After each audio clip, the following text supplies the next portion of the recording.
As the sun dipped below the western horizon, the light of day slowly gave way to dusk. Crimson clouds spilled across the sky like molten fire, casting a radiant glow over the sprawling labyrinth city. The streets buzzed with life as day transitioned into night, and shadows stretched long across the cobbled paths. In the heart of the city, the base of Babel Tower was crowded with returning adventurers. The entrance to the dungeon, singular and sacred, acted as a funnel, drawing everyone together regardless of strength or status. Blake was among them. Laughter and chatter filled the air, an understandable release after a day spent fighting for one's life in the dungeon's depths. The tension of battle gave way to noisy camaraderie, but not all attention was welcome.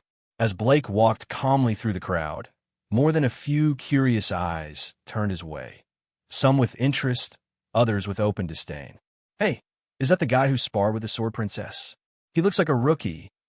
"Seriously? He doesn't even have real gear." "TCH, and that supporter beside him? What's that kid even thinking?"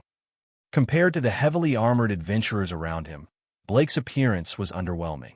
Clad in plain clothes with only a standard iron sword at his side, he looked like someone out for a casual stroll rather than a veteran of the dungeon. Adventurers typically wore at least basic protective gear. Even newcomers sported leather vests or worn bucklers. By contrast, Blake's simplicity made him a target for ridicule. Blake-sama isn't like that. Lily's face twisted in frustration, her small hands clenched tightly at her sides. After fighting beside Blake in the dungeon, she had come to recognize his calm strength and quiet resolve. He wasn't just strong. He was someone even the famed Sword Princess respected. Now, seeing him mocked so casually, Lily's chest burned with anger. "Lily," Blake said softly, placing a gentle hand on her head, "there's no need to answer dogs when they bark. We don't lower ourselves." His voice was calm but firm. Lily bit her lip, then nodded. Together, the pair continued on, leaving behind the jeering voices and crude stares. The crowd slowly thinned as they passed the bustling square.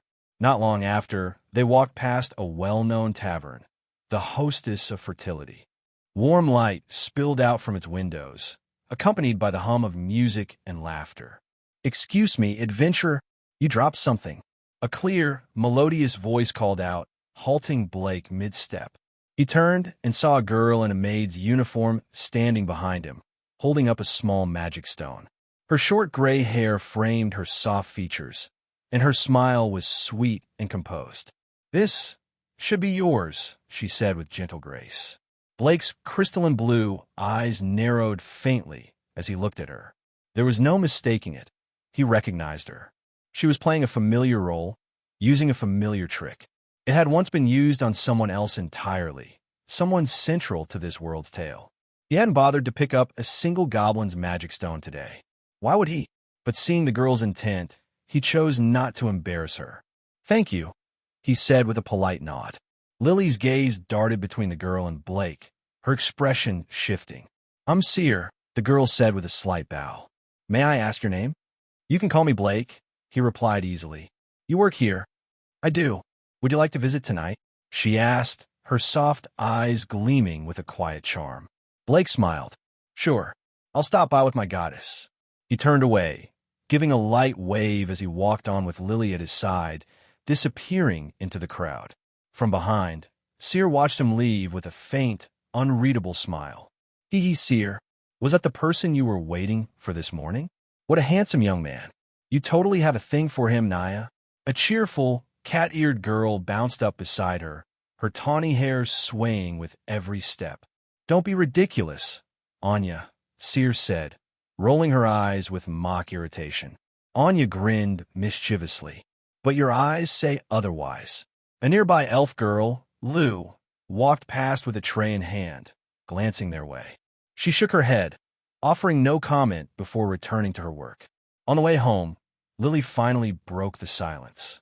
"Blake-sama, why'd you take that stone? You didn't drop anything." Blake chuckled. "Sometimes it's easier to let people lie if their intentions aren't harmful. Besides, it's just a dinner invitation." "You're too kind, Blake-sama," Lily muttered, shaking her head. You'll get taken advantage of like this. Taken advantage of? Blake smiled faintly. I don't think so. After all, he suddenly paused. His eyes narrowed, his body tensing. Lily looked up in surprise. Blake-sama.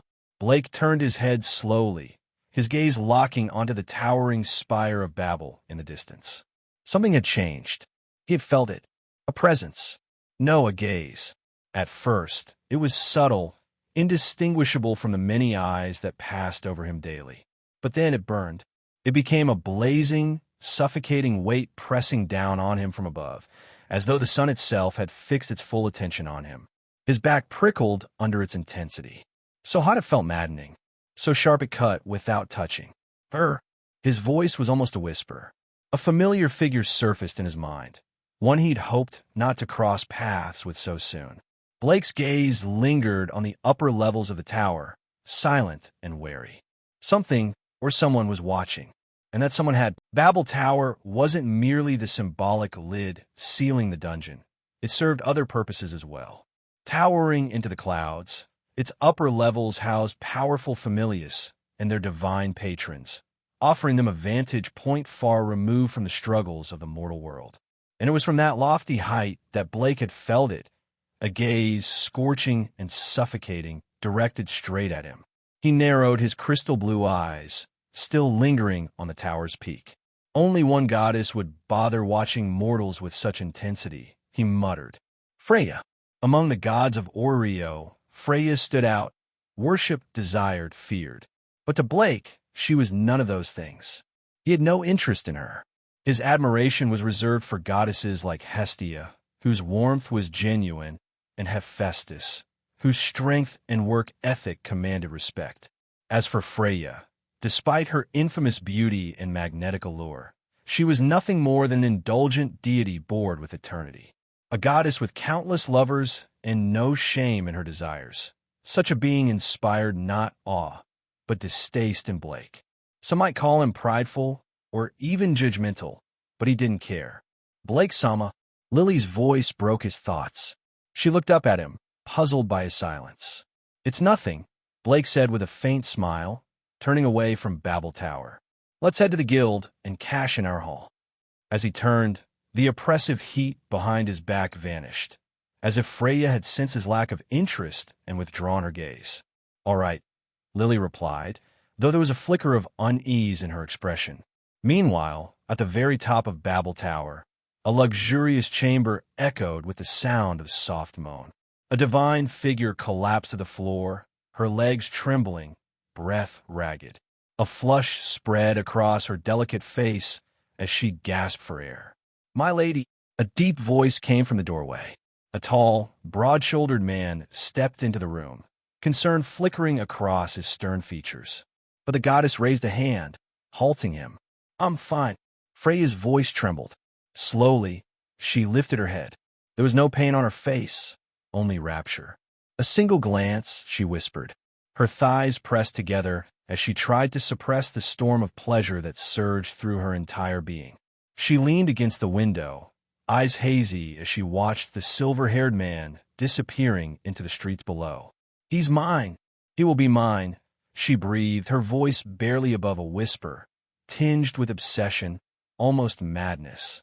Back in the guild hall, the evening crowd came and went, but Ina Toole sat behind her desk, her chin resting in her palm as she stared at the door. Worry lingered in her emerald-green eyes. Blake hadn't returned yet. It wasn't unusual for rookies to retreat early. Fear, exhaustion, or injury often brought them back long before nightfall. The dungeon showed no mercy. Far too many promising adventurers had entered and never come back out. She'd done everything she could, warned him, guided him, prepared him. But what if that hadn't been enough? Just as her worry peaked, the doors swung open. A silver-haired young man strolled inside, followed by a tiny Palom girl weighed down by a bulging backpack. Miss Ina, Blake called out cheerfully, could you help me exchange these magic stones for Valis? Startled from her thoughts, Ina blinked and stood quickly. Ah, yes, of course. But the moment her gaze locked onto his smiling face, her concern overtook professionalism. Wait, Blake, Where have you been? You were in the dungeon this long. Blake scratched his cheek sheepishly. The upper floors were too easy.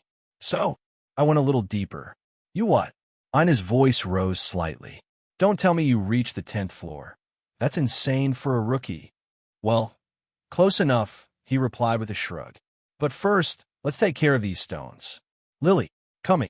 Lily chirped, heaving the oversized pack onto the counter with a heavy thud. The bag landed with a weight that made the wooden counter groan. Ina's eyes widened.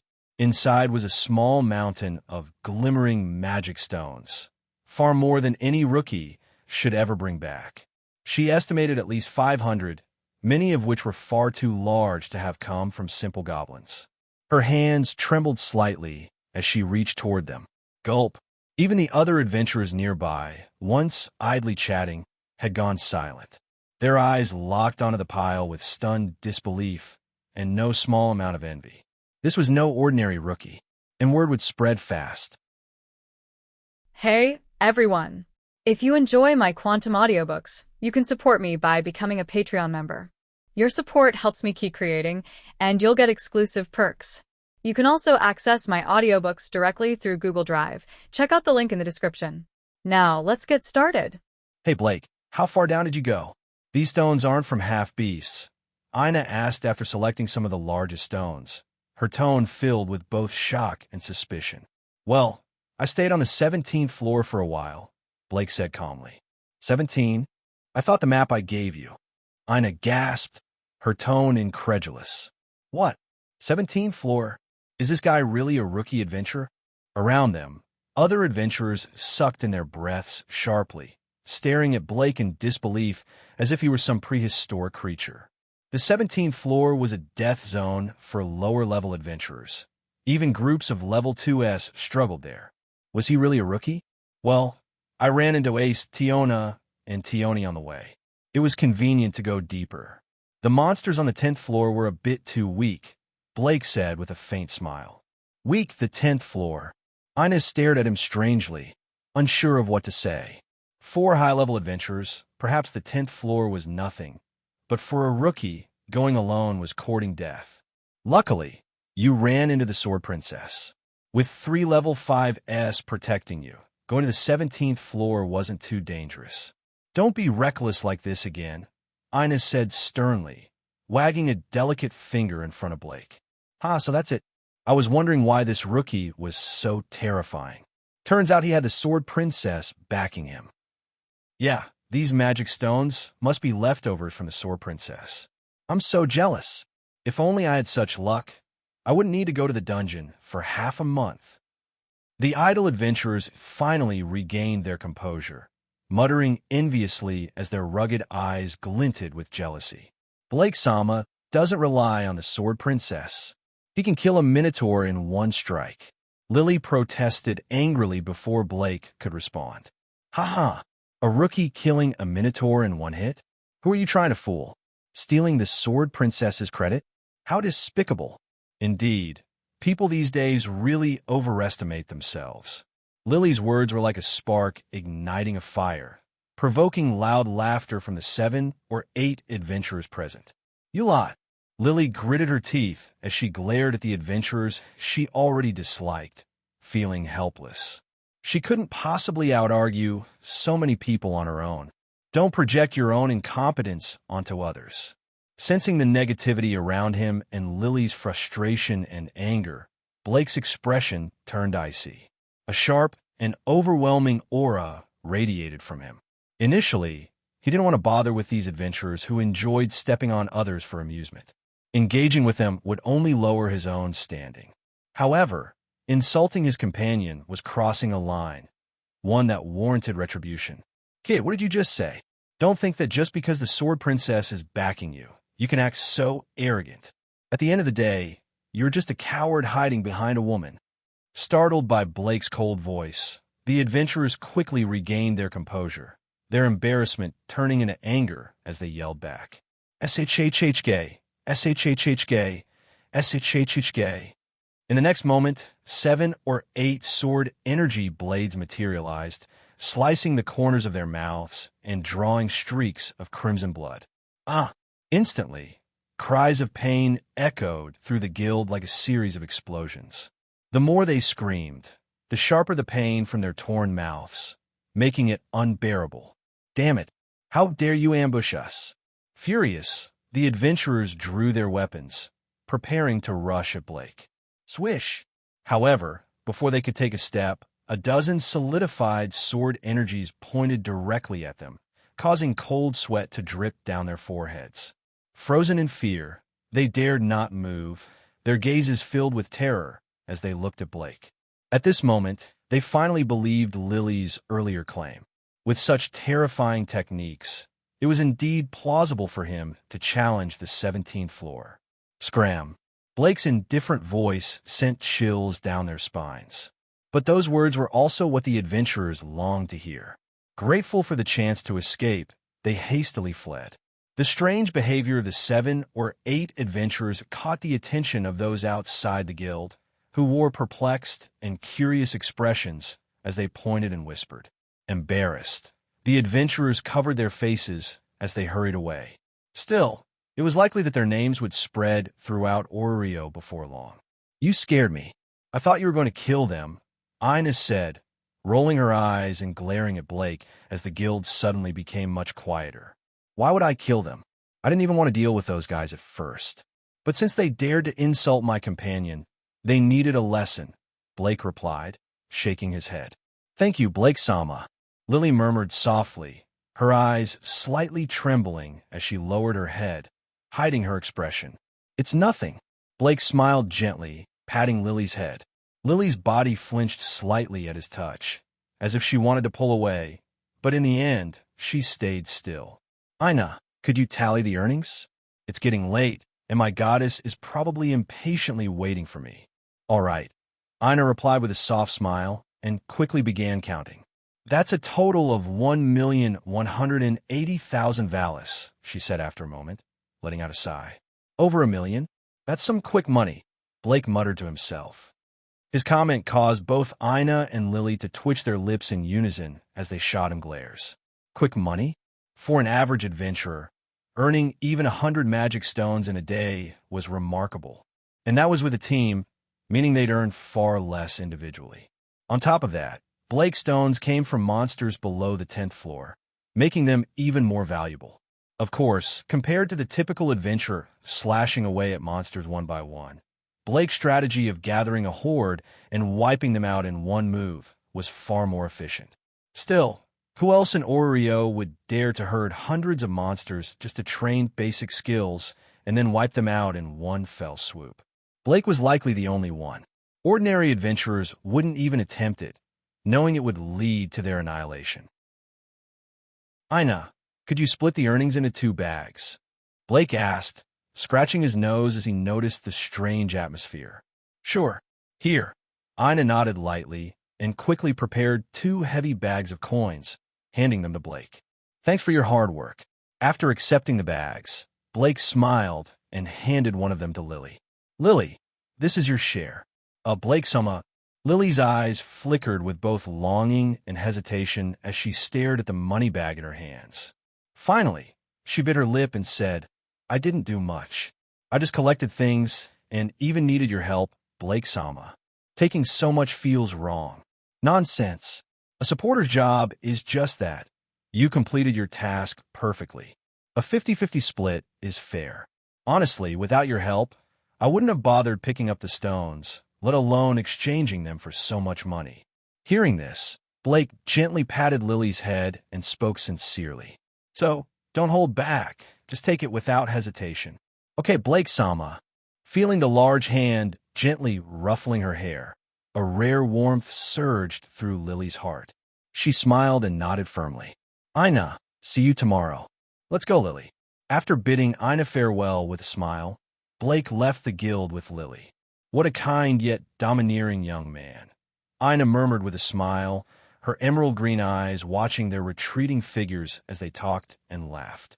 And his charm with women is off the charts, she added, shaking her head slightly before getting back to clearing the remaining documents. After all, it was almost time to clock out. Today was truly a fruitful day. A practical enhancement spell, the sword skill, one sword to rule all, and finally Excalibur. Not to mention, I took in a certain quiet girl as a temporary disciple. After parting ways with Lily, Blake walked down the road alone, reflecting on the day's events. A slight smile curved his lips. Ding! Successfully hunted 10 minotaurs. Mission complete. Reward: 50 luck points. Current total: 120 luck points. Ding! Achievement unlocked. Defeated 500 level 1 monsters. Reward: 50 luck points. Current total: 170 luck points. Ding! New mission issued. Completely save Lily and invite her to join the Hestia Familia. Reward: 100 luck points. As these 3 consecutive notifications echoed in his mind, Blake paused in surprise and asked, "Sia, there are achievement missions as well?" "Of course. Besides achievement missions, there are also hidden missions," Sia explained cheerfully. "I see. Well, that's great. I was worried there weren't enough missions, which would make earning luck points too slow." Satisfied, Blake nodded before asking another question. "Sia, how many luck points would I need to strengthen my body enough to defeat a mid-class devil?" This idea had suddenly occurred to him. Recently, his energy had grown rapidly, approaching mid-class devil strength. However, his physical body remained a weak point. Even with the power of a blessing, it was still a mortal body at its core. Even Ace, an upper-class adventurer, would bleed if struck by his iron sword. Given your current physical strength, it would require 100 luck points. As for energy, only 30 luck points are needed, Sia explained after a brief pause, her voice sweet as ever. "That's good news," Blake said with a nod, his steps lightening as he looked forward to his next ability update. The power of a blessing extracts one's latent potential and amplifies it. For adventurers above level 2, the improvements are exponential. If Blake's physical body could grow stronger, the effects of the blessing would also increase, creating a synergy where the whole would surpass the sum of its parts. West Main Street. Not far from the Central Plaza by Babel stood a modest 2-story house. Blake arrived at the side of the residence. The house had a raised platform about the height of a person, upon which the building was constructed. To reach the door, one had to ascend a flight of stone stairs on the side. Climbing the steps, Blake reached the door, which was higher than the heads of the passers-by below. Knocking on the door, he called out, "Hestia, I'm back." The moment his knock echoed, hurried footsteps could be heard from inside. Soon, the door swung open with a bang, and a beautiful figure threw herself into his arms, clutching his waist tightly with a sobbing voice. "Ugh, Blake, you're finally back. I was so worried about you. Sorry for worrying you, but I'm fine. And look, I earned a lot of Alice this time. Let's have a feast tonight," Blake said softly, embracing Hestia and breathing in her unique fragrance. Feeling the softness pressed against his abdomen, his expression softened to the extreme. "Blake, the money doesn't matter. What's important is your safety. I don't want you getting hurt just to earn money," Hestia said firmly, her delicate face filled with both seriousness and care. "I understand. Let's go inside," Blake replied with a gentle smile. Without arguing or explaining further, he led Hestia into the house and closed the door behind them. Why would he interrupt her kindness? Once inside, Hestia eagerly prepared to update Blake's status. In Hestia's room, Blake lay shirtless on the soft bed, exposing his back, which was marked with a black emblem of a furnace and intricate runes. After he got into position, Hestia let out a cheerful "ha" and jumped onto his back, sitting directly on him. As he felt the almost negligible weight combined with the incredibly pleasant sensation, Blake's bright blue eyes rippled slightly with emotion. "Hestia's blessings seem a bit excessive, but I like it." Blake silently gave her a mental thumbs up. The fatigue from today's battles gradually dissipated, and his body relaxed. "Blake, I'm going to start now." With that, Hestia pulled out a needle from who knows where and lightly pricked her finger, letting a drop of fresh blood emerge. She then allowed the drop to fall onto Blake. Through the divine energy in a god's blood, an adventurer's accumulated experience points are extracted and used to enhance their abilities. This process is known as updating ability values. At this moment, Hestia was preparing to update Blake's stats. Plop! A familiar sound of water rippling echoed. Zing! Faint blue light shimmered like waves of water, radiating from the emblem engraved on Blake's back. One by one, the divine characters seemed to come alive, dancing in the bluish glow. Before long, a completely new set of ability values appeared before Hestia. Blake, LV.1. Strength, I0, A 864. Endurance, I0, A 879.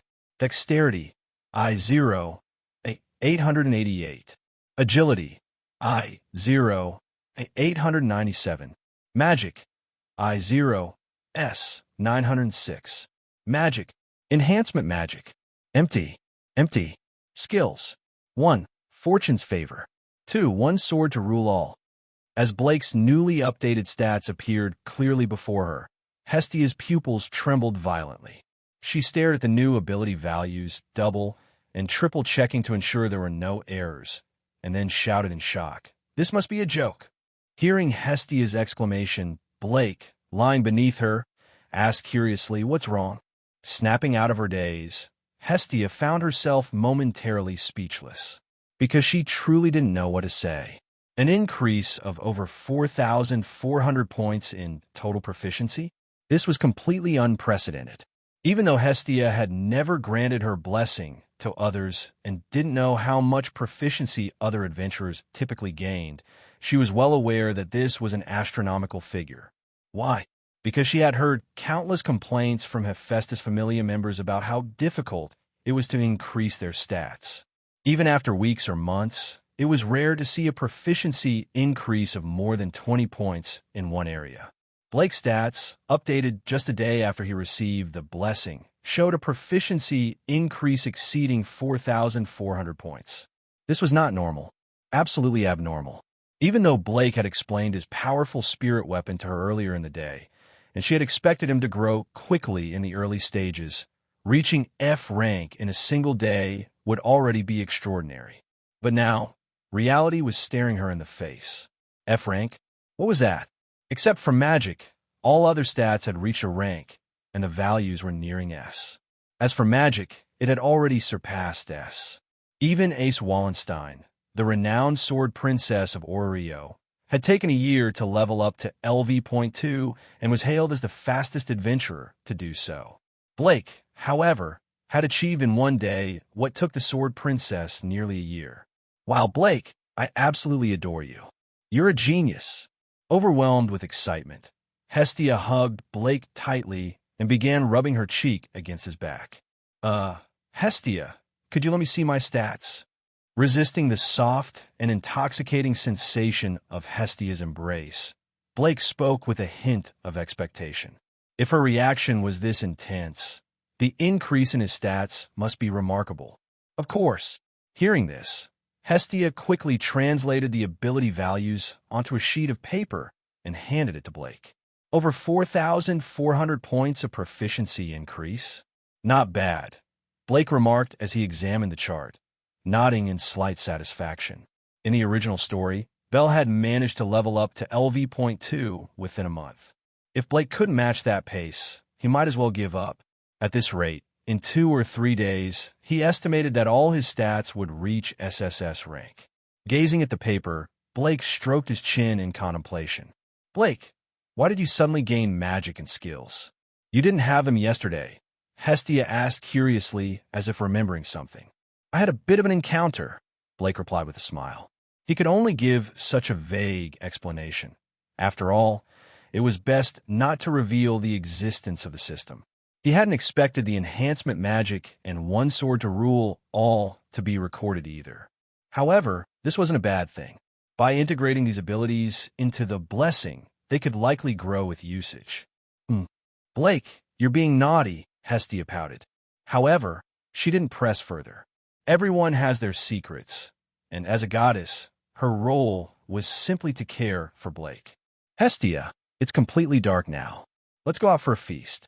After all, I earned my first big payout today," Blake said with a sheepish grin attempting to change the topic. Feast, yes. Hearing this, Hestia finally got off Blake, her face lighting up with excitement. Phew, finally free from that intimate contact. Any longer, and I might not have been able to hold back, Blake thought, glancing sideways at the overjoyed goddess jumping off the bed. He felt both a slight regret and a sense of relief. Hestia's charm as a petite goddess was boundless, and combined with her generosity, it brought both joy and frustration to Blake. Phew, after his ability values were updated, Blake jumped off the bed, clenched his hand into a fist, and threw a punch. Whoosh! A strong gust of wind accompanied his punch, creating a fierce whistling sound. Feeling the power behind the punch, Blake nodded in satisfaction. The improvement is at least threefold. Ignoring magic for now, his strength, endurance, dexterity, and agility had all leaped several stages, reaching a rank. Although his physical abilities didn't yet rival those of high-level adventurers, he was definitely stronger than most LV.1s and even comparable to average LV.2s.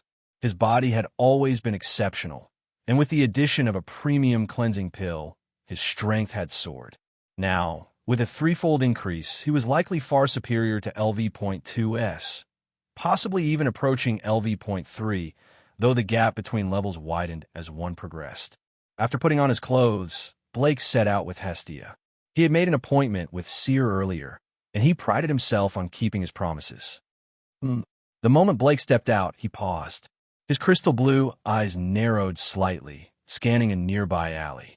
From the moment he emerged, he had felt several gazes on him. Though they carried a trace of pressure, they lacked malice, exuding more curiosity and envy instead. Blake, what's wrong? Noticing his unusual behavior, Hestia, clinging to his arm with her ample and snowy soft chest, looked up and asked in confusion. It's nothing. Let's go. Awakened by the enchanting sensation of Hestia's presence, Blake shook his head and smiled. He couldn't help but note how little her attire did to conceal her figure. As for those in the shadows, as long as they didn't cause trouble, he wouldn't bother with them. But if they made any wrong moves, he wouldn't hesitate to teach them a painful lesson. In the dim alley, several masked figures stood. Boss, I think he noticed us, one of them said cautiously, glancing at the tall, slim figure leading them. The Hestia goddess is with him, so we won't act for now. Let's withdraw for today. Understood. At those words, the tall figure's gray eyes gleamed before he leaped onto a rooftop and disappeared with astonishing speed. The others quickly followed suit, showcasing their impressive abilities. In Oreo, after a day of battling monsters in the dungeon, adventurers often sought out taverns to relax and blow off steam. The Hostess of Fertility was one of the most popular spots, bustling with adventurers every evening. The tavern was always packed, and the lively chatter was unending. At a large table, a dozen adventurers laughed heartily, occasionally shouting or joking while drinking, clearly from the same familia. Scenes like this were typical and didn't surprise anyone. This was the essence of tavern life. Hey, Tut, Anshing, you should tell us how you got that scar. Don't give us that I fell nonsense. It's obviously a sword wound, and it's fresh too. In the midst of their conversation, one adventurer suddenly wrapped his arms around two others who looked particularly subdued. They wore sheepish grins, their mouths concealed by long scars, unable to drink. It's nothing, really, just an accident. The two, Tut and Anshing, replied nervously, feeling the amused gazes of everyone at the table. They couldn't possibly admit that a rookie adventurer had inflicted the injury. It was far too embarrassing. Stop bluffing. I heard you two were thrown out of the guild recently. Another adventurer burst into laughter, completely ignoring the anger building in the pair. Even within the same familia, competition was fierce. Such was the reality of their world. As this unfolded, Seer furrowed her brows slightly while delivering a bottle of wine to a table. Seer-chan, why don't you join us for a chat? The adventurers hooted at her as they admired her enchanting figure. Sorry, I still have work to do, Seer replied with a polite smile, declining gracefully. Oh, what a pity. Maybe next time then. They didn't seem surprised by her response, laughing uproariously as she walked away. Just as Seer was about to leave, she paused and looked toward the entrance. There, a black-haired goddess with a striking blue ribbon and a silver-haired youth entered, chatting and laughing together. Finally, they arrived. Watching the pair enter, a genuine smile unknowingly formed on Seer's lips, leaving the adventurers around her momentarily stunned. This wasn't her usual business-like smile. It came straight from the heart. Oh! However, in the next moment, Tute and Anshing, the two adventurers, suddenly let out startled cries, their faces filled with terror as they stared at Blake walking through the door. Their expressions quivered as though they had just encountered a primordial beast. These two are here as well. Hearing their cries right as he entered, Blake frowned slightly and turned his gaze toward them. Seeing the scars on the corners of their mouths, his eyebrows arched slightly. Oh, looks like you're the one who injured members of our familia. Not bad, kid. No wonder this woman would fancy a pretty boy like you. The startled cries from Tute and Anshing naturally drew the attention of their companions, who followed their line of sight to see the newcomers. After exchanging glances, they all stood up, gazing playfully at Blake. Helping out their companions wasn't their real goal. They just couldn't stand this pretty boy being so close to such a beautiful woman. Hey kid, you got some nerve to injure members of our familia. Kneel and apologize now, or prepare to crawl out of here. One of them threatened as the rest stood by, sneering menacingly. At this, Blake's dark eyes turned cold, narrowing as an icy gleam flashed within them. An overwhelming aura of suffocating chill and murderous intent emanated from him, washing over the room like a freezing tide. The adventurers who had issued the threat found their expressions frozen in shock, an involuntary shiver running down their spines, as if plunged into an abyss of despair. Kid, don't get cocky. Snapping out of their fear, one of the adventurers, red-faced with anger, drew a large sword and swung it down at Blake. Several waitresses, their eyes narrowing, were about to intervene, but froze in their tracks. In that instant, Blake casually caught the blade barehanded. Then, with a flick of his wrist, the sheer force caused the towering adventurer to lose his balance. Boom! The next moment, Blake stepped forward, his knee smashing into the adventurer's stomach with a sharp crack. The man froze in place, his face turning pale as his body went limp, utterly immobilized. The scene left the entire tavern in stunned silence. Everyone stared at Blake, dumbfounded. To see someone casually take down an attacker in a place like this? It was unheard of. They had expected a bloody brawl, not such a decisive and effortless victory. You bastard! How dare you? The remaining adventurers drew their weapons, preparing to encircle Blake. But before they could act, enough! This is a place for eating. Keep it down, or do you want me to throw you out? Bang! A powerful voice thundered through the tavern, silencing everyone instantly. The pressure that accompanied it was immense, pressing down like a physical weight. At the same time, the front counter had been smashed to splinters, showcasing the speaker's extraordinary strength. Blake's crystalline blue eyes flickered briefly as he turned toward the source, a towering middle-aged woman in work attire standing behind the bar. Despite her simple garb, she exuded an aura of power that even surpassed that of Ace Wallenstein. His mind quickly provided her identity, Mia Grand, a former Level 6 adventurer. Kid, you got lucky this time. Under Mia's oppressive presence, the group of adventurers reluctantly backed down, their faces dark with frustration. Even a high-level adventurer had once been thrown out by her, banned permanently from returning. Brat, if you're so confident, let's step outside and settle this. Or are you just a coward? One of the adventurers, his anger boiling over, sneered provocatively. The challenge sparked a wave of excitement among the other patrons, who watched Blake with eager anticipation. They were curious to see how he would respond. After all, the odds were stacked against him. Facing a group of over 10 adventurers, many of them far more experienced than a mere Level 1 rookie. Seer looked on worriedly, wanting to intervene, but Mia stopped her. As long as no fights broke out inside the tavern, She didn't care about duels arranged outside. "You lot are going too far," Hestia exclaimed angrily, stepping forward to confront them. "Hestia, leave this to me." Before Hestia could say more, Blake gently pulled her back. "Dueling? You think I'd stoop to the level of some low-life thugs?" he said coldly, his voice cutting through the air like frost. Though he had no intention of starting a fight, he wasn't about to let anyone trample on him either. "You want a challenge? Fine. Let's play a game. A game where everything is on the line. A game? Risking everything." The adventurers exchanged puzzled glances, their initial anger giving way to curiosity. "Huh, let's hear what kind of game you're talking about," one of them said, unable to back down under so many watchful eyes. "It's simple. The game is about monster hunting. You'll pick your 5 strongest members, while I'll go alone. Each team will venture to the floors they're capable of surviving or above, and whoever collects the most monster cores wins. To level the playing field, any level 2 monster cores I collect will count as triple their value. Lastly, each team is allowed 1 supporter," Blake explained, his voice calm and confident. "What?" As his proposal sank in, the entire tavern was stunned, even Mia. The terms were overwhelmingly against him. Not only would he have to face tougher monsters alone, but his opponents could divide the workload and still outpace him. By this logic, Blake would need to work 5 times harder just to keep up.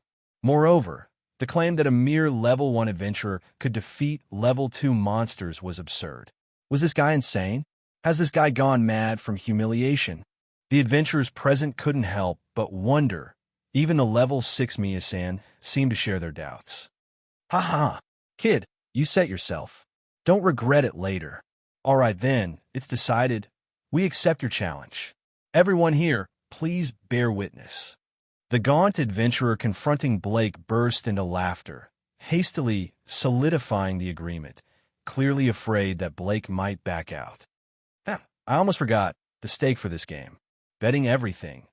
What will happen to the losers?" Blake's cold words, carried by the air like a gentle breeze, slammed into the minds of the adventurers like a hammer, plunging the bar into an eerie silence. Everyone, including Mia, looked at Blake with a mix of surprise and uncertainty. Is he ignorant, or does he actually have the strength to back up his arrogance? Tomorrow at the plaza. The game runs from 9 a.m. to 6 p.m. That's all. Ignoring the rowdy adventurers, Blake led a slightly dazed Hestia to an empty table. The tavern's lively atmosphere soon reignited, even more boisterous than before. Discussions about the peculiar duel buzzed everywhere, and glances at Blake grew more frequent, some filled with ridicule, others with curiosity. Bets were placed too, the majority betting against Blake. After all, a level 1 rookie defeating 5 level 2 adventurers were. Just as Blake and Hestia sat down, Seer approached them with a gentle smile. "Sorry for being late." "It's fine. I'm just glad you're here," Blake replied, a touch of apology in his tone. "But are you sure about this game? Those adventurers include several seasoned veterans, while you're still a rookie. It's far too dangerous." Seer expressed her concern sincerely. "She's right, Blake. Why would you put yourself in such danger? If anything happens to you..." Hestia, regaining her composure, chimed in anxiously, her words tinged with both worry and frustration. In fact, she was so preoccupied with Blake's safety that she momentarily forgot to be jealous of Seer, a rare occurrence for the possessive goddess. "When someone humiliates my goddess, if I don't teach them a lesson, I don't deserve to call myself a man of Hestia Familia." Blake's words carried a stern resolve that left both Hestia and Seer momentarily speechless. Even Mia and the surrounding adventurers froze at his declaration. "Blake!" Hestia hugged him tightly, her blue eyes brimming with emotion.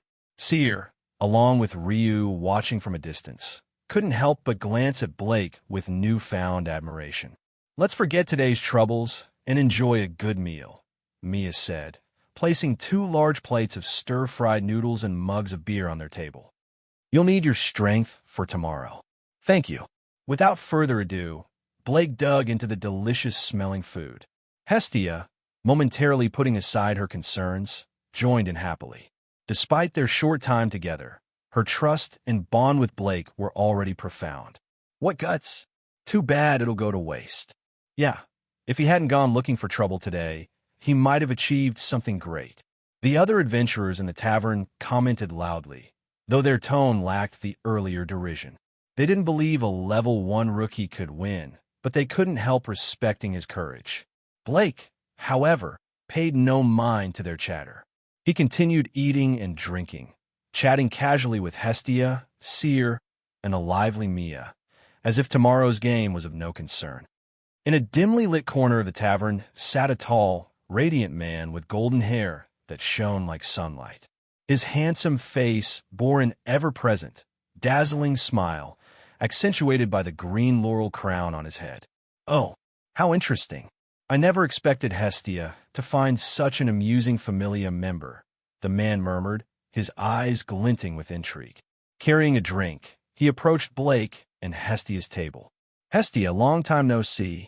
You're as beautiful as ever. Apollo, what are you doing here? Hestia's cheerful demeanor vanished, replaced by a rare look of disdain. Her voice carried an edge of irritation as she glared at the golden-haired god. Blake's crystal blue eyes narrowed slightly. Though his face remained calm, he felt an intense dislike for Apollo, whose gaze carried the same unsettling fervor as Freya's. However, Apollo's was far more revolting. Oh my, such a cold reception. I did, after all, pursue you tirelessly back in the heavens.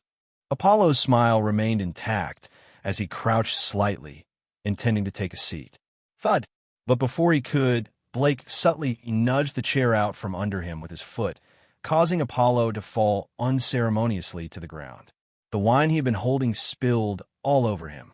The entire tavern froze in stunned silence. Adventurers looked on in disbelief as one of Arario's most well-known gods made a fool of himself. Apollo, dazed and humiliated, quickly stood up, brushing the wine off his clothes. Oh my, such hostility! I'm a god, you know. Treating me this way will lead to consequences. Though still smiling, Apollo's voice carried a hint of menace. He wasn't entirely sure what had happened, but he had a strong suspicion it involved Blake, who remained calm and indifferent. You fell on your own, didn't you? Blaming me for that isn't very godly of you, Blake replied, his expression innocent yet subtly mocking. Using body-weakening and speed-enhancing magic at the right moment, Blake had shifted the chair so subtly that even experienced eyes failed to catch it, except for Mia.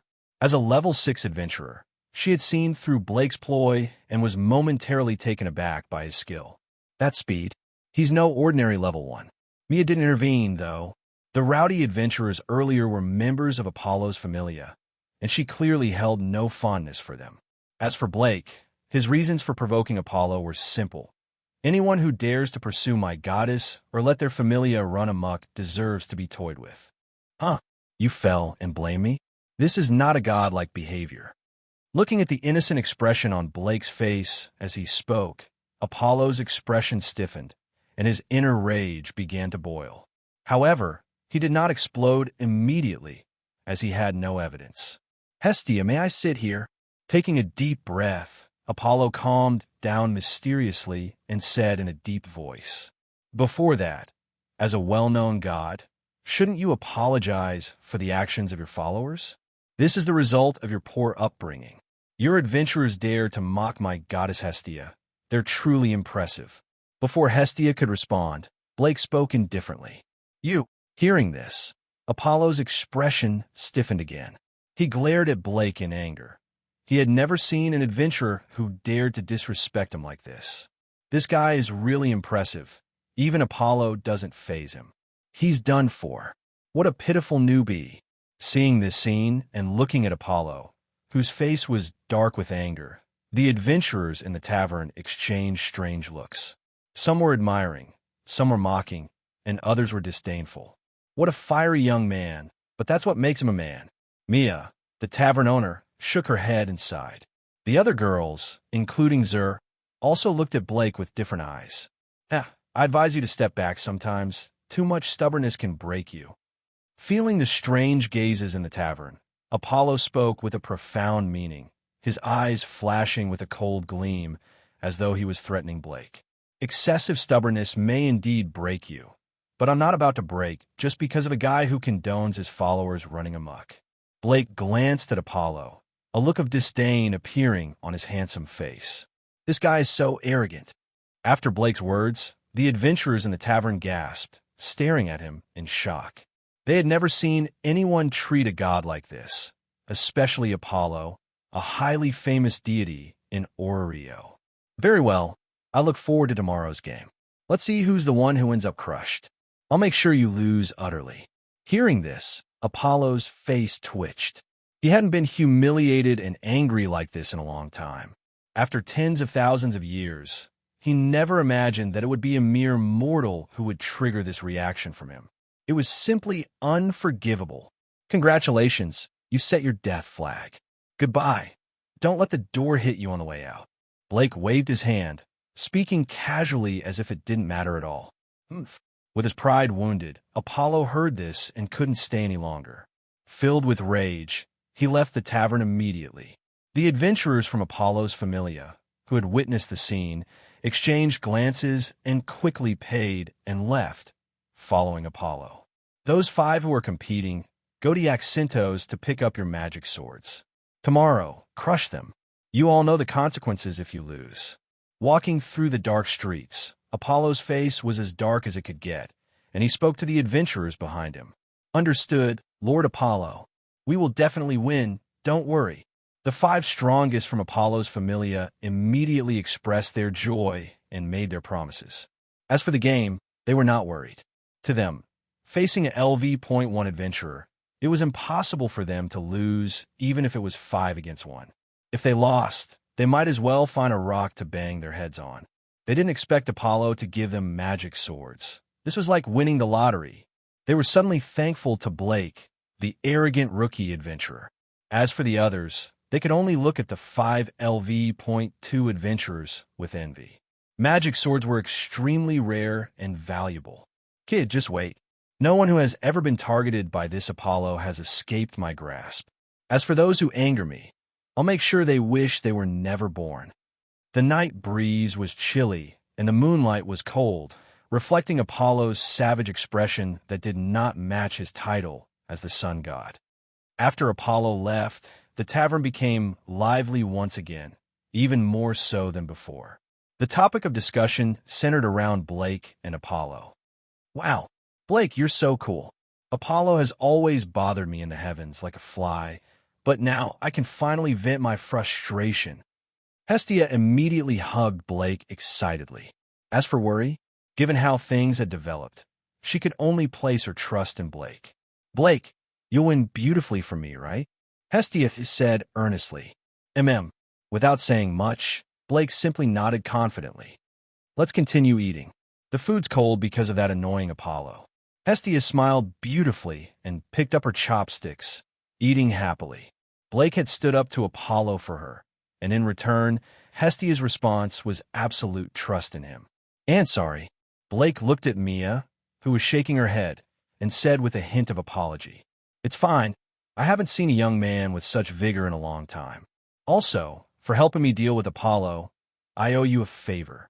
Mia smiled and said, as a former high-level adventurer and now a tavern owner, she couldn't take action against Apollo, the god. No need for favors. I did it because I wanted to, but if you really want to thank me, another serving of fried noodles would be nice. They're really good. Blake grinned and shook his chopsticks. Haha, since it's so delicious, eat more to store up energy for tomorrow. Mia chuckled heartily, her laughter boisterous.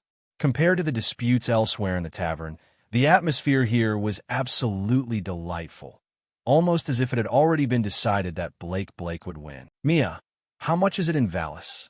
Blake leaned back in his chair, his stomach full and his spirits high. The tavern was warm and lively, filled with the hum of chatter and the clinking of glasses. After a hearty meal and a few drinks, he felt content, though his companion, Hestia, was in a far less dignified state. She had indulged a bit too much and was now slumped over the table, her cheeks flushed and her breathing slow and steady. Mia, the tavern owner, wiped down the counter with a practiced hand and smiled at Blake. "Today's on me. Just remember to come back often." Blake nodded lightly, not one to refuse generosity. He stood, carefully lifting Hestia into his arms. She mumbled something incoherent, but didn't stir. "Well then, see her, Mia. I'll see you next time," Blake said, adjusting his grip on Hestia. Seer, the cheerful waitress, waved from behind the counter. "Take care, Blake, and make sure Hestia gets some rest. She's had quite the night." With a nod, Blake stepped out into the cool night air, the tavern's warmth giving way to the quiet stillness of the city. The streets were mostly empty, save for the occasional adventurer returning from the dungeon or a late-night vendor closing up shop. Blake's silver hair caught the moonlight as he walked, his footsteps echoing softly against the cobblestones. Back inside the tavern, Seer sighed, her eyes lingering on the door. "He's truly an incredible person, isn't he?" The elven girl agreed quietly. She sat at a corner table, her green eyes thoughtful as she sipped her drink. Mia, however, was already back to business. She turned to Ryu, her expression serious. "Ryu, I need you to keep an eye on Apollo's followers in the dungeon tomorrow. They've been getting too bold lately, and I don't trust them not to try something underhanded." Ryu nodded, her sharp features softening slightly. "Understood. But are you sure it's wise not to protect Blake? Even if he's strong, he's still an LV.1. Apollo's familia won't play fair." Mia's lips curved into a knowing smile. "Don't underestimate him. That kid's strength is unusual.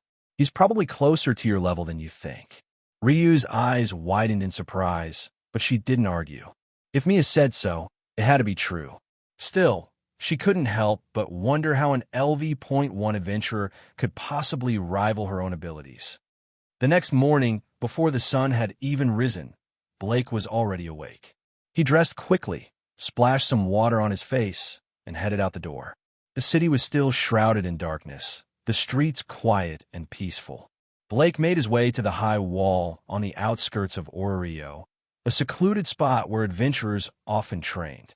It was the same place where Belle and Ace had sparred in the original story, and Blake had chosen it for its privacy and familiarity. As he approached, he saw Ace standing there, her golden hair catching the first rays of sunlight. She was staring off into the distance, her expression unreadable. "Ace," Blake called out, drawing her attention. She turned, her golden eyes meeting his. Without a word, she unsheathed her sword, despair, and took a ready stance. Blake smiled faintly and drew his own iron sword. "Let's begin." The two clashed in a flurry of movement, their blades ringing out in the crisp morning air. Ace was relentless, her strikes precise and powerful, but Blake held his own, parrying and countering with ease. As they fought, he subtly guided her, pointing out openings and suggesting adjustments to her technique. 2 hours passed in what felt like moments. By the end, Blake was leaning against the wall, breathing heavily but smiling. Ace, though still composed, had a faint sheen of sweat on her brow. "You've improved," Blake said, his voice warm with approval. Ace nodded, her golden eyes thoughtful. "Thank you. Your guidance has been helpful." There was a brief silence as they caught their breath. Then Ace spoke again, her tone serious. "Blake, the matter with Apollo's followers has already spread. The whole city is talking about it." Blake raised an eyebrow. "Already? Apollo must be desperate if he's making such a fuss. Doesn't he realize how embarrassing it'll be when he loses?" Ace frowned slightly. "Blake, do you need my help? Tiona mentioned that the rules you set might have loopholes.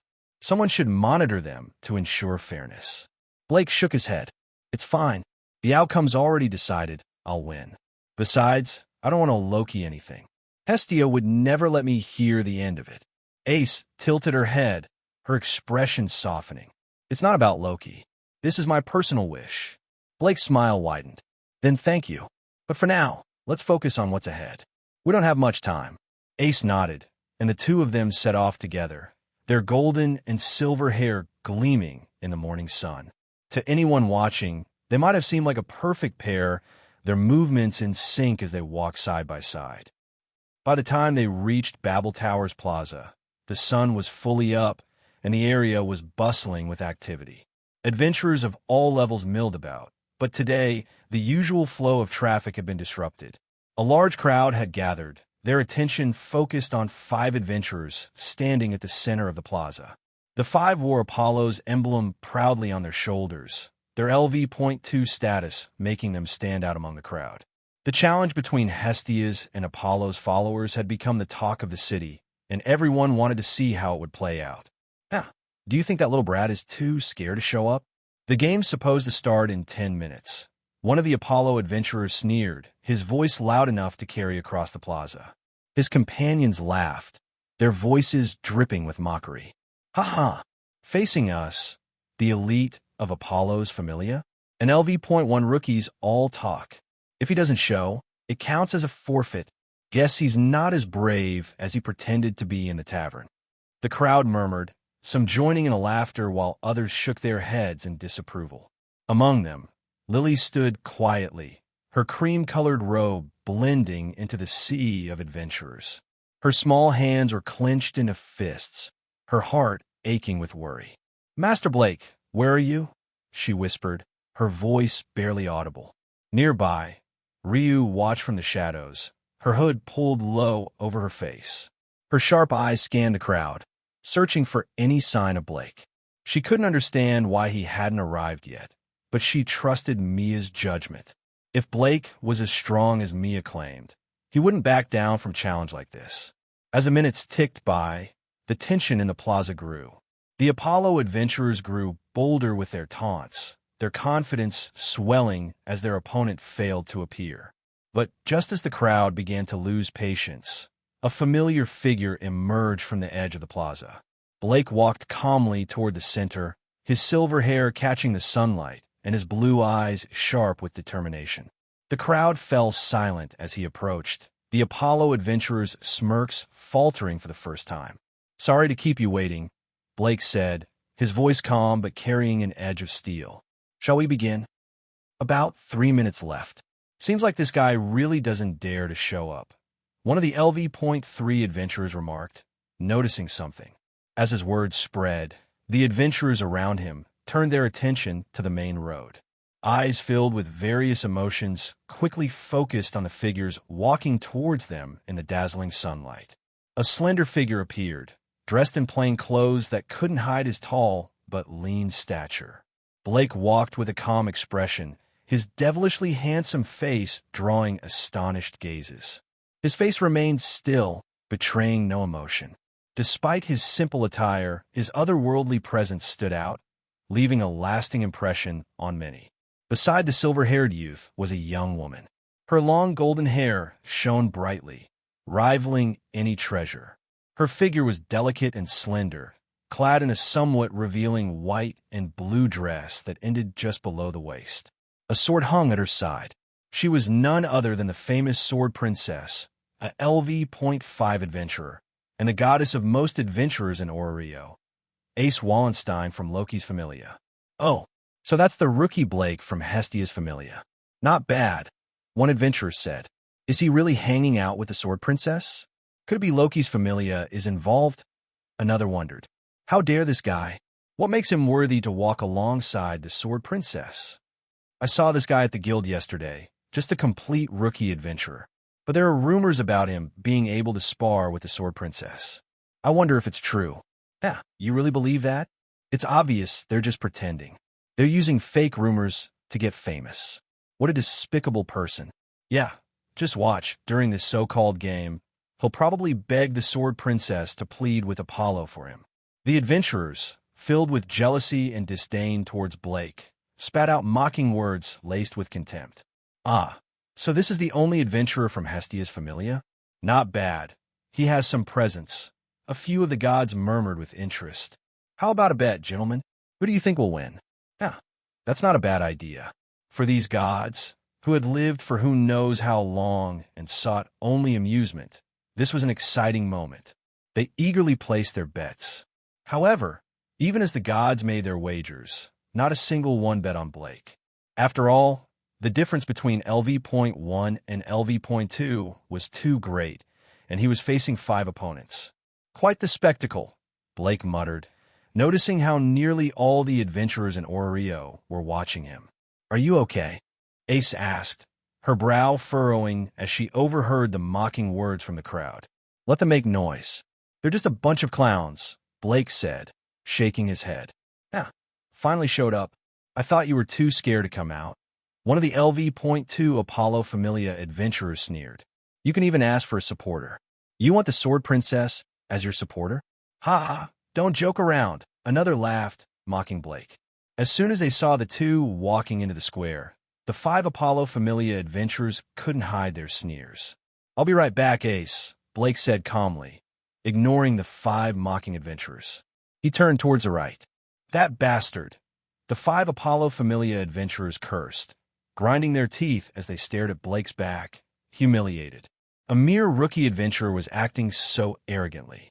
They would make him pay for this. Lily, could you be my supporter? Blake asked, approaching her despite the heavy attention. He smiled warmly, unfazed by the countless eyes watching him. After a brief silence, Lily nodded and stepped forward, walking out of the crowd. With a grateful nod to Lily, Blake turned and began walking toward the dungeon, fully ignoring the strange glances and murmurs surrounding them. That bastard!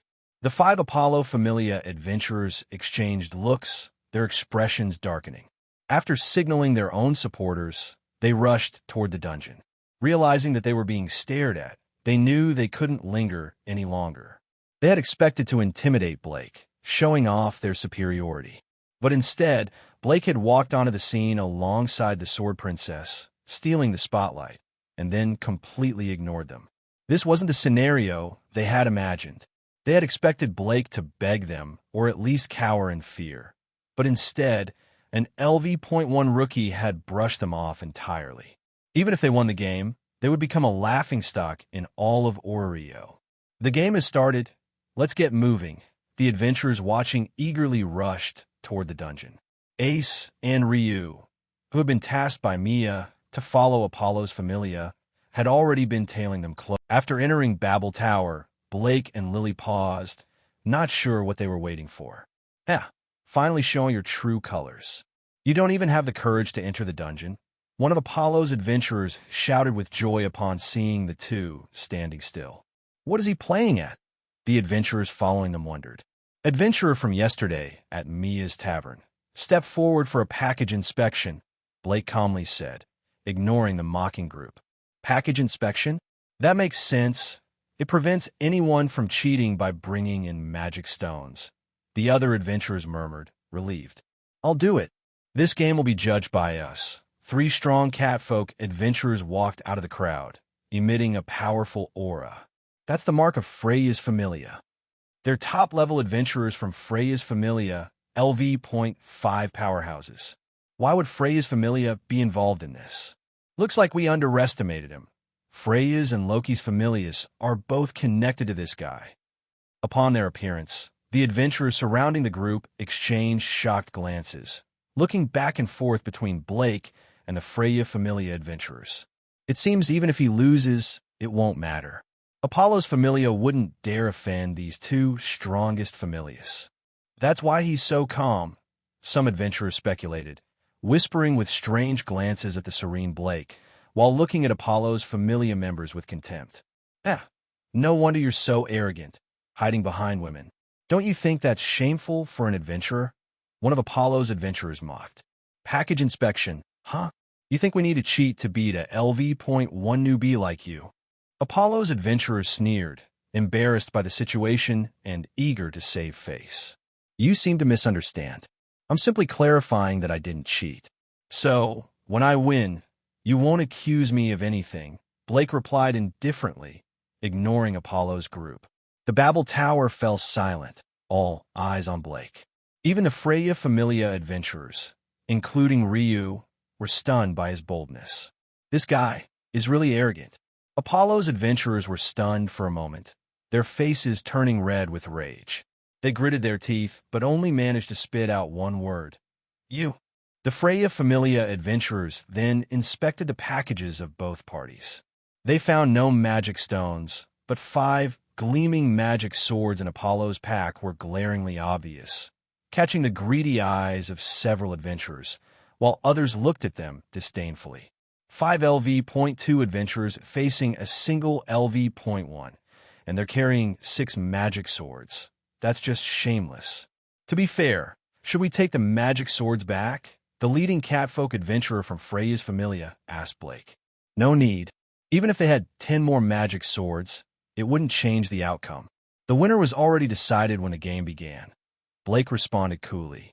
Lily, let's go, Blake added as he turned and walked toward a nearby tunnel, Lily following him, still somewhat downcast. Damn it, just wait, you'll regret this. When we win, you'll become our slave for life. Apollo's adventurers hissed, watching Blake and Lily's retreating backs with hatred. As Apollo's group stormed down a different tunnel, Ace and Ryu swiftly followed behind, disappearing from sight. The game's starting. Don't miss the show. I'm more interested in that rookie than Apollo's group. Some of the adventurers murmured, following behind. Surprisingly, over 80% of the adventurers chose to follow Blake, while a small group still trailed Apollo's Familia, partly because of Ace. We should go too. The mission must be completed perfectly, and Odas will bring reinforcements later, the Freya Familia adventurers said as they nodded, following after their respective targets. The two who followed Apollo's group, and the leader, a catfolk, followed Blake. It's starting. Let's see what happens. How far can that little brat from Hestia's Familia really go? Loki said with a smirk, her accent evident. She was accompanied by Tiona and Tioni. The other adventurers were still on the 18th floor. Loki, you're not thinking of protecting him, are you? At this moment, Apollo appeared in front of Loki, his expression slightly dark as he asked, Oh, Apollo, are you questioning me? Loki replied, her eyes narrowing slightly, her voice cold. Of course not.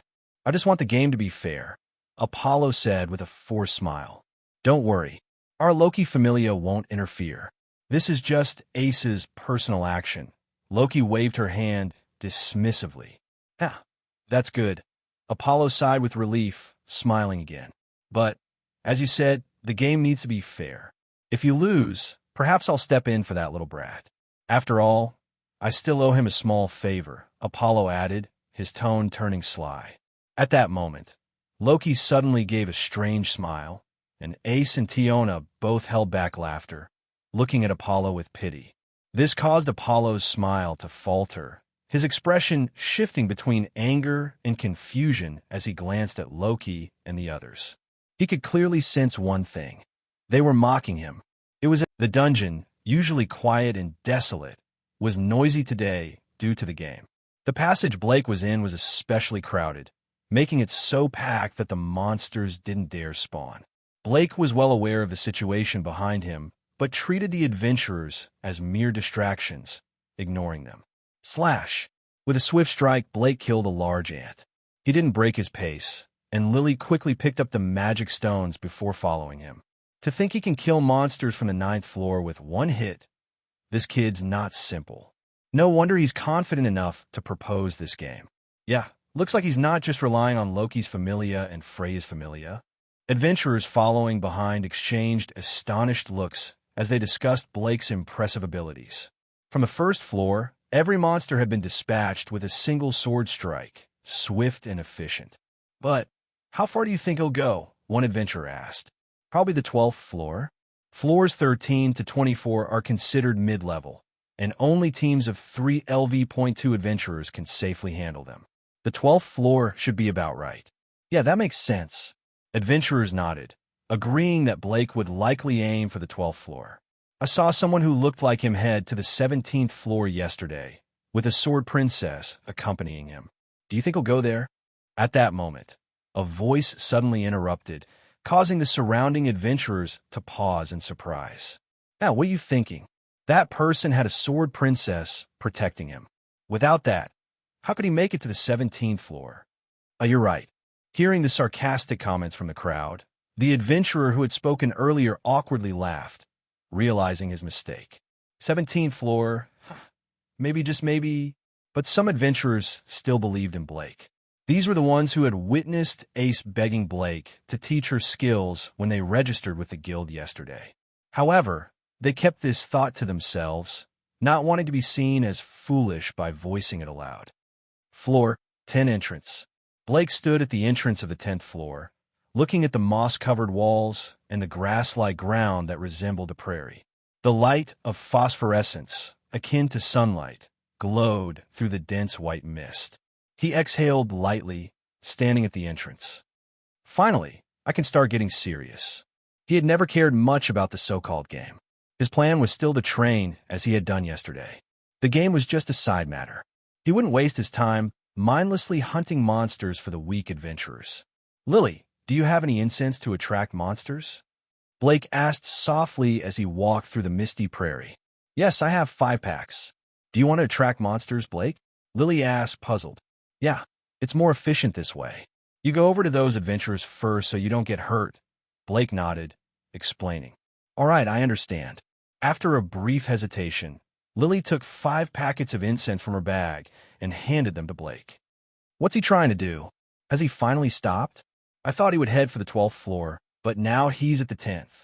What a letdown. Looks like we overestimated his abilities. Noticing that Blake and Lily's pace had slowed, adventurers hidden in the crowd under Apollo's familiar's guidance started murmuring with dissatisfaction. Earlier, they had confidently said that Blake would go to the 12th floor, only for him to stop at the 10th. It was like a slap in the face. Wait, this is... At that moment, the lead catfolk from Freya's Familia noticed Blake's actions and the quick movement of Lily. With sharp eyes, she narrowed them and then shouted, Everyone step back. From now on, no one is to interfere with him. Huh? Lord Todd, what's going on? The adventurers around asked in confusion. Here they come. Without saying much, Todd, the LV.5 cat person, simply said these words. Crack. Just as everyone was wondering what was happening, the ground around Blake cracked wildly, and dozens of monsters emerged, constantly increasing in number, quickly surrounding Blake. What is this?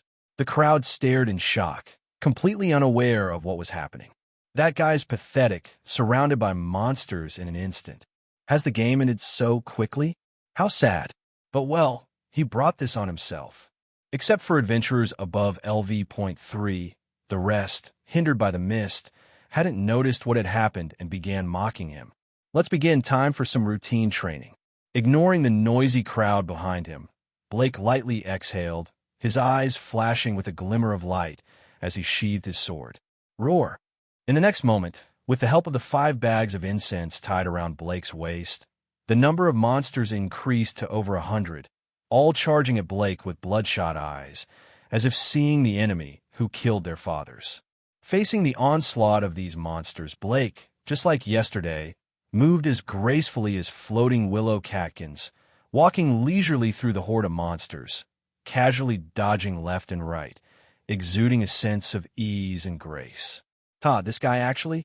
A human LV.4 adventurer standing beside Todd, a fellow cat person, gasped in shock as he spoke.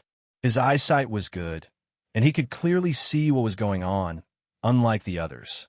Yeah, he's using the monsters to train his basic abilities. Does he not realize this is a life-or-death game? Todd muttered, his lips twitching in astonishment as he watched Blake in the midst of the beast horde. What? Todd's words, along with those of the other strongest adventurers, caused the previously noisy crowd to fall into an eerie silence, all staring wide-eyed at the silhouette faintly visible in the beast horde, frozen in shock. He's treating this life-or-death game like a basic training session? Is he crazy? Is he giving up, knowing he can't win, and just hoping the monsters will eat him instead? Could it really be like that? Indeed, if that's the case, dying in the mouths of monsters is better than losing and becoming a lifelong slave. After a brief silence, the crowd began to buzz again, various speculations flying. Blake isn't crazy. He's really training himself. Lily, her body trembling, spoke passionately as she defended Blake. Yeah, looks like you're really infatuated with your Blake. But it just seems like he's looking for death. An adventurer nearby mocked as others, incited by Apollo's Familia, began to laugh scornfully. Are you really that stupid? Or just pretending? Do you think you could last this long against these monsters? Todd's voice cut through the crowd, filled with disbelief. The adventurers froze, their eyes widening in terror as they noticed the hundreds of monsters, hearing the deafening roar filling the air, and they shivered in fear. Forget about facing hundreds of them. Most of these adventurers were LV.1 novices, and even just one of these monsters could endanger their lives. Even if they won, it wouldn't be easy. LV.2 adventurers could barely handle 3 or 4 of them at once. Even LV.3 adventurers would likely be overwhelmed and buried under the pile of monsters, while only LV.4 adventurers could fight their way out. Only a LV.5 adventurer like Todd, from the Freya Familia, will be capable of dealing with these monsters without injury. With this analysis, the adventurers collectively took a sharp breath, glancing at each other. It was only then that they realized what incredible feat this LV.1 adventurer had accomplished. Even the members of Apollo's Familia had their lips twitching, unable to believe what they were witnessing. Todd, if it were you, do you think you could dodge all the attacks from these over 300 monsters as nimbly as Blake is? Amber, a cat person standing beside Todd, asked gravely. No, I can't move as nimbly as he does, weaving through the beast horde without killing a single one.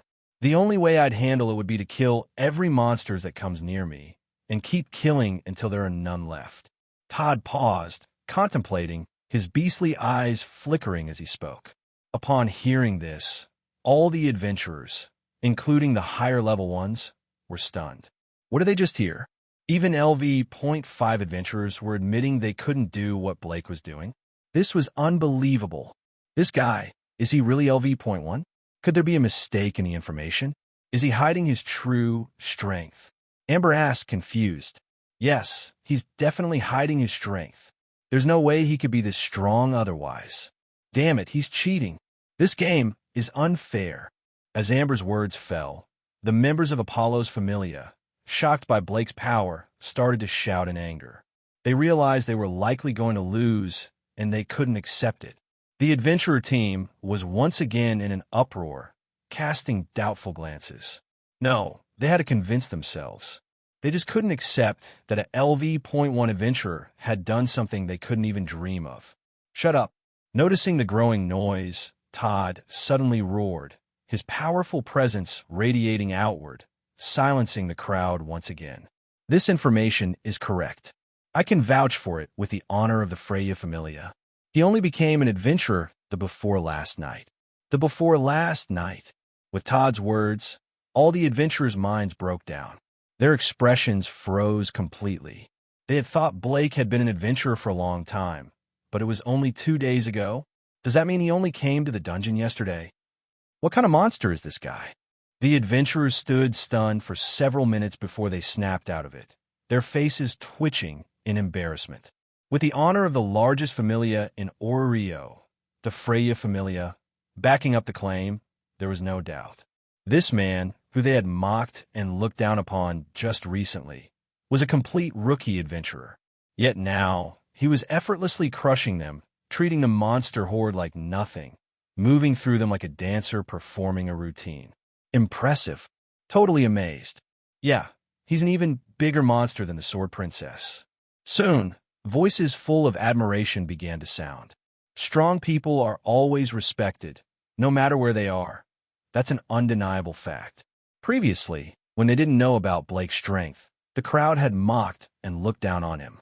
But now that they knew, they feared he might seek revenge, so they began flattering him, even though he couldn't hear them. They had developed a sense of awe towards him, and most of them no longer dared to act recklessly.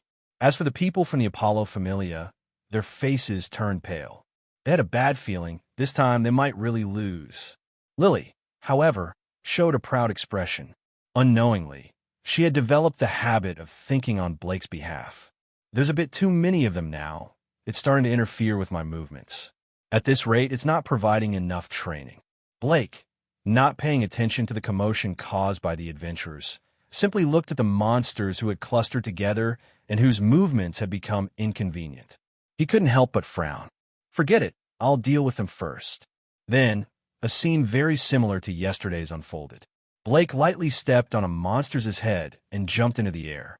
In the next moment, a sharp silver light flashed, and Blake suddenly drew the sword from his waist, releasing a terrifying aura.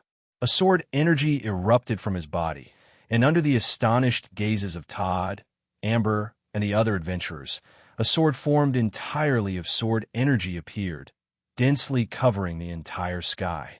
The next moment, with a downward slash from Blake, the sword energy rained down like a violent storm, targeting the monsters. Whoosh! Puffed! In an instant, accompanied by a sound that was like a bloody melody, the monsters were pierced through and exploded into ashes. One strike, total annihilation. Glug! Looking at the pile of magic stones on the ground, all the adventurers were stunned, not knowing how to react. The only sound that broke the silence was the gulping of their own saliva, as disbelief filled their faces. The sword energy from just now, while not aimed at them, was enough to make their souls tremble. It felt like a heavenly axe was hanging over their heads, ready to slice them in half at any moment. They couldn't even imagine that if those attacks had been directed at them, they'd probably be pierced like a hedgehog, unable to even maintain their human form, meeting a horrific end. Even Todd, the only level 5 adventurer present, had his face twitch. He was left speechless. Even for him, facing such an attack would mean a near-death experience. If he miraculously survived, he'd be severely injured, teetering on the brink of death. Oh, much stronger than yesterday. The consumption of stamina and energy is within acceptable limits. Blake, resembling a sword immortal, landed gracefully after his attack, analyzing the consumption from just now, letting out a light breath. However, because it's much stronger than yesterday, the difficulty at level 10 has decreased considerably. It's a bit unsatisfying. It's no longer providing the best training effect. He then tied the 5 bags of incense to his waist and frowned, contemplating. If the adventurers who were watching heard these words, they'd probably collapse in embarrassment. Seriously? The difficulty is too low for you? What a joke. Forget it. Let's head to a lower level. After a deep breath, Blake glanced at the adventurers and then walked toward them. Big brother, we didn't mean to. Seeing Blake approaching with swift steps, the adventurers' faces twitched in fear, hurriedly trying to explain. Lily, please help me collect the magic stones. We're heading to a lower level. Before they could finish, Blake turned his gaze to the worshipping Lily and spoke gently. As for the other adventurers, he completely ignored them. Yes, I understand, Lord Blake. Lily immediately nodded and, leaving the group, followed Blake. The remaining adventurers were left dumbfounded, their faces twitching. This guy completely ignored them. It was truly arrogant, but honestly, he had the right to be arrogant. In fact, they were already thankful that he hadn't sought revenge for their previous mockery. Some of them couldn't help but feel a little resentful. Meanwhile, the people from the Apollo Familia shrank their necks, fearing that Blake or anyone else might expose them. If that happened, they would be in big trouble. For the strong, there's no need to waste words on weaklings. When the time comes, their strength will naturally make others submit willingly. That was Blake's approach. Actually, he didn't even consider them at all. They were just a bunch of weaklings, following the tide, always running their mouths. If he took them seriously, that would be a compliment to them. Lord Blake, we've gathered 401 magic stones. After a moment, Lily, who had finished collecting the magic stones from the ground, reported excitedly. Only 401? That's a bit fewer than I expected. Oh well, let's head to the middle levels.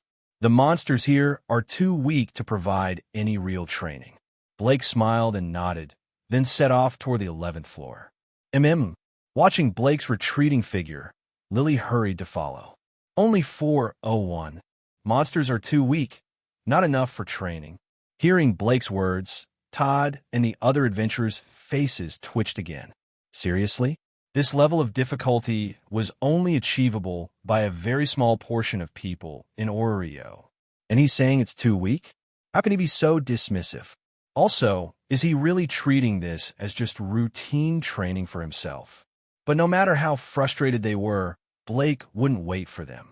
As they watched Blake and Lily disappear into the mist, the adventurers, led by Todd, quickly followed. They wanted to see just how far this monstrous newcomer could go. The 12th and 15th floors. Blake never stopped. The level 2 monsters he encountered were all slain in a single strike, without exception. This left the adventurers behind in a state of shock. A rookie level 1 adventurer, using 400 monsters as training targets, effortlessly wiped them all out with a beautiful strike. Now he was even taking down level 2 monsters with a single blow. In fact, most of the adventurers couldn't even follow Blake's sword moves. They only saw a flash of cold light, and then the level 2 monster would be instantly turned to ash. Ha. So these are the people from the Apollo Familia? They're so weak. Huh. That dodge was just too funny. Hey, did he just use the magic sword? Its power is certainly not weak. After a moment, just as Blake entered the entrance to the 16th floor, he heard a series of noisy voices. Looking around, there were many figures in the distance. The people from the Apollo faction are on the 16th floor? Haha, this is going to be interesting. Yeah, I really want to see their faces. TSK, tisk. It'll definitely be fun. This means the outcome of this game is already decided. Blake wins hands down. Seeing Blake and Lily stop, the adventurer teams following behind also heard the shouting from the distance and couldn't help but show strange expressions, smiling mischievously. If the 6 people from the Apollo faction knew that their opponent, Blake, was so extraordinary and had effortlessly reached the 16th floor, instantly taking down the monsters they had fought so hard to defeat, what kind of expression would they show? Unknowingly, the adventurers who had once looked down on Blake were now filled with awe, no longer daring to harbor any ill intentions, and perhaps even defecting to his side. Lily, let's go. Noticing the many figures ahead, Blake raised an eyebrow before walking forward with Lily. If there had been more than one path here, he wouldn't have bothered meeting the intellectually challenged members of the Apollo Familia. Hey, isn't that Blake? Why is he on the 16th floor? Yeah, are the people behind him protecting him? Wait, no, they're just tagging along for the fun, aren't they? As the two sides drew closer, the adventurers in the crowd turned around, surprised to see Blake and Lily walking slowly, with the adventurer team behind them in a lively atmosphere. They muttered in confusion. Who cares? Both sides are rookies. It'll be fun when they meet later. Yeah, but even if the Apollo Familia is weak, they should still be stronger than that kid. Tsk, TSK, look at his relationship with the Sword Princess. Could it be that 15 can't cut it anymore and needs the Sword Princess's help? Those who didn't understand Blake's abilities began making wild guesses. Crack! At that moment, the wall between them and Blake suddenly cracked open, and a gray wolf with flames spewing from its mouth emerged. The monster's out. TSK, this is going to be fun. Seeing this, the adventurers who had turned their heads glanced at Blake with mocking eyes. Normally, when a monster appeared, people would immediately ready their weapons to deal with it. Otherwise, in such a crowded space, things could get dangerous. But now, they had no intention of stepping in, as the monster had clearly targeted that silver-haired kid. What happened next stunned them. The monster, having charged straight at Blake, didn't even get the chance to bite before it was cleanly cut down in a single strike. The magic stone dropped to the ground with a crisp sound. Lily, standing beside Blake, immediately picked up the stone as if this kind of scene had happened countless times before. Watching Blake's calm expression, like he had just crushed an ant underfoot without breaking stride, these adventurers wiped their eyes in disbelief. His expression is hilarious. Yeah, I'm dying of laughter. The adventurers behind Blake laughed heartily at the situation. Just a short while ago, they had experienced this same frustration themselves, but now, seeing someone else go through it, they found it incredibly satisfying. As the saying goes, happiness is built on others' suffering. Make way. Blake finally reached the crowd, blocking his path. After frowning, he spoke in a calm tone. Hearing the voice of the silver-haired boy, whose presence was somehow unsettling and recalling the sight of him killing a monster in one blow. The adventurers blocking the path froze for a moment before obediently stepping aside. Passing through the crowd, the scene finally opened up as Blake entered the 16th floor. Not far from the entrance, 6 members of the Apollo Familia were surrounded by 20 large gray wolves, their mouths spewing flames as they relentlessly attacked. The Apollo members were struggling to defend themselves, barely holding on. And about 10 meters away, over 100 adventurers had formed a half circle, watching the spectacle with great interest. Some chuckled, others commented on the fight, occasionally letting out jeers. The 6 Apollo members, already in dire straits, were so enraged that they nearly spat blood. "There's Ace. HM. That's Ryu." Blake scanned the area and immediately noticed Ace, who stood out in the crowd. Then, his gaze landed on a girl beside her, wearing a cloak, her pointed ears, greenish hair, and piercing eyes catching his attention. He was slightly surprised. Could it be that Aunt Mia sent her? Or maybe Seer asked her to come? Blake made a connection and smiled slightly. Ryu, this elven girl, was not someone who would involve herself in such trivial matters. So it had to be one of those 2 possibilities. As Blake pondered, the surrounding adventurers stared at him with strange eyes, clearly noticing the unexpected guest. "What? You're telling me that the silver-haired kid killed 400 monsters in one blow and can also take down level 2 monsters with a single strike? Hey, you're kidding, right?" At that moment, a new wave of chatter erupted, making the scene even more chaotic. "Of course. Do you think I'd lie? I'm telling you, the Apollo Familia is in trouble. Just wait, this is going to be really fun. TSK, tisk. By the way, you idiot, calling Blake a silver-haired kid. Do you want to die?" Hiss. Gasps of surprise rang out.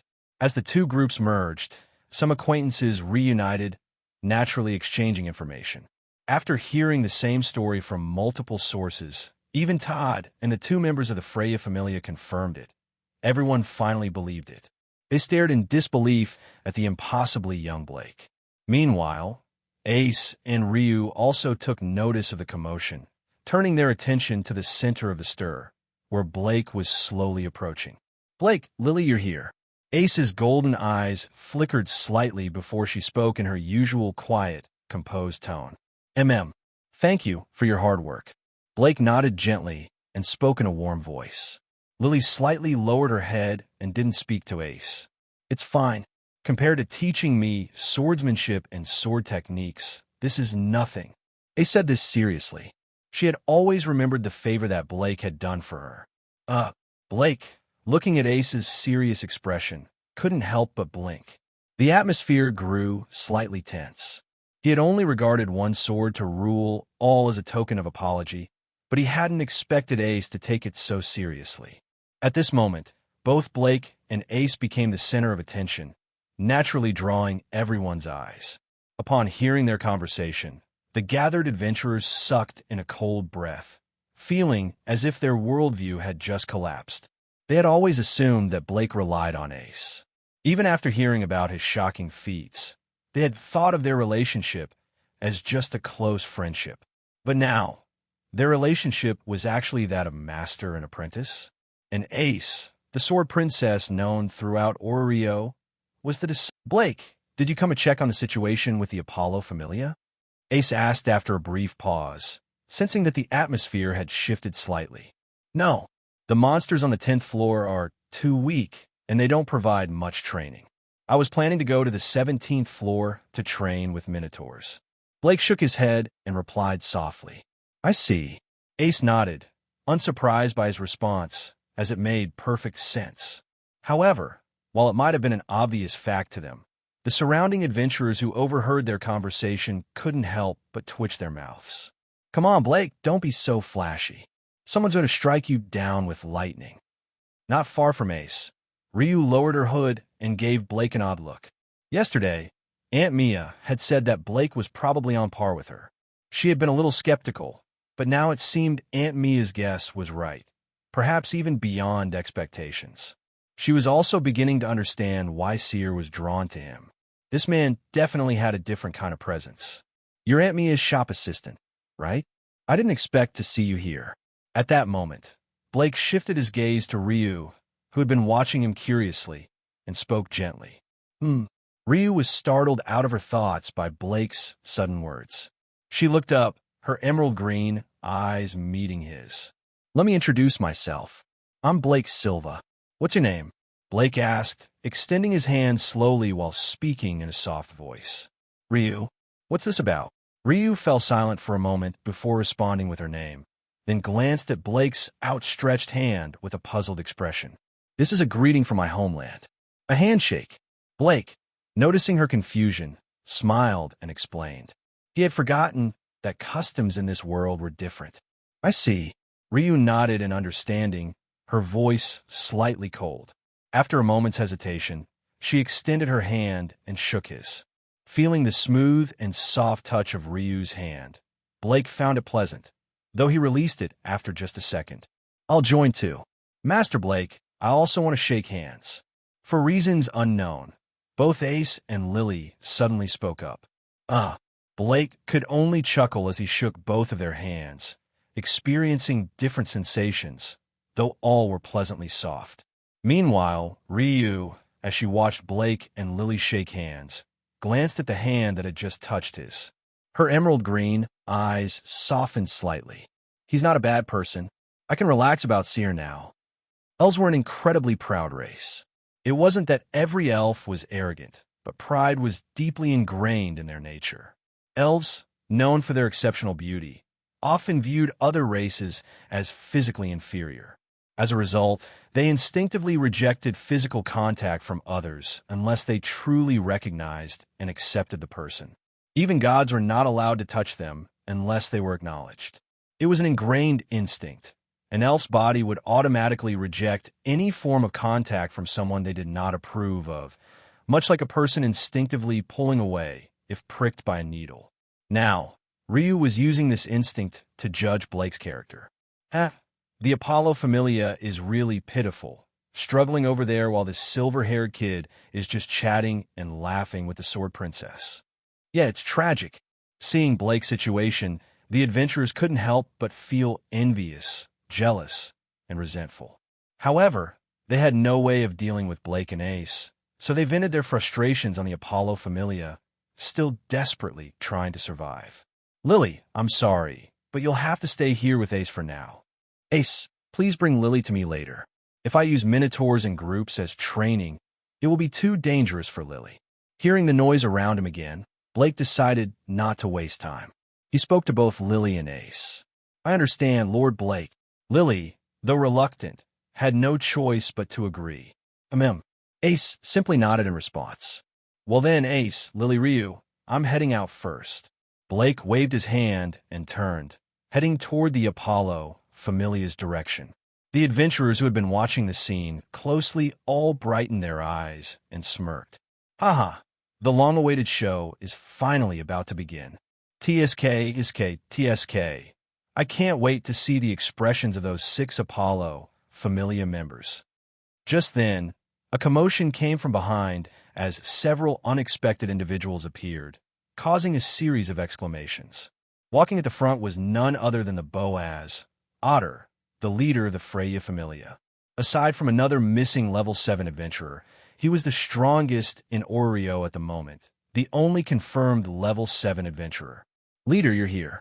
Amidst the exclamations, the level 5 adventurers Todd and his group of 3 approached Otter respectfully and greeted him. How's the situation? With a slight nod, Otter asked in a commanding tone. Rookie Blake. The strength he displayed has far exceeded my imagination. Upon hearing this, Todd and his companions exchanged glances, speaking with a hint of awe. We'll explain the earlier events later. Otter suddenly interrupted Todd's explanation with a wave of his hand, his indifferent gaze locked onto Blake. At that moment, the pack of gray wolves that had been surrounding the Apollo Familia had decreased in number from 20 to 13. Upon sensing Blake's approach, 4 of the wolves broke off from the group and charged at him, their mouths opening wide as dark red flames brewed within. Blake, what makes you worthy of being noticed by Lady Freya? Let me witness it. If you're not qualified, then maybe death would be the best relief for you. Otter coldly stared at Blake, thoughts flashing through his mind. In Otter's eyes, Freya was a perfect goddess, and he would never allow anyone unworthy to defile her. Absolutely not. Clang! With a crisp sound, Blake suddenly drew his iron sword from his waist. At that moment, the four wolves surrounding him unleashed flames. The scorching fire tore through the air, generating extreme heat, showcasing formidable power. Taking a direct hit would certainly be unpleasant. Of course, that was only if he got hit.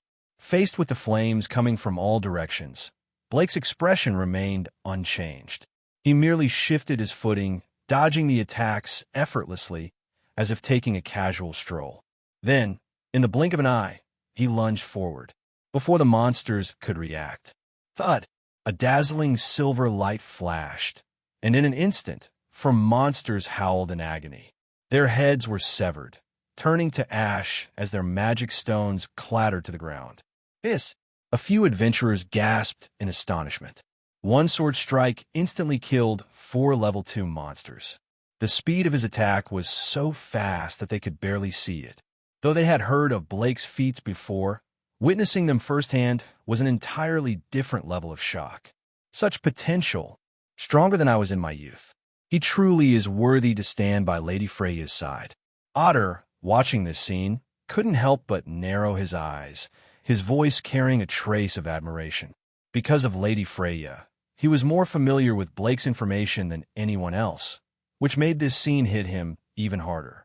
Blake's actions made him realize just how monstrous this silver-haired youth was. After all, Aurorio's sole level 7 adventurer had still been a mere low-level adventurer struggling on the 10th floor just 2 days after beginning his journey. "Are you here to mock us? We never asked for your help." A hysterical voice rang out. The 6 members of the Apollo Familia glared at Blake with twisted expressions, their voices filled with resentment. They had overheard the murmurs around them, words that made them tremble. The mere distraction caused by this chatter had delayed their responses to the monsters, worsening their predicament. Yet, even then, they clung to a sliver of hope. Maybe the others were exaggerating.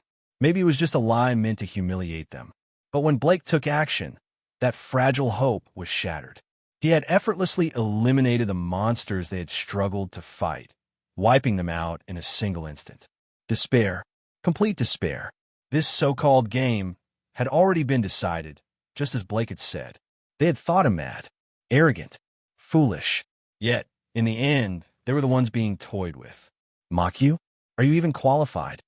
Blake's voice was calm, his indifferent gaze sweeping over the Apollo Familia members, who were teetering on the edge of madness from the sheer humiliation. Ha! This is killing me. Yeah, first time I've heard someone say you need qualifications to be mocked. I must say, this silver-haired guy is so cool. A female adventurer spoke with shining eyes. How arrogant. He'll regret it sooner or later. Hidden among the crowd, an Apollo Familia member muttered through gritted teeth. After all, these were their comrades. They couldn't just sit back and accept this humiliation. This silver-haired guy may be cocky, but at least he has the strength to back it up. Do you? TSK, such a petty grudge. The moment the words fell, those who supported Blake instantly retaliated. In no time, the entire area erupted into a heated debate, leaving the Apollo Familia members fuming in frustration. Who exactly are you? Amid the noise, Ryu's gaze lingered on Blake. Her emerald eyes flickered with deep curiosity. Blake, true to his nature, ignored the noisy crowd. In the end, those who supported him now stood by his side. This alone proved that his charisma wasn't just about raw strength. Has the sword been ruined? Blake finally halted, gripping his iron sword tightly as he examined the crack running down its center. A faint sigh escaped his lips. He had used reinforcement magic to extend its durability, but after executing one sword to rule all and slaying so many monsters, it was clearly at its limit. Had he not strengthened it, it would have shattered long ago. Ow! Just then, eerie howls echoed through the dungeon. To everyone's shock, the remaining 10 wolves, who had been attacking the Apollo Familia, abruptly abandoned them and charged straight at Blake. Noticing this, Blake exhaled softly before raising his iron sword. With a single swing, swing, dozens of sword key blades materialized in the air, moving at speeds invisible to the naked eye. The next moment, the 10 wolves were pierced through, collapsing into lifeless heaps. This move, as the saying goes, outsiders watch for the spectacle. Insiders watch for the skill. Otter's pupils shrank. His mind rapidly analyzed the sheer value of what he had just witnessed. Otter-sama, actually, seeing the rare look of shock on Otter's face, Todd chuckled, feeling oddly satisfied. After all, Otter had scolded him numerous times before. But Todd also knew when to be serious. So, without delay, he explained everything Blake had done throughout their journey. With each word, Otter's expression grew more serious, his astonishment deepening. This only made Todd feel even more pleased. For once, he was actually grateful to Blake. He had never seen Otter react like this before. Crack! At that moment, amidst the bustling underground city, a crisp sound echoed. Before anyone could react, the iron sword in Blake's hand suddenly cracked, shattering into pieces. Fragments clattered to the ground, leaving behind only the broken hilt in his grasp. A hush fell over the dungeon. All eyes locked onto the scene, frozen in shock. Blake, however, merely stared at the broken blade in silence. His expression remained calm, but there was a trace of regret in his gaze. Meanwhile, not far away, the Apollo Familia members, who had just snapped out of their daze, turned their glares back to Blake. Among them, a certain figure, who had been lurking in the shadows with a crafty glint in his eyes, suddenly smirked. A sinister grin spread across his face, as if he had just thought of something very dangerous. This guy's sore broke. It's a good opportunity. The game is lost, but if we kill him, maybe we have a chance to survive. Kill him. Several injured members of the Apollo Familia, their eyes filled with murderous intent, looked at Blake and silently nodded in agreement. They pulled out knives emitting magical energy. The Apollo Familia had already realized the gap in strength between them and Blake was absolute. They had lost the game, and if it continued as it had been, their fate was sealed. Being toyed with by Blake would be a light punishment. The real problem was Apollo's personality, which they knew all too well. It could only be described as hellish. So, they had no choice but to take extreme measures. If they ambushed and killed Blake, they could turn the tables. Even if they became infamous, so what? At least it would mean a chance to survive. At worst, they could escape Orio. However, their sneaky plans did not go unnoticed by high-level adventurers like Ace, Ryu, Otter, and Todd. Just as Ace placed her hand on her sword hilt and Ryu summoned swirling winds to intervene, Otter stepped forward, blocking their way with a silent but overwhelming presence. Their pupils shrank, their bodies stiffened for a moment. Otter's aura was terrifying, far surpassing theirs. As a level 7 adventurer, his strength had reached the level of a high-tier monster, something neither Ace nor Ryu could compare to. Little brat, go to hell and repent. At the same time, the 6 members of the Apollo Familia twisted their faces in a grim expression. 5 of them gripped their magic swords tightly and unleashed their strongest attack. 5 massive flames converged together, forming a raging firestorm that rushed toward Blake. How despicable! How shameless! Watching the Apollo Familia's sudden attack, the surrounding adventurers showed expressions of disgust, angrily glaring at them. Most of the adventurers present were decent people, and what they hated the most were sneak attacks and underhanded tactics. Every year, countless adventurers died in the dungeon, not only because of monsters, but also because of people like this. In fact, humans themselves were often the greater threat. Faced with the ambush, Blake merely looked up indifferently at the flames. He had sensed their malicious intent long ago. However, he hadn't intended to bother with these insignificant pests. But since they dared to do such a thing, he had no problem eliminating them now. After all, they had just given him a legitimate reason. Under the gazes of the worried, expectant, and cursing adventurers, Blake clenched his left fist and, to everyone's astonishment, punched the firestorm. Hey, wait, punching fire? Are you serious?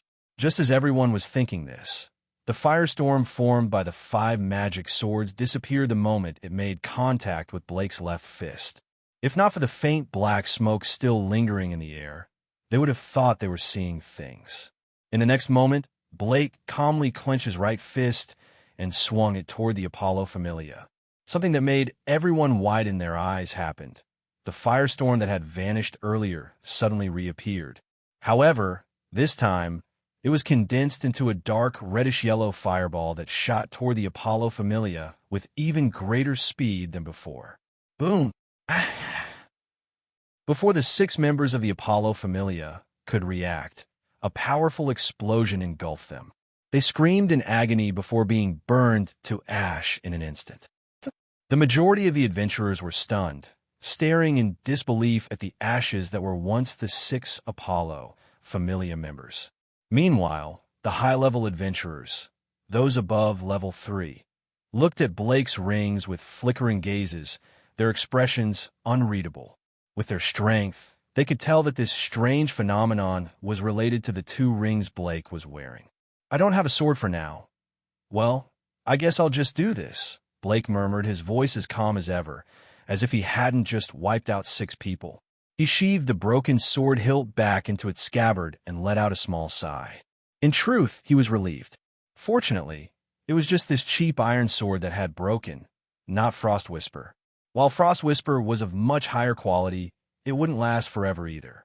If it had shattered, that would have been devastating. Blake hadn't expected one sword to rule all to put such a strain on his weapons. This friend, could you help me with something?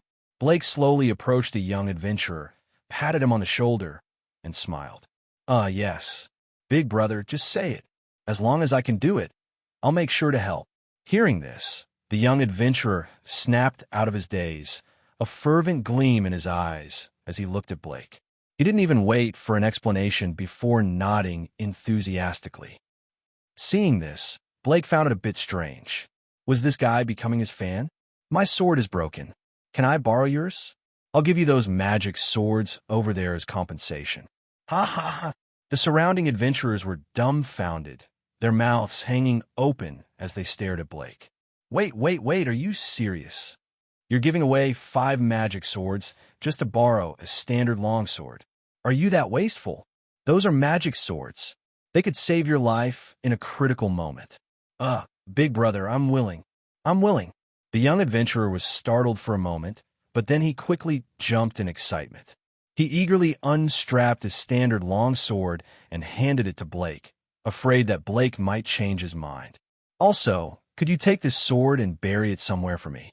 After receiving the longsword, Blake seemed to remember something and handed the now useless iron sword to the young adventurer. That's about it. Good luck. And remember, don't get too greedy.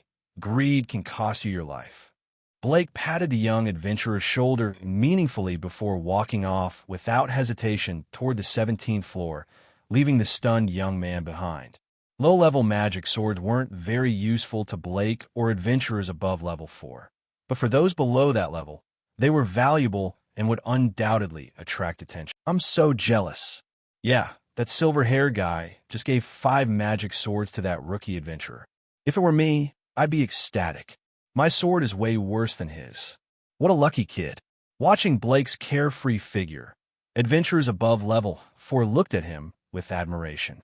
As for those below level 4, they all stared wide-eyed at the excited young man eagerly picking up the magic swords, full of envy and jealousy. This really is just like Blake, Lily said helplessly. Magic swords aren't much use to Blake.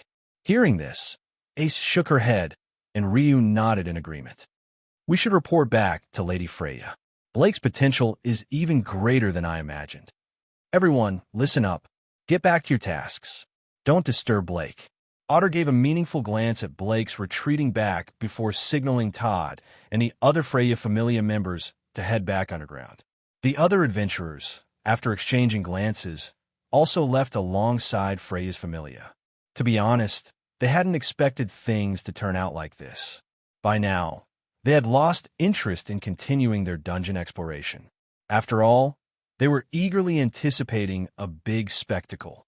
Missing it would be a shame. That was the general consensus. Even though the match could be considered over, everyone guessed that Apollo, waiting in the central square, wouldn't let things end so easily. Ace, where should we go now? After Lily finished collecting the magic stones, she turned to Ace and asked, "Let's go to the 17th floor." Ace responded decisively. Although Blake had asked them to wait, now that the spectators had all left, there was no harm in going ahead. Besides, it was getting a little boring. A moment later, Ace finally spotted Blake. A group of minotaurs was angrily roaring, and among them, a lone figure danced through their attacks, narrowly avoiding their massive stone axes. The sight made onlookers shudder. Ace and Lily were used to this, but Ryu was shocked, witnessing Blake's prowess in action again. Minotaurs were far stronger than the demi-humans she had heard of, and seeing their overwhelming strength firsthand left a different impact altogether. Time passed slowly. Blake, using incense to attract monsters, would then eliminate them with his one sword to rule all technique, repeating this process to continue his training. It wasn't until his energy and stamina were nearly depleted that he finally stopped. After Lily and Ace finished collecting the scattered magic stones, they all headed back above ground. Meanwhile, in the central square, as dusk fell, the gods who had left earlier returned. They hadn't forgotten that the war game was reaching its climax, an outcome that would determine victory or defeat. However, when they arrived, they found that hundreds of adventurers had already gathered, chatting and laughing. Among the group of gods who arrived together, standing at the forefront was Apollo. "Apollo, do you think your child has a chance at victory?" A god who was familiar with him asked with a smirk. "I'm sure our Familia's child will win. That silver-haired human who dared to disrespect us gods is just an incompetent rookie, a mere level 1. Meanwhile, our child is an elite among elites. Not to mention, that arrogant brat belongs to Hestia, the poverty-stricken goddess."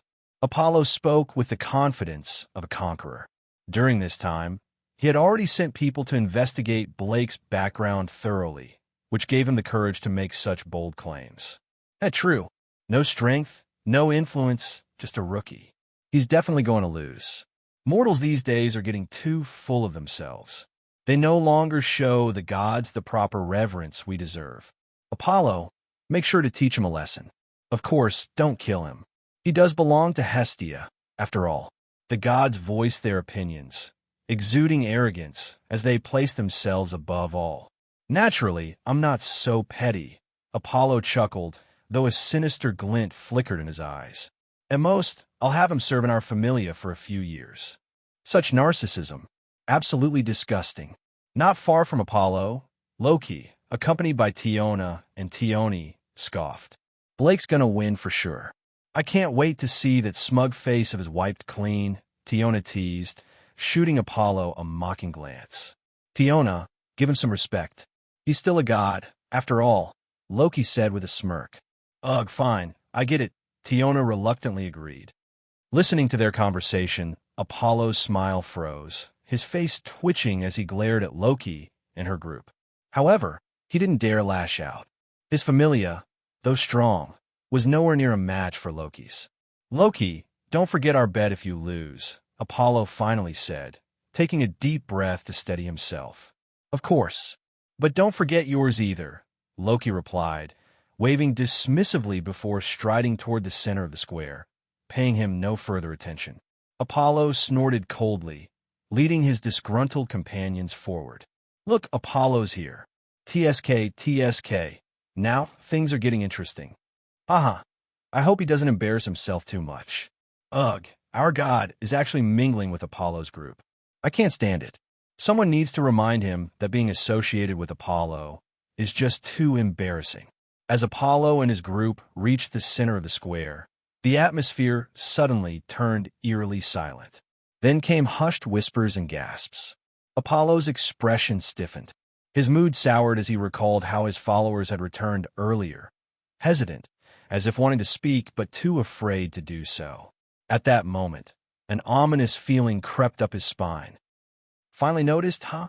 But might be too late now."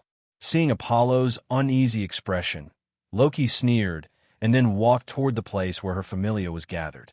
The events that had happened in the dungeon had already been reported back to her by her returning followers, and they were far more interesting than she had imagined. She was looking forward to what would happen next. The long-dormant Oreo was about to get lively again. Damn it, what happened? How could they dare hide it from me? Apollo's face darkened as he walked toward his followers, and the gods around him exchanged confused glances. It seemed that things weren't as simple as they had expected. Seeing Apollo in a bad mood, the other gods scattered, heading toward their respective familias. Soon, they heard the reports from their own followers, and all of them were left in stunned silence. Even after living for so long, they couldn't process what they were hearing. Their minds were in shock. At this moment, at Apollo Familia's location, Apollo, accompanied by his grim-faced captain and lover, Hyacinthos Cleo, stood silently, looking at the more than 100 of his followers, creating a tense and ominous atmosphere. Speak. What happened in the dungeon? Why did you all return and avoid the base, avoiding Lord Apollo? Hyacinthos' gaze sharpened as he angrily spoke. Well, Lord Apollo, Lord Hyacinthos, actually, they were killed by Blake. Unable to bear the pressure any longer, Apollo's followers exchanged fearful glances before, in broken voices, they finally revealed the truth. What? Upon hearing this, Hyacinthos' face froze, his brain temporarily going blank. They had 6 high-level adventurers as support, yet they were killed by a level 1 rookie. Loki, is this what you meant? Apollo's entire body exuded a chilling aura, sending shivers down people's spines. He was barely able to suppress the overwhelming energy leaking from him. He finally understood why the adventurers in the square were giving him strange looks, why Loki was certain of his defeat, and why his followers were avoiding him. His 6 high-level adventurers, who had been boasting about being the elite of the elite, were now dead. It was an utter humiliation, a slap to his face that echoed. Ugh, tell me, how did that silver-haired kid kill them? He shouldn't have that kind of power. Could the Sword Princess have helped? Apollo asked, his face dark with anger. Well, actually, upon hearing this, Apollo's followers exchanged uncertain glances, unsure of how to respond. Killed them? They had boldly ambushed someone in front of many adventurers, only to be instantly countered and killed. They didn't even take the game seriously. It was all just a training session for their basic abilities. The rest was incidental. Speak. If the Sword Princess really interfered, I'll make Loki Familia pay for it. Noticing his followers' strange reactions, Apollo's sense of dread grew stronger. His face darkened as he demanded answers. However, before he could finish, cheers and exclamations suddenly erupted from the square, cutting him off. Oh, the silver-haired guy finally came out. I thought he'd forgotten the time while training. Yeah, TSK, TSK, TSK. The real show is finally starting. We've been holding this in for so long, not revealing what happened in the dungeon, just so Apollo wouldn't hear. It was worth the wait. The sudden noise in the square caused Apollo's followers to lower their heads, as if trying to hide something. Apollo's pupils contracted as he looked toward Babel Tower. There, a silver-haired young man dressed in casual clothes walked steadily toward them, his expression calm and unruffled. Behind the boy were 3 girls, a blonde swordswoman, Ace Wallenstein, who wore light armor and was more beautiful and graceful than most goddesses, a cloaked elf girl, Ryu, whose pointed ears were faintly visible, and lastly, a somewhat awkward little girl from the Palom race, Lilaruka, who was wearing a cream-colored cloak and carrying a backpack much larger than her body. Ugh, Blake, welcome back. I was so worried. I'm so glad you're okay. Otherwise, I would. Just as Blake walked through the path cleared by the adventurers, drawing everyone's attention, a youthful, well-endowed figure suddenly rushed forward and hugged him, speaking with a caring, tearful voice. This was Hestia, the goddess with a black ponytail and a blue ribbon tied at the front, her symbol clearly displayed. Earlier that morning, Hestia had overslept after drinking too much the night before. As soon as she saw Blake, She immediately rushed over from Hephaestus' place. Sorry. Upon hearing this, Blake's expression softened, a hint of apology in his voice. He understood. Though Hestia trusted him, the feeling of waiting helplessly like this was unsettling. Sigh, you really know how to get into trouble. On your second day as an adventurer, you're already clashing with a major familia like Apollo's. At that moment, another figure emerged from the crowd. Hephaestus, who walked up to Blake, her expression strange as she spoke helplessly. There was nothing I could do. They insulted Hestia, and Apollo wasn't innocent either. Letting his followers act like this is one thing, but it's his twisted intentions toward Hestia that made me go after him. Blake explained while gently brushing Hestia's hair, shaking his head as he spoke to Hephaestus. Oh, Hephaestus looked at Blake in surprise. She knew Apollo's character, but she couldn't understand how Blake knew about his intentions. I can sense people's malice. Noticing Hephaestus' curious gaze, Blake explained calmly. You really hide a lot of abilities. Upon hearing this, Hephaestus looked at Blake with astonishment. She knew about the events in the dungeon, but she hadn't expected that, in addition to his breakthrough in breaking the level restrictions and surpassing his limits, Blake also possessed the ability to sense even the malice of gods. This completely shattered Hephaestus' perception of humanity. Of course, my Blake is the strongest. Seeing Hephaestus praise Blake, Hestia immediately turned with a proud expression and said to Hephaestus, "He's amazing, right?" "Yeah, amazing." At that moment, Apollo suddenly walked over, his voice filled with rage. "Blake, confess to me honestly about how you schemed and killed my children for my familia." Upon hearing this, both Hephaestus and Hestia frowned and looked at Apollo. Blake, on the other hand, stared at Apollo with cold eyes, his crystal blue gaze faintly filled with killing intent. He hadn't even planned to settle accounts with this guy yet, but now this guy was coming to trouble him first. Truly audacious. The adventurers in the square all looked at Apollo with strange expressions, suppressing their laughter, their eyes filled with mockery. It's not every day you get to see a god being ridiculed. Since you couldn't win against my children, you resorted to such despicable methods to kill them and claim victory? You dare to do such a thing in broad daylight, and you think your entire life could make up for it. Seeing that Blake was ignoring him, Apollo's anger erupted like a volcano, spilling out in full force. "Hestia, let this boy from your familia become a slave for life and hours. I'm sure you have no objections, right?" What nonsense are you spouting? I haven't even settled things with you, and you dare..." Upon hearing this, Hestia was momentarily stunned by his words, before quickly reacting with fury. "Oh my Apollo, losing the game has made you lose your mind?" Before Hestia could finish her sentence, Loki, with squinted eyes, walked over, speaking mockingly. Loki, if I find out you're involved in this matter, I won't let it slide either," Apollo said, glaring at Loki, his tone venomous. "Apollo, getting deceived by your own familia and causing trouble without understanding anything. Your intelligence is obviously underpaid. With someone like you, you dare to be called a god alongside my Hestia? You've really tarnished her reputation." As Loki was about to retaliate, a cold voice suddenly interrupted, causing Apollo's expression to freeze. Loki, Hephaestus, and the gods watching from afar all showed strange expressions. It was the first time they had ever seen a human openly insult a god in front of everyone. While Apollo wasn't exactly a well-liked god, he was still a god, and others should generally show respect. Hestia clung tightly to Blake's arm. She loved the heroic and gentle side of him. Of course, it was for her. If it were another girl, she'd probably flip over a jar of jealousy. The other adventurers looked at Blake with astonished eyes. Their admiration for him surged like a torrent. To insult a god so publicly and show no respect was something beyond their capabilities. Even if some adventurers didn't show respect to their own gods, they still had to act reverently in public. It was a given.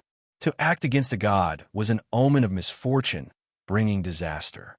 "How dare you insult me? Hestia, is this your familia? They have no manners." Apollo's mind froze for a moment. Then his chest began to rise and fall violently. Although this guy had been disregarding him in the tavern yesterday, he had still acted within reason, not insulting him. Now, this mere human dared to insult him in front of nearly all the adventurers and gods of Oreo, calling him unintelligent and unworthy to be a god. This was no longer just disrespect. It was an outright slap in the face. Blake had killed his children, and now he dared to insult him in public. This was intolerable. Apollo's thoughts raced with malice. He couldn't let this go. He had to do something. Apollo could already imagine that even if the silver-haired kid were to die today, he wouldn't recover his reputation. It would only make him a laughingstock among the gods and adventurers, a stain he would never wash away. Blake is not a servant. He's my family. And as for you, Apollo, it's not manners you're lacking. It's your whole familia. Hestia didn't know what Apollo was thinking. Right now, all she cared about was seeking justice for Blake. It's getting quite lively.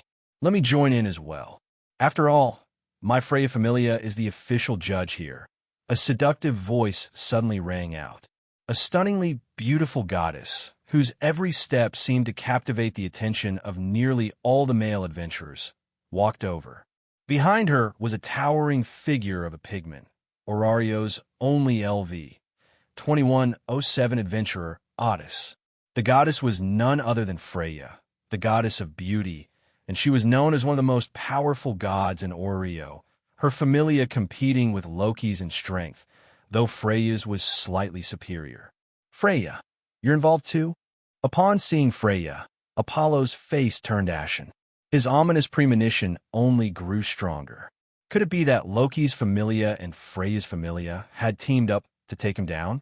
And that the silver-haired kid was just a pawn in this game? Apollo, what a filthy thought. Don't you know yet? The ones judging this game are Otter's team, Freya said, looking at Apollo with a hint of disgust. Although she had always looked down on Apollo, after he targeted someone she cared about, her disdain for him had turned into outright disgust. Damn it! Hearing this, Apollo clenched his teeth, finally piecing together his earlier suspicions. Why had the two top-tier familias come together against him? What exactly do you mean by this? I haven't done anything to offend you three women recently, have I? Why are you targeting me? Hestia, Loki, Freya. Apollo, unable to bear this humiliation any longer, angrily shouted. Huh? Target you? Hearing this, Loki was taken aback and looked at Apollo strangely. Apollo, you're really asking for trouble with that mouth of yours. I could get angry too, you know. Freya said coldly. Hey, Apollo, when have we ever targeted you? It was your familia who started provoking us. Hestia said angrily. Hestia, just ignore him. It seems his brain circuits are malfunctioning. He's lost his ability to solve problems. To put it simply, he's gone mad. And this kind of disease is contagious. Blake calmly pulled Hestia back, sneering at Apollo as he spoke. As Blake finished speaking, the adventurers who had been quietly watching the spectacle could no longer hold back and burst into laughter. Oh, Blake Silva, you're really to my taste. What do you think? Why don't you come join my familia? I'll even let you get closer to Ace. Loki said with a smile, looking at Blake. Blake's words were exactly to her liking. Unknowingly, this raised the status of Loki's familia and Ace. Meanwhile, Freya didn't speak, but her body trembled slightly as though enduring something, and a strange, faint blush appeared on her face. However, it was quickly suppressed, and she lowered her head slightly. If you looked carefully, you could see the volcanic-like passion in her eyes. Freya's feelings were really helpless. Noticing Freya's change, Blake thought helplessly. He had only said that to thank Loki and Freya for their help. Though he didn't care about the game, they had still helped him. However, Freya's inexplicable affection made it hard for him to accept. Loki, don't think you can take my Blake away. Hestia immediately shifted her anger to Loki, grabbing Blake's arm and cautiously glaring at Loki as she gritted her teeth. Watching this, Hephaestus covered her face in exasperation. She couldn't understand what was going on anymore. One moment they were arguing, the next moment they were fighting over jealousy. On Apollo's side, seeing that Blake mocked him again and was now using Loki's and Freya's support, Apollo's face darkened. However, he really couldn't argue with that statement, so the only thing he could do was deepen his hatred for Blake. Unable to do anything to Loki and Freya, Apollo wasn't about to let Hestia and Blake go. Damned! For the third time, you provoke my gods. Don't get too cocky, Blake. I haven't settled the matter of you killing my Familia members yet. Apollo's silence didn't mean his captain, Cleo, would remain quiet. Cleo had absolute loyalty and love for Apollo. Earlier, because it was a conversation between gods, he couldn't intervene. After all, not everyone dared to confront a god like Blake head-on. But now, he couldn't take it anymore. His handsome face twisted in anger as he shouted, placing his hand on the hilt of his sword, exuding a murderous intent. "Shut up! Do you have any right to speak here?" However, the next moment, Blake's cold, crystal blue eyes glanced at him, and his expression instantly froze. He didn't dare to move a muscle. For some reason, Cleo had a feeling that if he dared to intervene or act, he would die on the spot. In the end, under the chilling gaze of Blake's crystal blue eyes, Cleo, feeling a cold shiver run down his spine, removed his hand from his sword. His previously imposing demeanor vanished, leaving him like a defeated dog. This scene was witnessed by everyone. The adventurers watching couldn't help but look at Blake with awe and respect. Ace, who had returned to Loki's side, also silently removed her hand from her sword's hilt. The Amazon sisters winked at Blake. As for Otter, his eyes narrowed. The murderous aura emanating from Blake was on par with his own. With such powerful killing intent, it was clear that he had killed countless monsters and humans. What baffled Otter, though, was that despite all the bloodshed, Blake still maintained a soul so pure that it could make Lady Freya helplessly fall for him. His eyes were so clear. Normally, after killing so many, one's eyes would show signs of madness. For example, Otter's eyes did, but Blake's were different. Freya, as one of the judges, please announce the winner. I don't have time to waste with Apollo's Familia. I'd rather go to the dungeon and earn some magic stones. After scanning the reactions of everyone, Blake looked at the slightly odd Freya and said indifferently, "You're right. We can't waste time." Freya sighed lightly, recovering her composure and smiling as she agreed. She naturally played along with Blake and mocked Apollo once more. "Freya, I hope you'll be fair. If not, it'll damage your reputation," Apollo said with a grim face, his eyes filled with cruelty as he glared at Blake. The time had come for him to vent his frustrations. "Of course, if I'm unfair as a judge, it would harm the reputation of Freya's Familia," Freya said with a strange smile after Apollo's reminder. This made Loki open her eyes, watching Apollo mockingly. The adventurers around them also gave weird yet expectant looks. The situation was getting more interesting, but the climax had just begun. "Otter, announced the result of the game," Freya said, her gaze briefly sweeping past the large man behind her before giving the command. "Understood, Lady Freya." Otter, exuding immense presence, respectfully responded and then stepped forward, expressionless as he glanced at the ominous-looking Apollo and declared the result. This game, Hestia's Familia wins."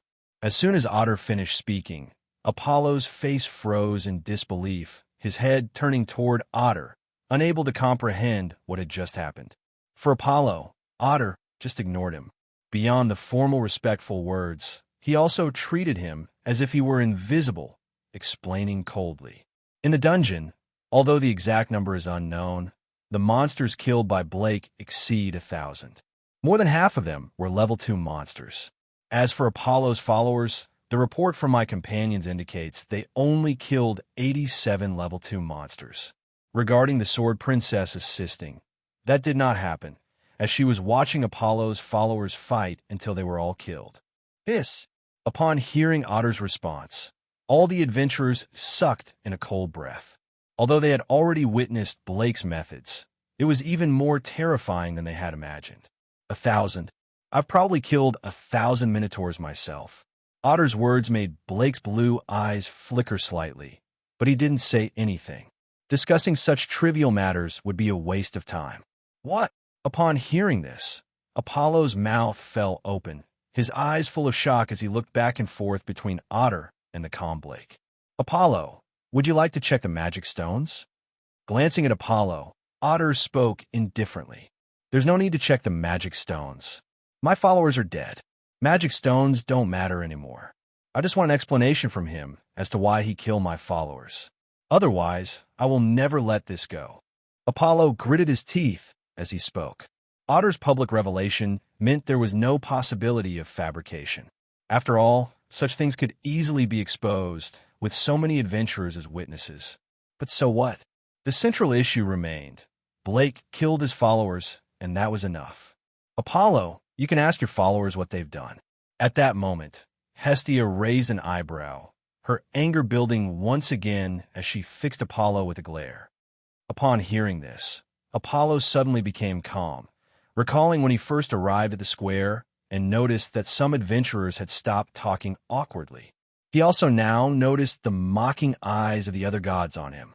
In an instant, Apollo's heart filled with bad premonitions. While Apollo was lost in thought, the calm-faced Lilaruka grabbed two individuals and brought them here. These were the first to have a conflict with Blake, Tut, and Anshing. Speak. What exactly happened? Having lost all face, Apollo exuded a chilling aura as he issued a cold command. Apollo, the truth is, Lord Hyacinthos and the others first ambushed and killed Blake, but were counter-killed in return.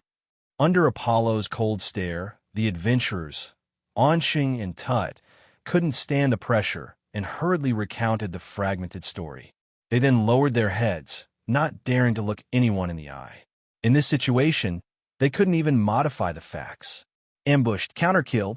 Upon hearing this, Apollo's expression froze instantly. They ambushed someone and then were counter-killed. Useless, completely useless. And this critical information was hidden from me. Apollo was now nearly insane. No wonder everyone and the gods were looking at him with disdain, mockery, and contempt. Damn it. So this is how things turned out. Having suffered such a blow, Apollo now realized that this stain would follow him for the rest of his life, becoming the subject of jokes for everyone. Breaking the last nerve, Apollo briefly paused before glaring at Blake with murderous intent. It's all this guy's fault. It's all because of him. I will make sure he dies a horrible death. Sensing Apollo's rising malice through his spiritual powers, Blake narrowed his blue eyes. Looks like I'll need to find an opportunity to deal with Apollo. Otherwise, he'll become a serious threat. Apollo, this game was won by Hestia's Familia. Do you have any objections? Otter didn't care about Apollo's thoughts, simply stating it like a matter of fact. No. Apollo gave a cold smile, not denying anything. At this point, it didn't matter anymore. Since there are no objections, let the remaining 10 come over. I need to deal with the last problem, and I don't have time to waste with you. After a glance at Apollo, Blake said calmly. At this, a vein on Apollo's forehead twitched. This guy plans to publicly execute his followers, pushing him to his death. Apollo, please save us. Under the leadership of Todd and other level 5 adventurers, the 10 people who had previously clashed with Blake in the tavern were quickly captured and brought to the scene. They were panic-stricken and cried out to Apollo for help. They were completely stunned, not expecting things to end up like this. Take responsibility for what you've done. Hearing the pleas from his subordinates, Apollo spoke with a cold expression.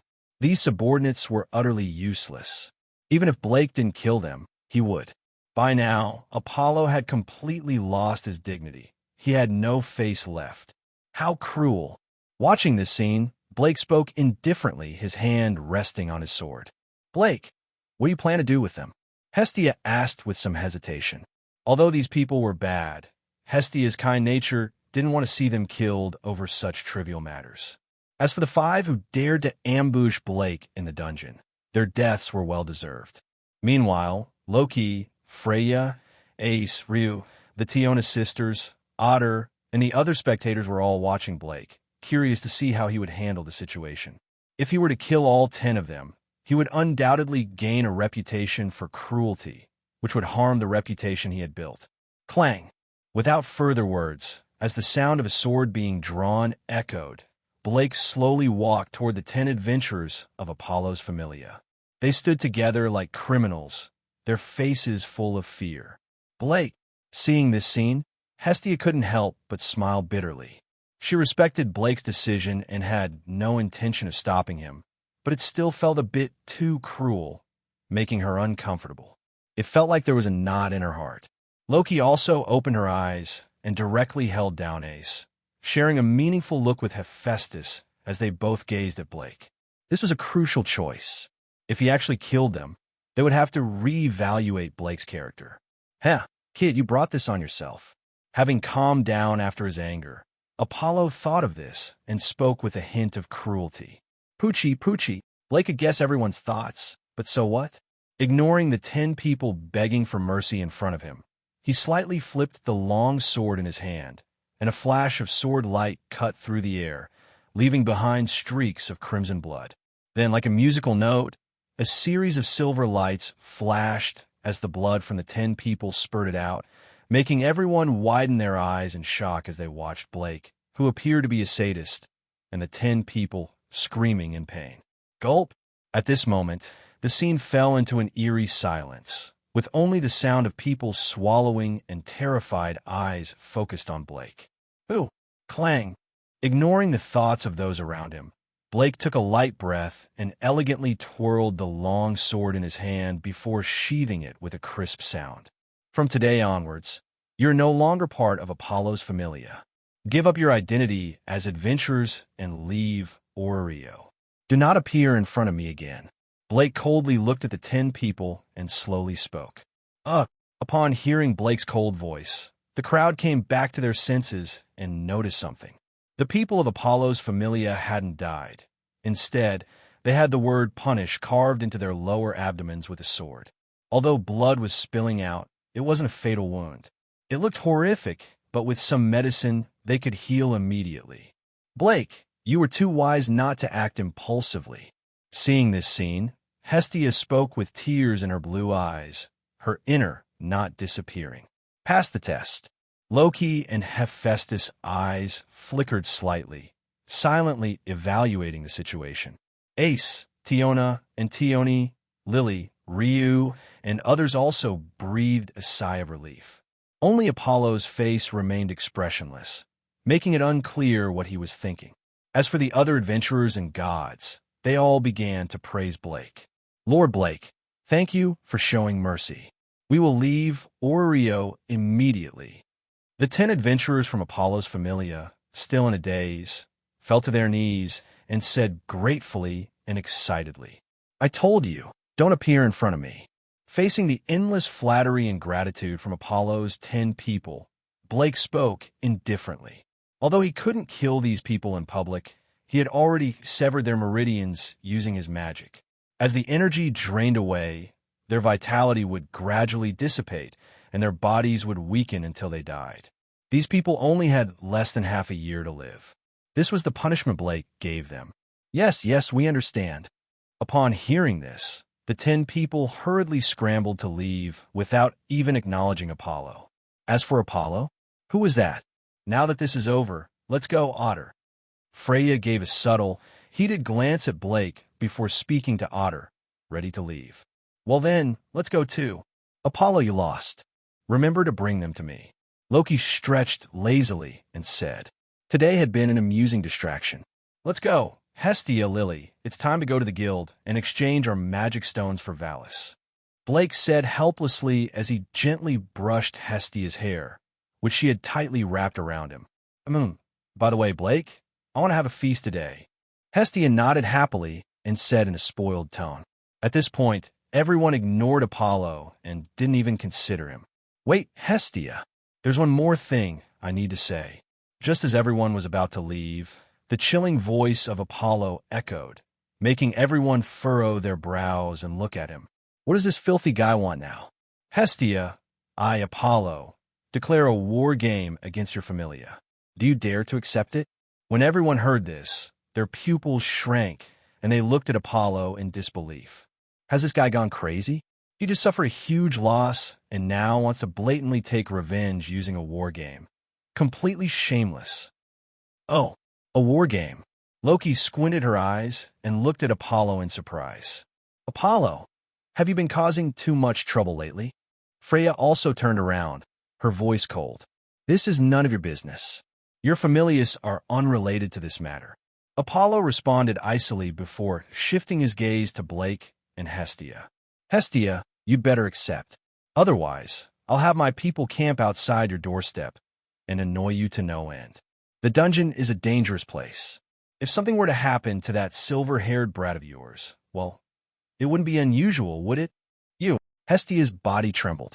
She stared at Apollo with a mix of anxiety and fury, but words failed her. How shameless to say such things in public. This god was truly a blight upon Oreo. The crowd shot Apollo looks of disgust. Even a rabbit will bite when cornered. And yet, Apollo, this venomous snake brimming with malice, had already been driven mad. Blake, however, ignored Apollo, his crystal blue eyes flickering momentarily. This was exactly what he had wanted. He had been searching for an opportunity to eliminate Apollo, this toxic presence, and now the god had delivered himself right to his doorstep. Hestia, accept the challenge. I promise you'll return to my side without a scratch. Under the watchful eyes of the crowd, Blake gently patted Hestia's black hair, soothing her anger as he spoke indifferently. His words made Loki and the other adventurers smirk, their eyes brimming with amusement as they looked at Apollo. They didn't think Blake was boasting. Having witnessed his strength firsthand, they all believed Apollo was walking straight into his own demise, one he would never return from. Understand? After a brief pause, Hestia, feeling the reassuring hand on her head, nodded and turned her gaze to Apollo, whose expression remained cold. A war game against my familia? I, Hestia, accept. Good. That makes things easier. Apollo smirked. The match will take place 1 week from now, at 9 o'clock in the Colosseum. The victory condition is the complete elimination of the opposing side. The losing familia will be banished from Oreo forever. A collective gasp spread through the crowd. They looked at Apollo in horror. This guy was ruthless. He completely disregarded the lives of his own familia, only seeking to destroy Hestia's. While war games have been held before, such brutal terms were unheard of. Apollo, this is too cruel. Your people are innocent. Why drag them into this? Hestia protested solemnly. One word. Accept, or I'll make you accept. Apollo sneered. I accept the war game. Before Hestia could respond, Blake pressed a finger against her forehead and spoke indifferently. Apollo familia, listen up. If you don't want to die, leave Apollo's familia immediately. Otherwise, I won't show mercy when the time comes. With those final words, Blake turned away, leading a conflicted Hestia with him. He paid no heed to Apollo's wicked expression, which reveled in his perceived success. Meanwhile, Apollo's familia members began to panic. Some of them, faces filled with fear, pondered their next move. A few even considered fleeing Oreo right away. Smart move. Loki, Hephaestus, Freya, and the other gods nodded approvingly before signaling their familiars to leave. Today, these gods had witnessed something extraordinary, a miracle of humanity. A mere level 1 had shattered the established hierarchy, nearly matching a level 5, and displayed an unwavering spirit that dared to challenge the gods themselves. If he survived the war game a week from now, he would become a living legend. Lord Blake, you're so cool. Finally leaving the tense atmosphere behind, Lily sighed in relief before excitedly exclaiming.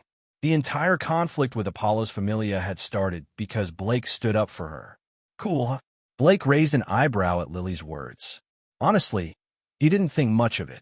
Apollo and his familia weren't even worthy of being called stepping stones. At best, they were just a means to gain more luck points. The stares directed at him were irritating. Noticing the various gazes on him, Blake frowned. He had planned to quietly level up, gradually increasing his strength while punishing Apollo's familia as a side task. But now, thanks to Apollo himself, The whole matter had been blown into a public spectacle, attracting far more attention than he had intended. Well then, Blake, I'll be heading back to work. At that moment, Ryu, who had been standing beside Lily, slightly lowered her hat and softly spoke. Ryu, say hello to Aunt Mia for me. I'll be dropping by her place tonight. Blake immediately pushed aside his thoughts and smiled. I'll let her know. Ryu's emerald green eyes lingered on Blake for a brief moment before she quickly disappeared from sight. By the way, who are those two girls? After the brief exchange, Hestia finally reacted. Her blue eyes widened as she questioned Blake. The elf girl, just now, is Ryu. She's a waitress from the Hostess of Fertility, the tavern we visited yesterday. And this here is Lily, my supporter. A very reliable person. Seeing Hestia puff her cheeks and stare at Lily with jealousy, Blake sighed, rubbing his temple. He knew all too well about Hestia's possessiveness. Hello, Hestia-sama. I'm Lily, Lilaruka Arde. I'm Blake-sama's supporter. Lily, noticing Hestia glaring at her, hesitated before awkwardly introducing herself. Ugh, another girl calling my Blake so affectionately. Hestia's blue eyes shimmered with unshed tears as she looked at Blake, her expression filled with jealousy and grievance. Blake, just how many girls are you getting involved with behind my back? Hearing this, Blake's lips twitched as he was left utterly speechless. The bustling street was filled with noise, as if nothing had happened earlier. As for the noisy Hestia and Lily, Blake simply smiled and shook his head. This was also a form of happiness. Master, can I send out a system message now? At this moment, Sia's cheerful and coquettish voice finally rang out. She had been silent, not wanting to disturb Blake. Looks like there's a surprise. Upon hearing this, Blake's crystal blue eyes flickered for a moment before he replied inwardly. You guessed it, Master. Sia sweetly responded, then began to operate. In an instant, a wave of system notifications flooded Blake's mind. Ding! Congratulations, Master, for completing the achievement task of slaying 1000 LV.1 monsters. Reward, 50 luck points. Master's remaining luck points, 220. Ding! Congratulations, Master, for completing the achievement task of slaying 1000 LV.2 monsters. Reward, 80 luck points. Master's remaining luck points, 300. Ding! Hidden task triggered, entering the final phase. Phase 1. Punish 15 Apollo adventurers. Completed. Reward, 30 luck points. Phase 2. Deal with God Apollo. Completed. Reward, 100 luck points. Master's remaining luck points for 30. Phase 3. Destroy Apollo's Familia and slay Apollo. Reward, 200 luck points. The rewards this time are really generous. I have to say, as expected of a mid-tier world, it's quite generous. After hearing the information in his mind, Blake couldn't help but take a deep breath, suppressing his excitement and forcing himself to stay calm. He knew that the more intense the moment, the more he had to remain composed. Sia, why are only 200 luck points awarded for slaying Apollo? Although his intelligence is a bit lacking, he's still a god. Is he really that cheap?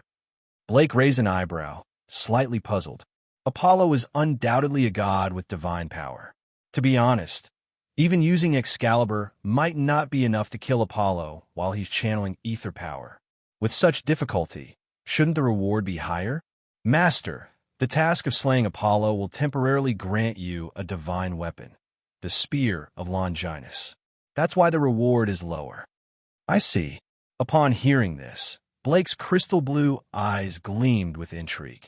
The Spear of Longinus. Now, that was an incredible weapon. No wonder the reward was so low. Sia, you said temporary. Does that mean the weapon will be recalled after this task? However, if Master completes the task perfectly, you will gain the right to use the Spear of Longinus for 100 luck points per use. Sia explained coquettishly. Everything requires luck points, huh? Well, it's not bad as a reward. The Spear of Longinus, even at 100 luck points per use, isn't a bad deal. It's meant to be used as a trump card anyway. Blake pondered for a moment before muttering to himself. He was quite satisfied with today's gains. While Blake and Sia were chatting in his mind, Hestia and Lily were still bickering as the group arrived at the guild. Today, due to Blake's duel with Apollo, the guild was unusually quiet, with few people around. At the reception desk, Ina was lazily leaning against it, her half-closed eyes making it seem like she was resting. Ina, work's over. Time to go home. Blake, noticing the half-elf girl in her delicate sleeping posture, suddenly had a mischievous thought and spoke loudly. Work's over. Hearing this, Ina jolted awake and sat up straight, looking somewhat drowsy. A moment later, she fully regained her awareness and noticed the silver-haired youth gently smiling at her. In an instant, Ina understood everything, and a rare blush of embarrassment appeared on her mature face. Blake, don't do that next time. Cough. I understand. Hearing this, Blake gave a sheepish smile and quickly responded. Meanwhile, Hestia and Lily exchanged strange looks, surprised to find that aside from being gentle and domineering, Blake also had a playful side. Since you returned safely, I'll forgive you. Honestly, you've only been an adventurer for 2 days and already caused such a big commotion. You're the first person in history to do so. Don't act recklessly next time. Seeing that Blake's attitude was sincere, Ina decided not to dwell on it. She let out a slight scolding with a smile. When she heard the news at the guild today, it nearly scared her to death. However, as a guild staff member who had to remain neutral, she couldn't get involved and could only continue working while anxiously waiting for the results. Thankfully, Blake returned safely. I understand. Blake nodded. Though he felt a bit guilty, he could tell that Ina was genuinely concerned about him. After all, which sane person would lecture a stranger like that? Blake, since you won the match, you must have earned a lot of magic stones. Let me help you count them. Ina spoke warmly. Not much. Blake chuckled lightly and signaled Lily to place the magic stones on the table. As the magic stones were gradually placed down, both Ina and the other staff members widened their eyes in shock, staring dumbfounded at the large piles. This quantity must be over 2,000. What did you do in the dungeon? Ina looked at Blake in astonishment. Even LV.5 adventurers couldn't possibly gather this many magic stones in a single day, especially considering that most of these stones were from LV.2 monsters. Even LV.5 adventurers would get fatigued from cutting down monsters one after another. Not much, just killed over 1,000 minotaurs. Blake shrugged and replied. For him, it was just a side task. If he were purely hunting instead of training, gathering 3,000 would be easy. However, hearing Blake's nonchalant words, all the guild staff members couldn't help but twitch their mouths. Just killed over 1,000 minotaurs. What the hell? How is this nothing? They had been working in the guild for so long and had never seen an adventurer slaughter so many monsters in a single day. Breaking historical records was one thing, but if other adventurers heard this, they'd probably faint from frustration. Sure enough, becoming your adventurer advisor requires a strong heart, Ina murmured after a brief silence, shaking her head before beginning to count the money. After a while, Ina handed over 2 bags and softly said, Blake, it's a total of 2.8 million valis, split into 2 portions. Thanks. Ina, we're leaving now. If there's a chance, I'll treat you to tea next time. After taking the money, Blake smiled and left this remark before holding the wide-eyed Hestia's hand and leaving the guild. Tea, huh? I'm really looking forward to it. Ina watched the trio's retreating figures, a ripple of emotion appearing in her green eyes as she muttered to herself. Blake, are you finally going to make a move on that half-elf? You already have me. After leaving the guild, Hestia puffed up her cheeks and clung tightly to Blake's arm, glaring at him. She felt a strong sense of crisis. It had only been a few days, and Blake was already getting close to so many girls. If this continued, someone might steal him away. Don't worry, I won't leave your side, Hestia. Seeing Hestia's jealousy, Blake promised sincerely. Who knows? Hestia's expression softened, but she still muttered in response. Lily, here's your share. Let's meet again at the usual spot in the square tomorrow at 9 a.m.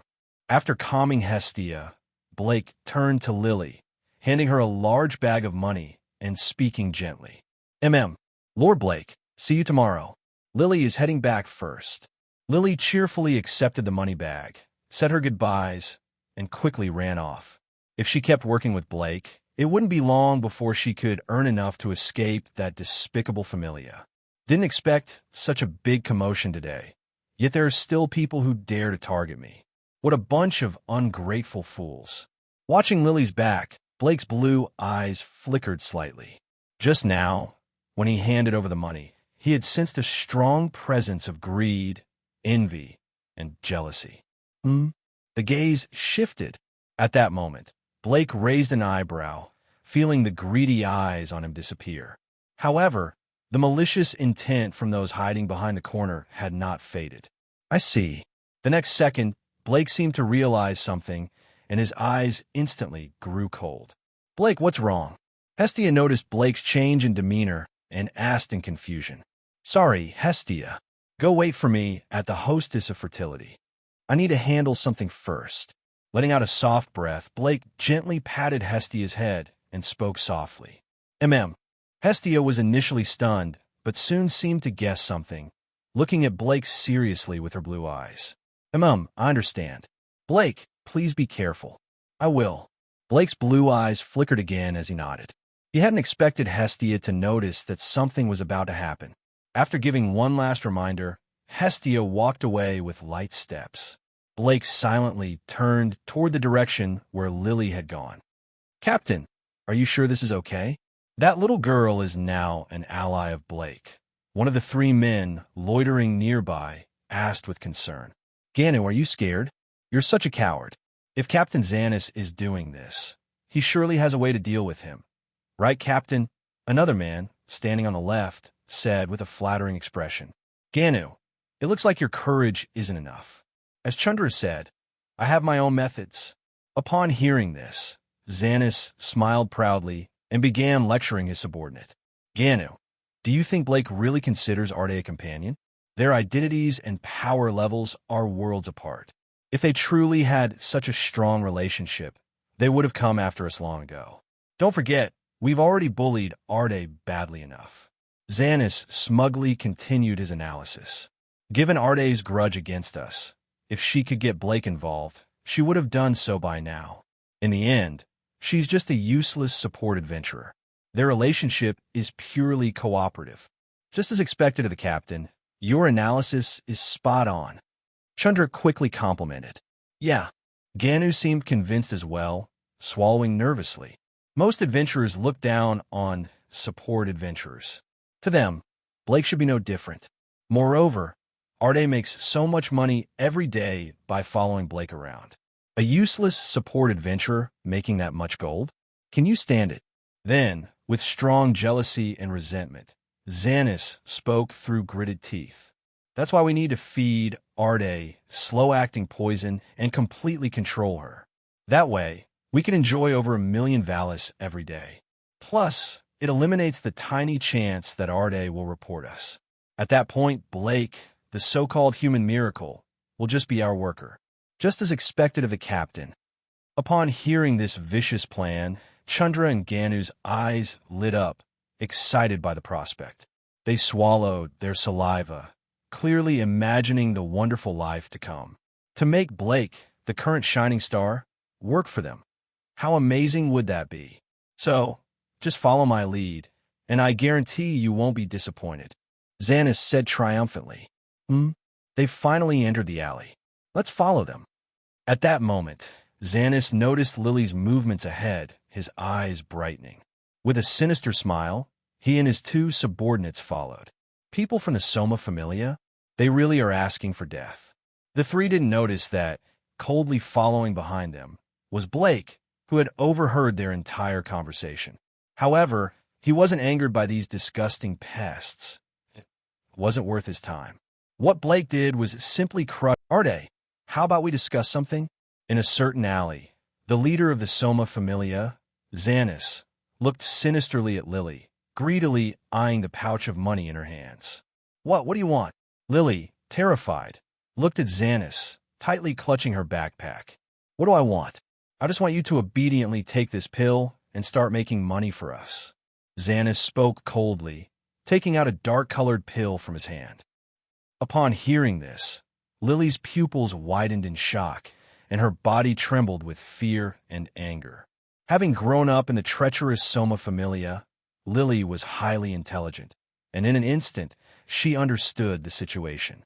"Lord Blake is my companion. If he finds out about what you're doing—" Lily clenched her fists, panicking as she spoke. "Find out?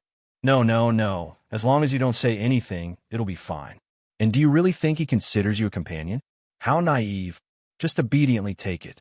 I don't want to get rough, but if you really resist, I can't help you." Xanis sneered while the other two laughed mockingly.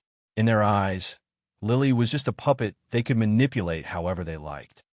Listening to their words, Lily's eyes dulled, as if losing all color. Was this her fate? She had already lived a miserable life and was finally starting to see the light, only for it to be completely shattered. At that moment, faint footsteps suddenly rang out, startling Xanis and his group. They quickly turned around, and their faces turned pale with fear, because standing before them was a silver-haired youth, his face as cold as ice, exuding a murderous aura. He was the one they had just been talking about. "Blake! Lord Blake!" Lily, on the other hand, showed a look of joy, her brown eyes regaining their brilliance. "What do you plan to do to my friend?" With steps as calm as death, Blake walked forward. Though his pace was slow, it felt like a hammer striking their hearts, freezing their bodies with fear. Blake's words, filled with killing intent, with a final straw that broke their nerves, and they collapsed to their knees, horrified. Even the LV.3 dwarf was immobilized by Blake's murderous aura, let alone the 3 LV.2 individuals. Boom! Ignoring the 3 of them, Blake instantly kicked out with such speed that they couldn't react. The blow struck their vital points, sending them crashing into the wall, unconscious, while their energy channels were severely damaged, causing their life force to leak away. "Lily, are you okay?" After dealing with the 3 underlings, Blake turned to look at Lily, who was standing in the corner, staring at him blankly. He spoke gently. Yes. Lord Blake, why are you here?" Startled by Blake's voice, Lily paused for a moment, then responded with a grateful and relieved expression. "I can sense the malice of gods, let alone humans. When I sensed something was wrong, I followed and didn't expect this to happen." Blake gently patted Lily's head, speaking softly. "Lord Blake, thank you." Hearing his words, Lily's eyes welled with tears of gratitude. It wasn't just because he saved her, but because he had called her a friend. This recognition was more meaningful than just being companions. It was a deeper connection. "Lily, though this may be a bit awkward, I still want to ask you. Your life is not easy, right? Can you tell me? I want to help my friends." After a brief silence, Blake sighed lightly, then squatted down to meet Lily's brown eyes at her level, speaking kindly. Lily. Lily is in great pain." Hearing this, Lily's tears flowed more freely, her small nose twitching as if she had found an outlet for her emotions. She suddenly threw herself into Blake's arms, mumbling, "Lord Blake, let me tell you a story." Blake didn't interrupt her, merely stroking her head as he listened seriously. "Once, there was a little girl whose parents belonged to this Soma Familia, so she was born into it. Her parents, desperate for money, went to the dungeon but died in battle. The goddess of the Familia was only interested in brewing wine and ignored everything else. The girl, oppressed in the Familia, was also exploited by adventurers outside. Eventually, she fled the Familia. When the Familia members found out that a flower shop couple had taken her in, they destroyed the shop, which indirectly led to the girl being hated, making her resent adventurers. She then wanted to earn enough money to leave the Familia and escape. But the girl resorted to any means to make money, and those people also exploited her mercilessly, making the girl's heart almost fall into darkness. This girl is Lily. Lord Blake, until I met you several times, I have been living this way. I've suffered so much and just want to escape this dark life." As she spoke, Lily's body trembled more violently, and tears flowed uncontrollably. Her voice cracked as she spoke. Please, Lord Blake, I beg you, save me. I understand. Leave it to me. Hearing Lily's story, Blake's anger, which had been intensifying, strangely calmed down, and he smiled sincerely. Feeling the warmth of Blake's genuine affection, Lily immediately lost her composure and began crying uncontrollably, releasing all the pent-up emotions of these years of silent suffering. Soma Familia, I hope you'll know your place. While comforting Lily, Blake's crystal blue eyes looked up at the dimming sky, his heart filled with violent fury. In a quiet corner of Orio stood a tower-like structure, though it bore some resemblance to the towering Sword Mountain, home of the Loki Familia. It was nowhere near as grand. Yet, its presence was still imposing. Under Lily's guidance, Blake arrived at the entrance. He looked up at the building's peak and spoke without turning back. This is the place? Why, yes. Lily hesitated slightly, her voice tinged with unease. Lord Blake, what exactly are you planning to do? You want to know? Blake suddenly smirked. Then watch closely.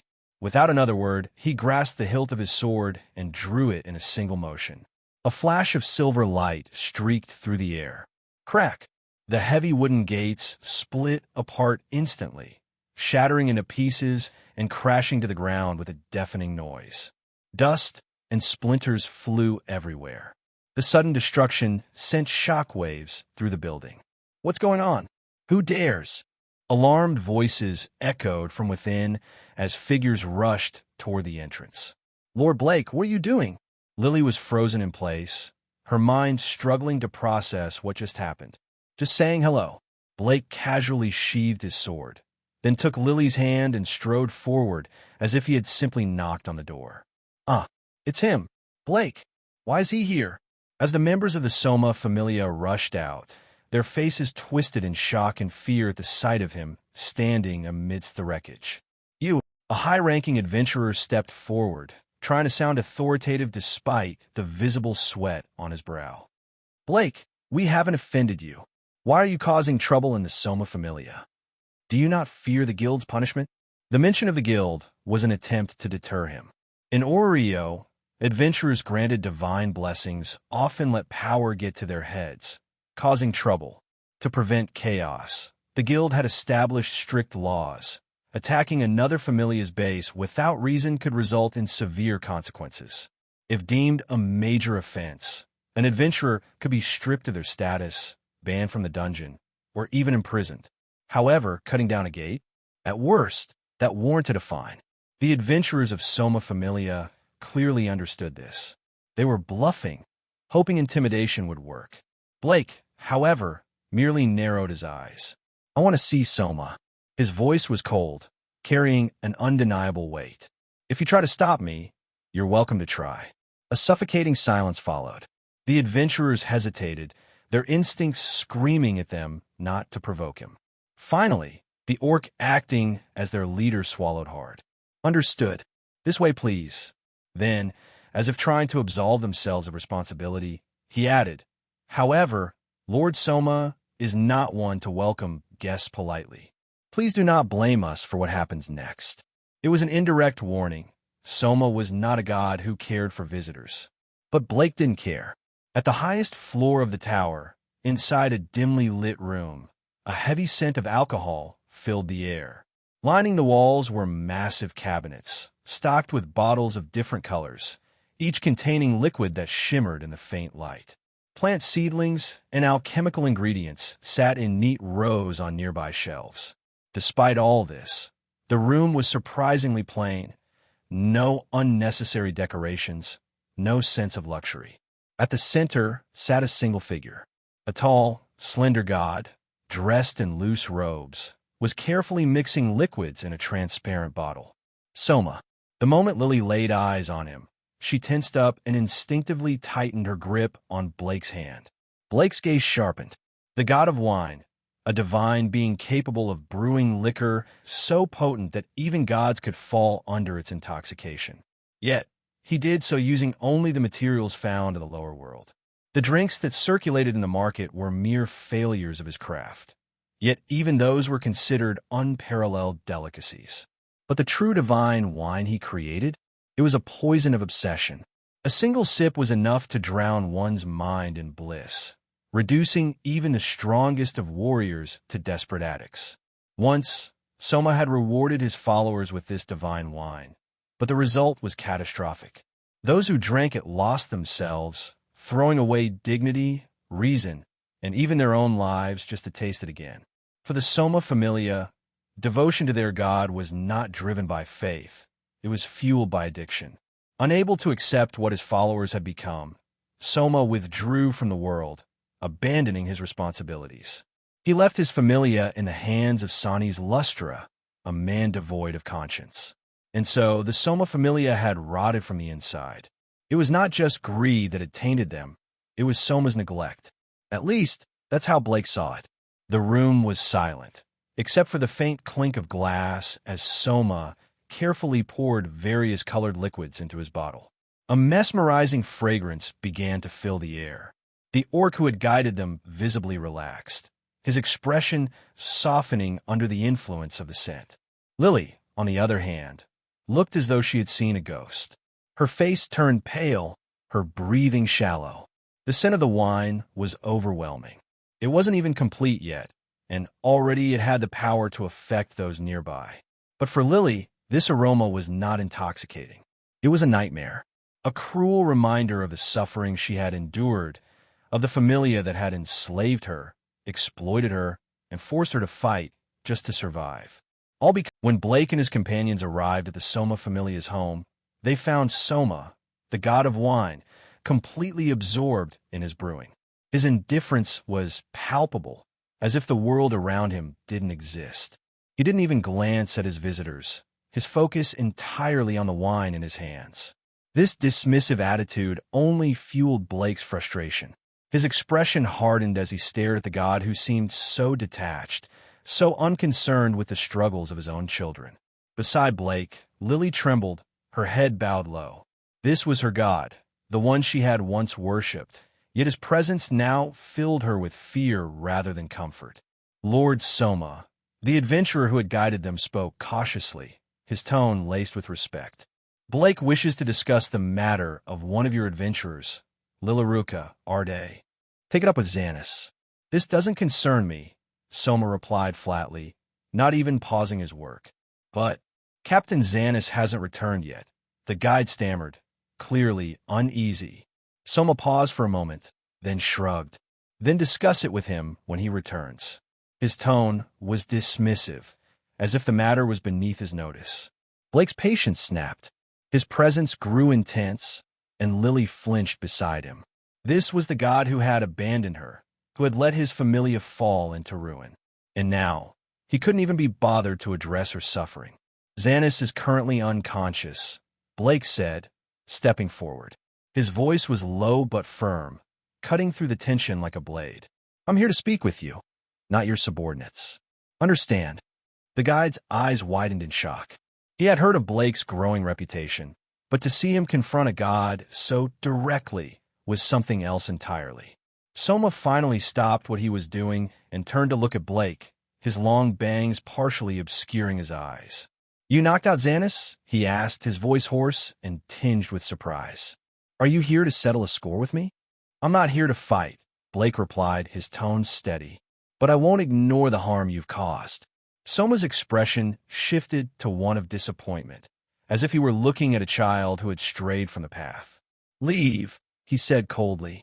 I have no interest in discussing matters with mortals who succumb so easily to indulgence. That look of disappointment was the final straw for Blake. In a flash, he stepped forward and grabbed Soma by the collar, lifting him off the ground. The god's eyes widened in shock, caught completely off guard. Lord Blake, Lily cried out, her voice trembling. She was torn between fear and admiration, her mind racing. The guide paled, but he didn't dare intervene. He could only watch in stunned silence as Blake confronted his own god. Blake's grip tightened as he glared at Soma, his voice sharp and unyielding. What right do you have to be disappointed in your children? Do you think they fell into addiction because they were weak? Do you think you bear no responsibility for what happened? Soma's expression faltered, his usual indifference cracking under Blake's intensity. Mortals may be fragile, Blake continued, his voice like steel. But that's why they need gods, to guide them, to help them rise above their weaknesses. Yet you, from the very beginning, never even tried. You abandoned them. So when they fell, who is really to blame? Or do you have to feel disappointed? Soma's eyes flickered with uncertainty, his usual aloofness slipping away. I won't deny that some people are weak, Blake said, his tone cutting. But your negligence, your refusal to take responsibility, that's unforgivable. You handed power to someone corrupt, let your familia fall into chaos, and hurt countless people. Most of all, you hurt Lily. With that, Blake released Soma, letting him drop to the ground. The god stared up at him, his usual composure shattered. No one had ever spoken to him like this. No one had ever held him accountable. Blake turned slightly, his gaze still fierce. "This is Lily," he said, gesturing to the trembling prom beside him. "She's one of the people you failed. She's my friend, and she suffered because of your neglect." Soma's eyes shifted to Lily, and for the first time, there was a flicker of something, remorse, perhaps, or realization.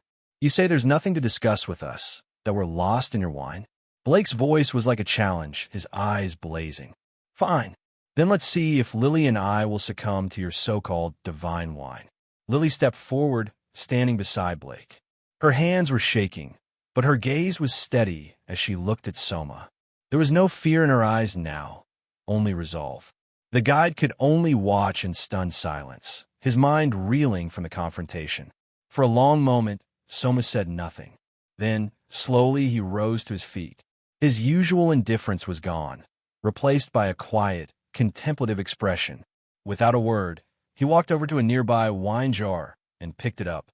"I understand," Soma said at last, his voice softer now, tinged with something resembling regret. He looked at Blake, then at Lily, his gaze lingering on her for a moment before he turned away.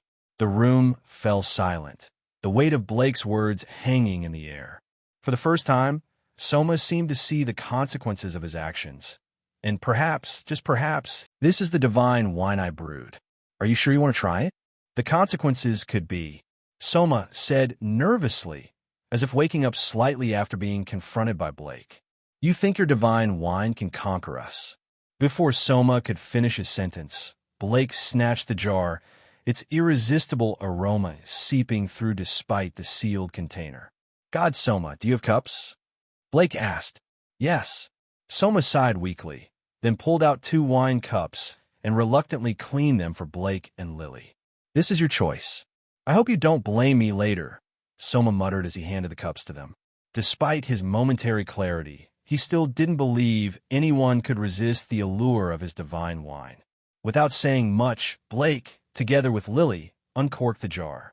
In an instant, a strong, intoxicating fragrance of alcohol filled the space, making it difficult for anyone to resist becoming immersed in it.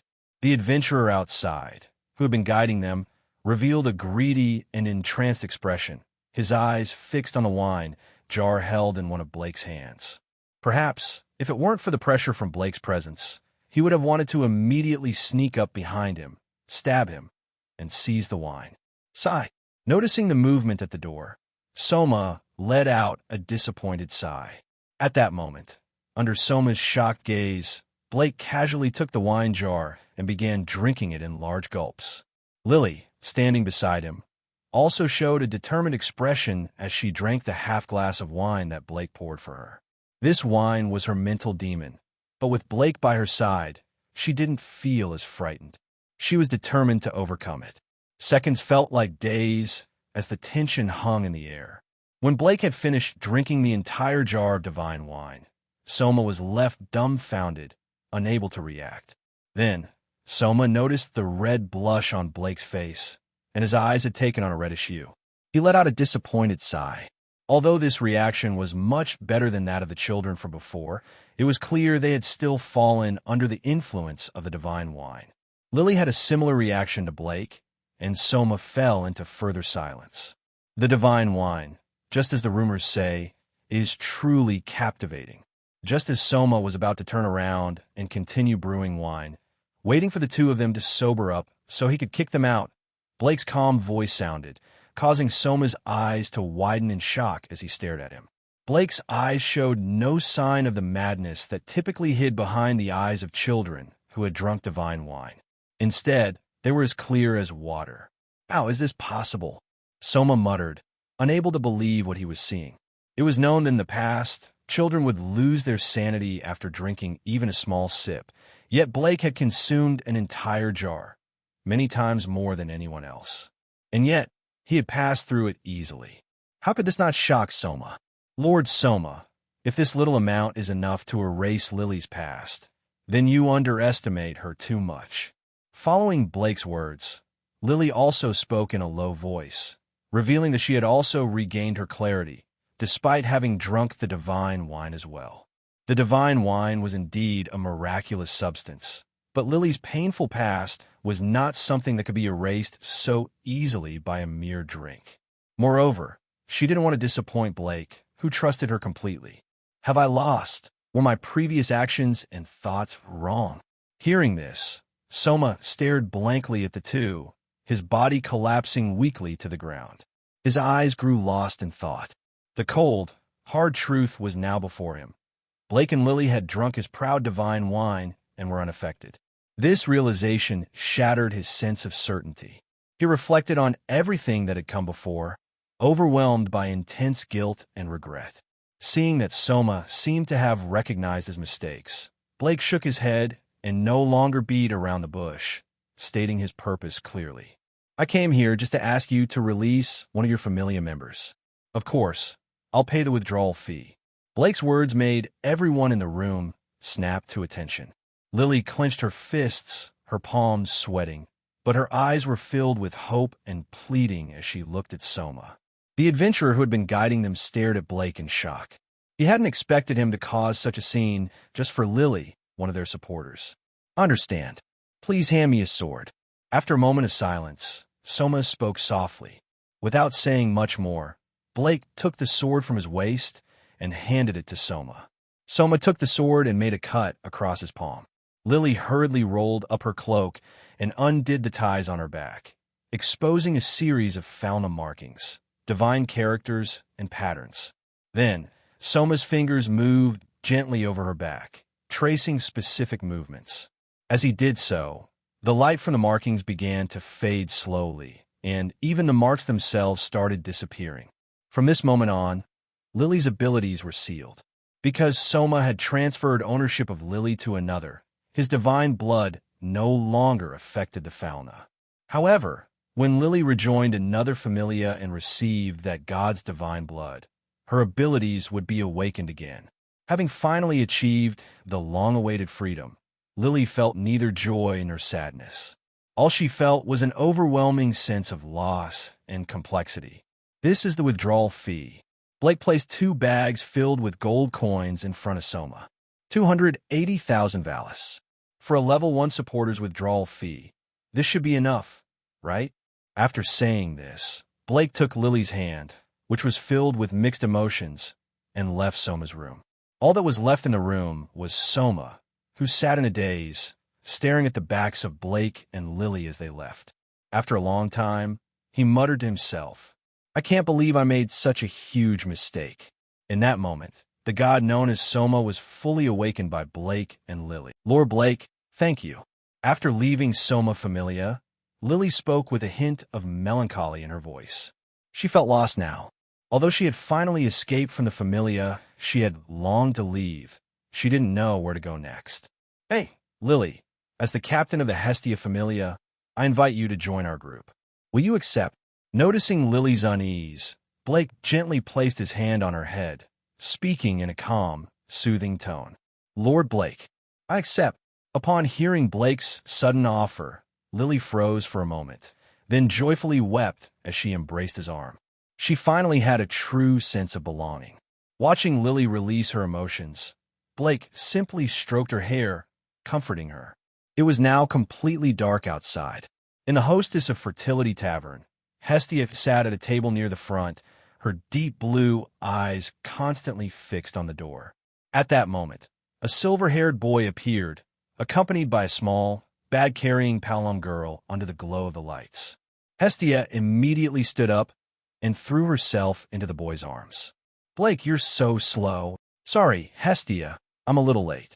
Feeling the familiar sensation of the embrace, Blake spoke apologetically. I'm just relieved you're okay. But why did you bring this little one back again? Blake, you finally moved past the stage of fooling around with women outside, and now you want to bring a girl home. After letting out a sigh of relief, Hestia turned her head and glared at Lily behind Blake, speaking angrily. In response, Blake was left speechless. From a certain perspective, bringing Lily into the Hestia familia could indeed be seen as bringing a girl home. But what did she mean by fooling around with women outside? Hestia-sama, I came to join the Hestia familia. Lily, under Hestia's suspicious gaze, could only speak up, trying to hide her inner thoughts. No way. I won't let you take my Blake. As for family, just Blake is enough for me. Hestia glared at Lily and spoke firmly. Her intuition told her that Lily joining their familia would certainly mean she had designs on Blake, and that was something she couldn't tolerate. Hestia, let's talk about this later. Standing here is disturbing business. Blake, feeling a headache coming on, gently pressed his forehead and stopped the standoff between Hestia and Lily. He then forcefully pulled both of them to sit down. Aunt Mia, could you please bring 3 large servings of the best dishes? Oh, and add more wine. Blake called out to Mia, who was smiling at him. I got it. Mia nodded, calling out to the kitchen, then looked at Blake with admiration. Blake, I've heard about today's events. You're even more capable than I imagined. Of course, Blake is the strongest. Blake-sama is the best. Before Blake could say anything, both Hestia and Lily proudly chimed in. It seems we're on the same page here. But don't think you can take Blake from me. Hestia blinked and muttered to Lily. This isn't anything. Aunt Mia, thank you for your help. Blake, shaking his head at Hestia's usual jealousy, spoke sincerely to Mia. No need to thank me. If anything, I've just been meddling. Mia sighed lightly. After hearing from Ryu about Blake's movements, she had already guessed that Blake knew what she was up to. Blake, your food. Soon, the food Blake ordered was brought to the table by Seer and Ryu, exuding an enticing aroma. In a relaxed atmosphere, Blake, Hestia, Seer, and Lily chatted happily. As for Ryu, due to the increasing number of guests, she didn't have much time to chat. With her personality, she probably wasn't suited to this kind of lively atmosphere. Aunt Mia, I'm here. Bring me the best dishes. At that moment, a voice with a strange Kansai dialect rang out, and several figures appeared at the door. It was Loki, the Sword Princess Ace, the Amazon sisters Tioni and Tiona, along with 2 unfamiliar young girls who Blake didn't recognize. Isn't this the poor goddess Hestia? What a coincidence. We meet here for a meal. When Blake's group noticed Loki and the others, Loki and Ace also noticed Blake's group, standing out in the tavern. In an instant, Loki grinned and walked over to Hestia, speaking with a smirk. I'm not the poor goddess anymore. I'm the rich goddess now. In response, Hestia immediately locked eyes with Loki. Oh, so it's still Blake's money. Why is it your business? Loki didn't hold back, exposing the truth.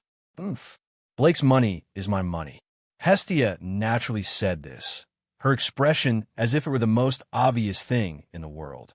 This left Loki stunned, her gaze scanning Hestia from head to toe, her eyes filled with strange thoughts. Blake, you look very handsome today. Too bad Loki doesn't let us come see you. Yeah, Loki is so heartless. While Loki and Hestia were bickering, the Amazon sisters happily chatted next to Blake. As for Ace, she seemed at a loss, standing behind them with a conflicted expression. Tioni and Tiona's enthusiasm had pushed her out of the conversation. As for the last 2 unfamiliar girls, they seemed terrified of Blake, staring at him with frightened expressions as if he were some kind of terrifying beast. Loki, Hestia, this is a place to eat. Stop arguing here, it'll disturb others. Seeing the growing noise from Loki and Hestia, Blake could only speak up, trying to manage the situation while also dealing with the Amazon sisters. Since Blake says so, I guess it's fine. After a brief pause, both Hestia and Loki nodded in unison, sharing an unspoken understanding. By the way, Blake, I was planning to have my familia deliver this to your house, but since you're here, I'll just give it to you now." Then, as if remembering something, Loki pulled out a white-wrapped package from under her arm. "What is this?" Blake asked, looking at Loki with a slightly confused expression. "This is a grimoire, a rare book that allows the reader to acquire magic most suited to them." Loki grinned mischievously. "Ugh, a grimoire. Loki, you're just trying to butter up Blake and steal him away from me, aren't you? I won't let you succeed." As soon as Loki finished speaking, Hestia immediately clung to Blake, glaring at her rival like a small yet fierce guardian protecting her treasure. "Seriously, Hestia, you're still as paranoid as ever." Hearing this, Loki rolled her eyes. While she did have an interest in recruiting Blake, she wasn't holding her breath. "Hestia-sama, this is something Loki won from a bet with Apollo." At that moment, Tiona casually spilled part of the story, causing both Blake and Hestia to pause in surprise. "Yeah, so here's the deal. A bunch of gods were placing bets today, and I went up against Apollo. As you can guess, I won. So I got this grimoire and 2 of his top familia members as part of the wager." Loki smirked, her Kansai dialect adding a playful flair to her explanation. "I see." Blake nodded, his gaze shifting toward the 2 unfamiliar girls standing behind Loki. No wonder they looked terrified. Having been taken from Apollo's familia, they were likely still shaken. "Still, why are you giving me something this valuable?" Blake frowned slightly. A grimoire wasn't something one could easily come across, and he wasn't the type to accept gifts without reason. "Yeah, Loki, what's your angle?" Hestia narrowed her eyes in suspicion. "Tsh, always doubting me. You 2 are such a pain." Loki sighed dramatically before waving her hand. "Fine, listen up. This is partly a thank you gift. Thanks to Blake helping my ace, things worked out well for me today. I ended up with these 2 promising kids, so I figured I'd give him something in return." "Actually, it was Ace's idea," Tiona added brightly, exposing Loki's half-truths. Loki immediately shot her a glare. "Oi, whose side are you on? Quit ruining my cool moments." "Ace, thank you." Blake's expression softened as he turned to Ace, who had been silently standing behind the group. He knew refusing would only make her overthink, so he accepted the gift with a gentle smile. "It's nothing," Ace replied quietly, her golden eyes locked onto him. Loki, I knew you were up to something. If it weren't for Ace, I bet you wouldn't be so generous." Hestia huffed, puffing out her cheeks in frustration. "TCH, whatever. Just take it already," Loki grumbled, more annoyed that she couldn't get one over on Hestia than anything else. Despite the usual bickering, the group eventually settled down to eat together. Though Loki and Hestia continued to trade verbal jabs, the lively atmosphere made the night enjoyable for everyone. Once their meal was finished, Blake bid farewell to Loki, Ace, Seer, and Ryu before heading home with Hestia and Lily. Back at home. "All right, Blake, spill it. What's the real reason you brought Lily back?" The moment they stepped into their home, Hestia placed her hands on her hips, her deep blue eyes darting between Blake and Lily. She was no fool. Her earlier jealousy was just instinct, but now she was ready for real answers. "Actually," Blake let out a sigh before gently placing a hand on Lily's head and explaining her situation. "So Soma really is like that." Hearing the full story, Hestia frowned and sighed heavily. Despite her possessiveness over Blake, she was ultimately kind-hearted. She looked at Lily with sympathy. Hestia-sama, can I join the Hestia Familia?" Lily asked nervously, her voice timid.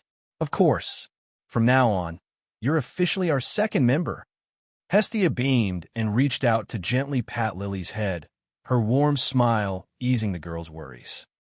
Lily's eyes glistened with unshed tears. The word family struck deep within her heart, melting away the loneliness and fear she had carried for so long. Blake watched the scene unfold, smiling to himself. This warmth, this sense of belonging, it was something truly special. Without hesitation, Hestia pricked her finger and allowed a drop of her divine blood to fall onto Lily's back, forming the fauna that marked her as a member of the Hestia Familia. "Lily, there's only one rule you absolutely must follow in our Familia." Once the ritual was complete, Hestia raised a single finger, her expression unusually serious. Lily gulped, feeling anxious. What kind of rule could it be? Her previous familia had imposed cruel and unfair demands, so she braced herself for something strict. Even Blake was caught off guard. Wait, what rule? He had no idea what Hestia was about to say. The rule is... Hestia paused dramatically before delivering her decree. You absolutely must not steal Blake from me. And more importantly, you have to keep an eye on him so no vixen swoops in and takes him away. An awkward silence filled the room. Lily stood frozen, eyes wide in shock. Blake slowly covered his face with his hand, utterly exasperated. This is the only rule. Lily, make sure you follow it strictly.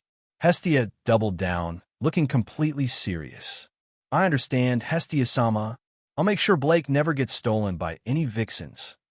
Lily quickly recovered and saluted, her brown eyes flashing with determination. Good girl. I knew you were trustworthy. Hestia beamed proudly, feeling deeply satisfied. Meanwhile, Blake sighed, shaking his head at the absurdity of the conversation. Hestia, you've been completely fooled. Lily had only agreed to the second rule. She never promised to follow the first one.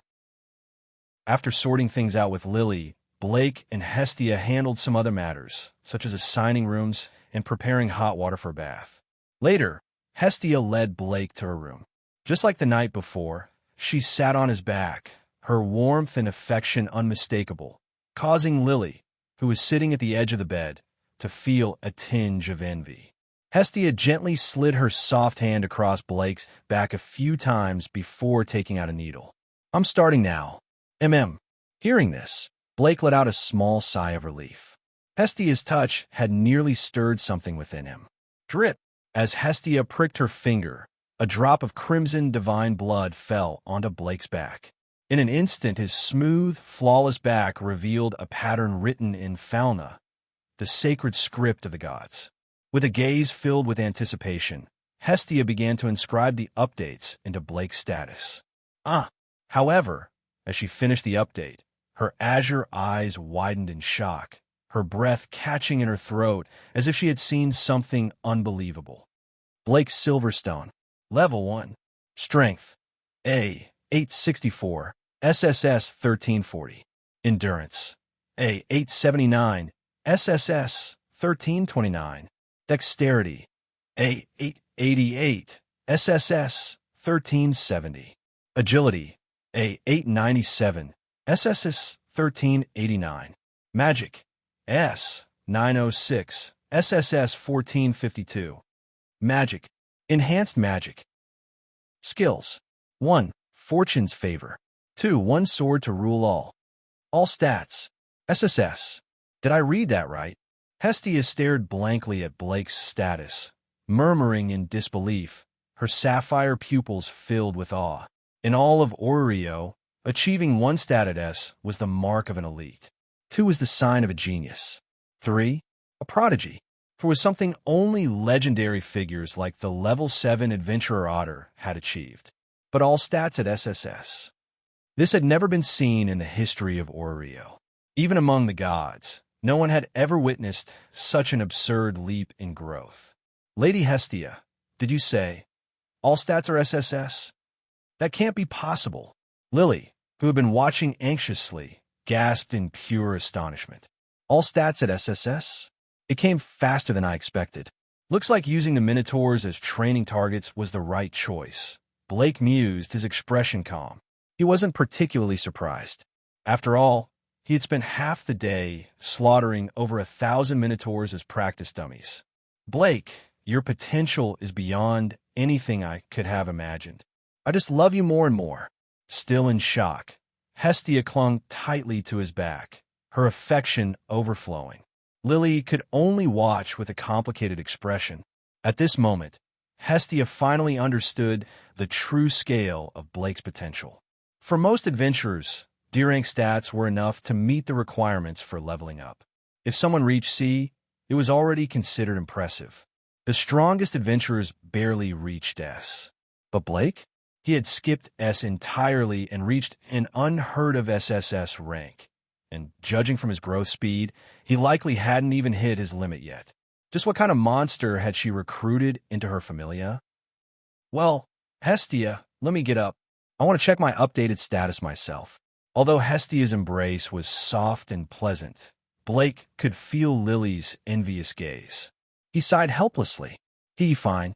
Hestia pouted, but released him, handing over the parchment with his updated fauna. The total stat increase was around 2,500, a bit lower than last time. Yesterday, it was 4,400. Blake raised an eyebrow as he examined his status. This was expected. Higher stats meant slower growth. Reaching SSS had clearly raised the difficulty of improving further. Only 2,500? Most adventurers would be lucky to gain 100 points in half a month. Both Hestia and Lily inwardly rolled their eyes at Blake's absurd standards. All right, I'm calling it a night. Lily and I are going to take a bath.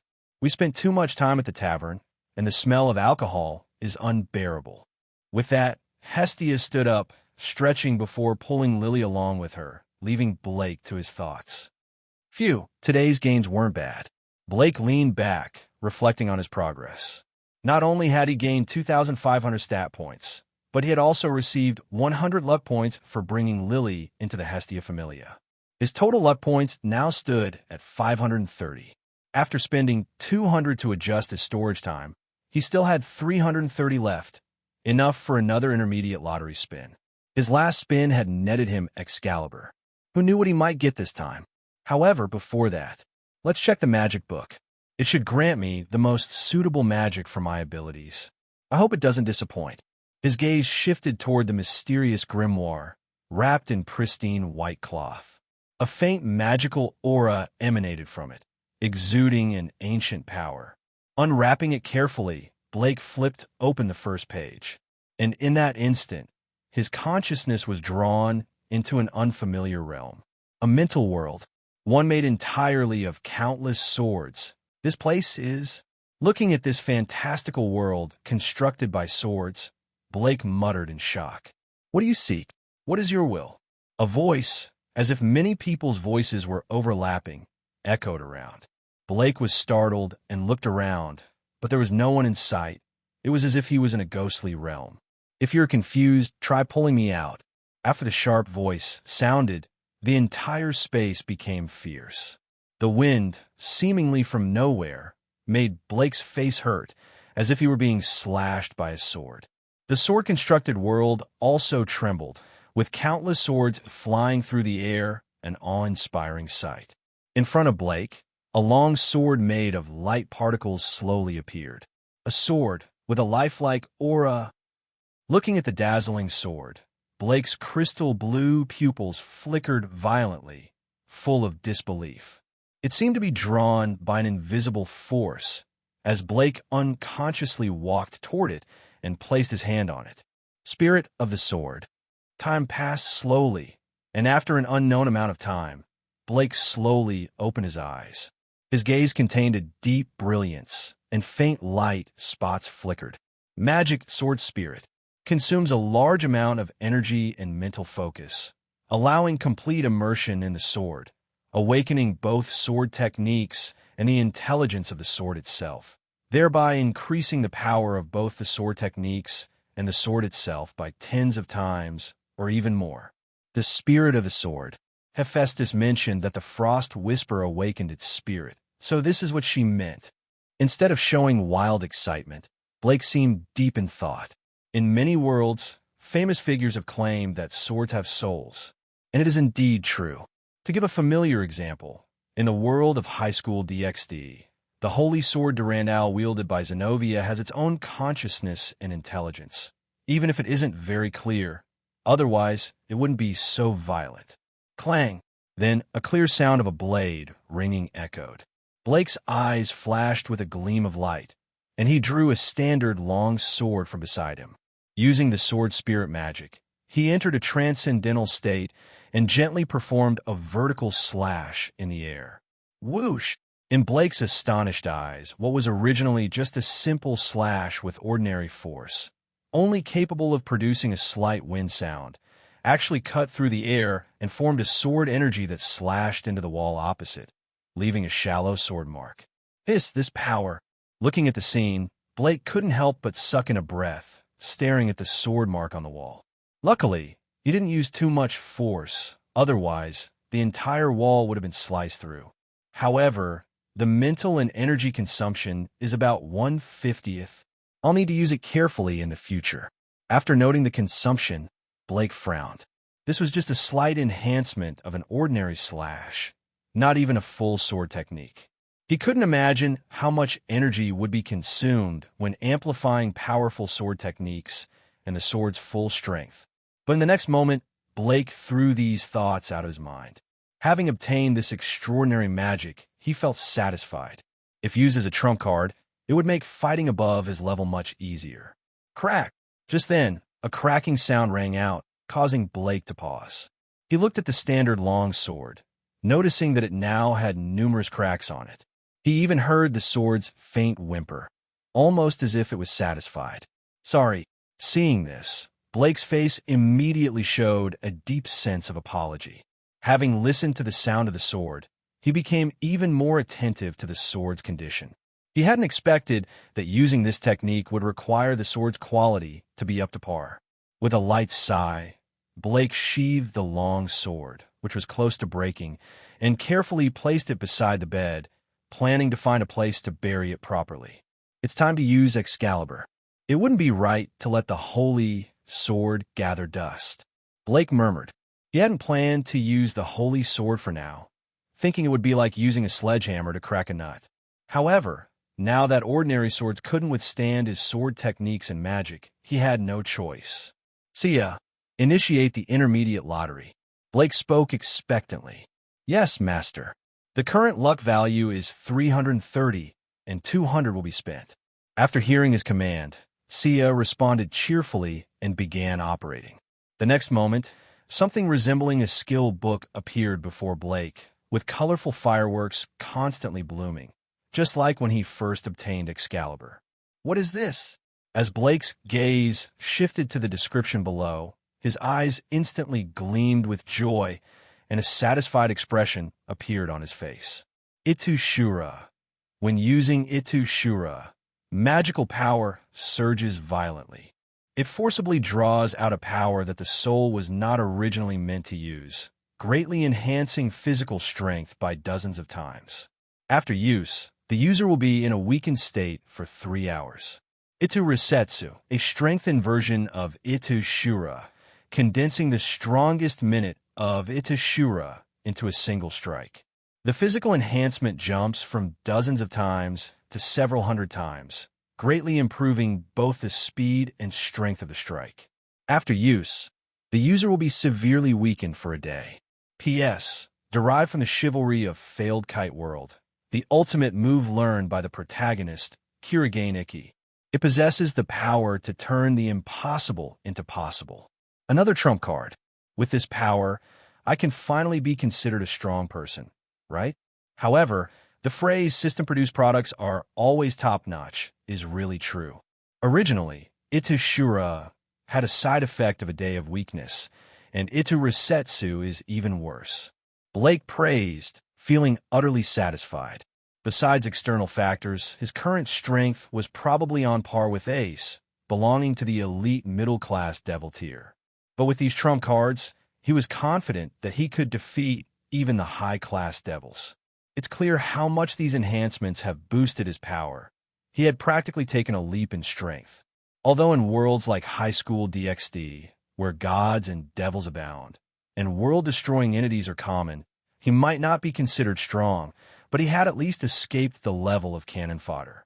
However, once he defeats Apollo and gains the right to use the Longinus Spear for points, Blake was confident that even Satan class and God class would regret underestimating him. The next morning, while Hestia and Lily were still asleep and the city seemed empty, Blake had already met up with Ace and was preparing for their daily training. "Blake, where's your sword?" Looking at Blake, Ace tilted her head in confusion. The long sword that usually hung from his waist was missing. "It broke accidentally," Blake explained, shaking his head. I knew it.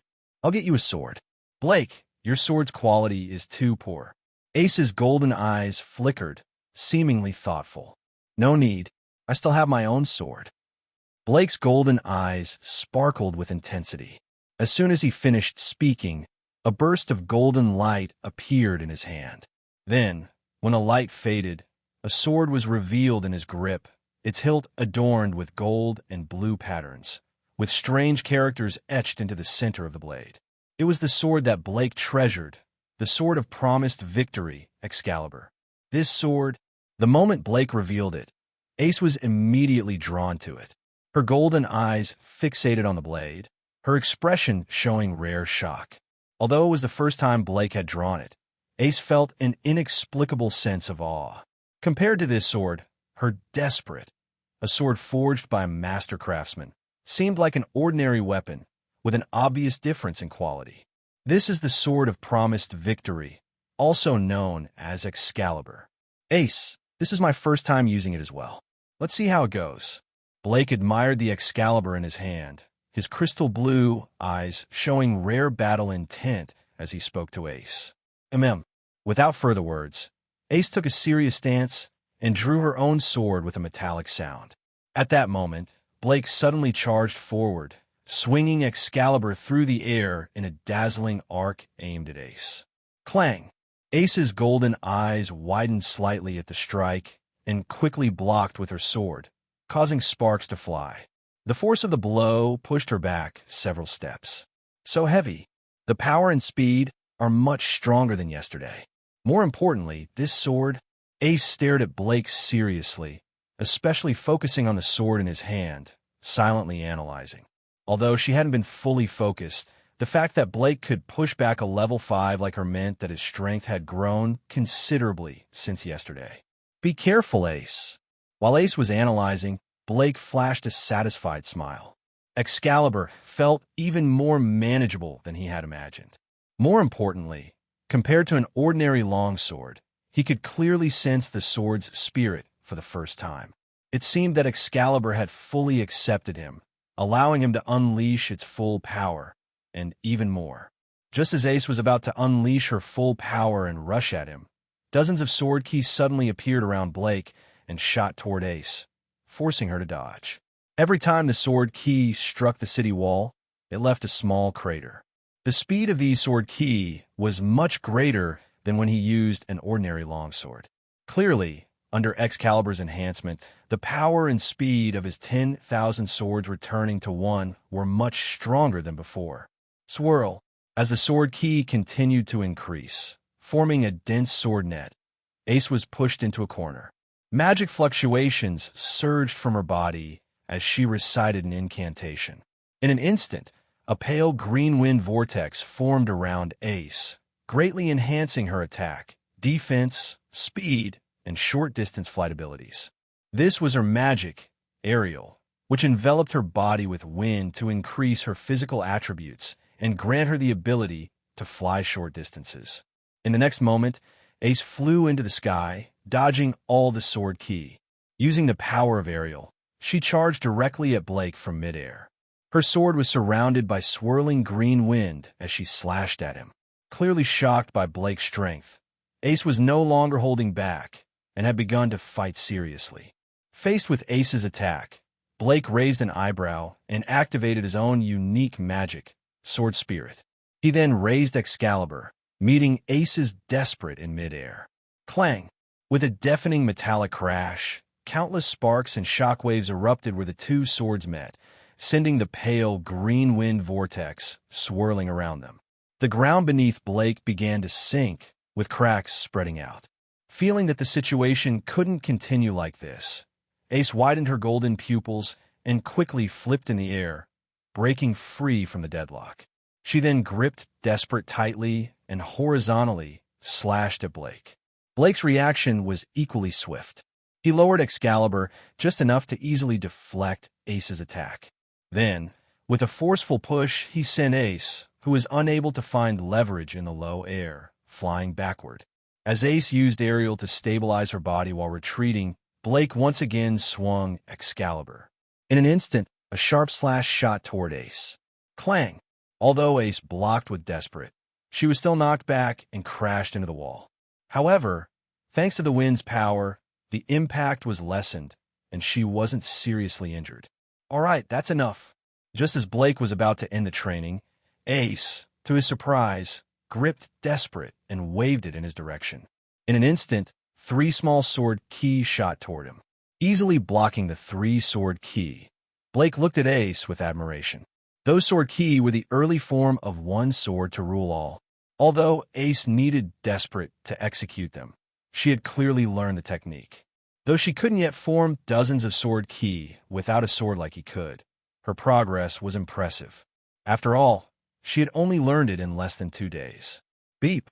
Congratulations, Master. You have completed the achievement task, Master's Legacy. You are rewarded with 50 luck points and the special magic aerial. At that moment, a pleasant system notification rang, causing Blake to pause for a moment before smiling. He hadn't expected this to be an achievement task, and to top it off, the reward was Ace's aerial. It was a pleasant surprise. Ace, your talent with the sword is the strongest I've ever seen. You've learned so much in such a short time.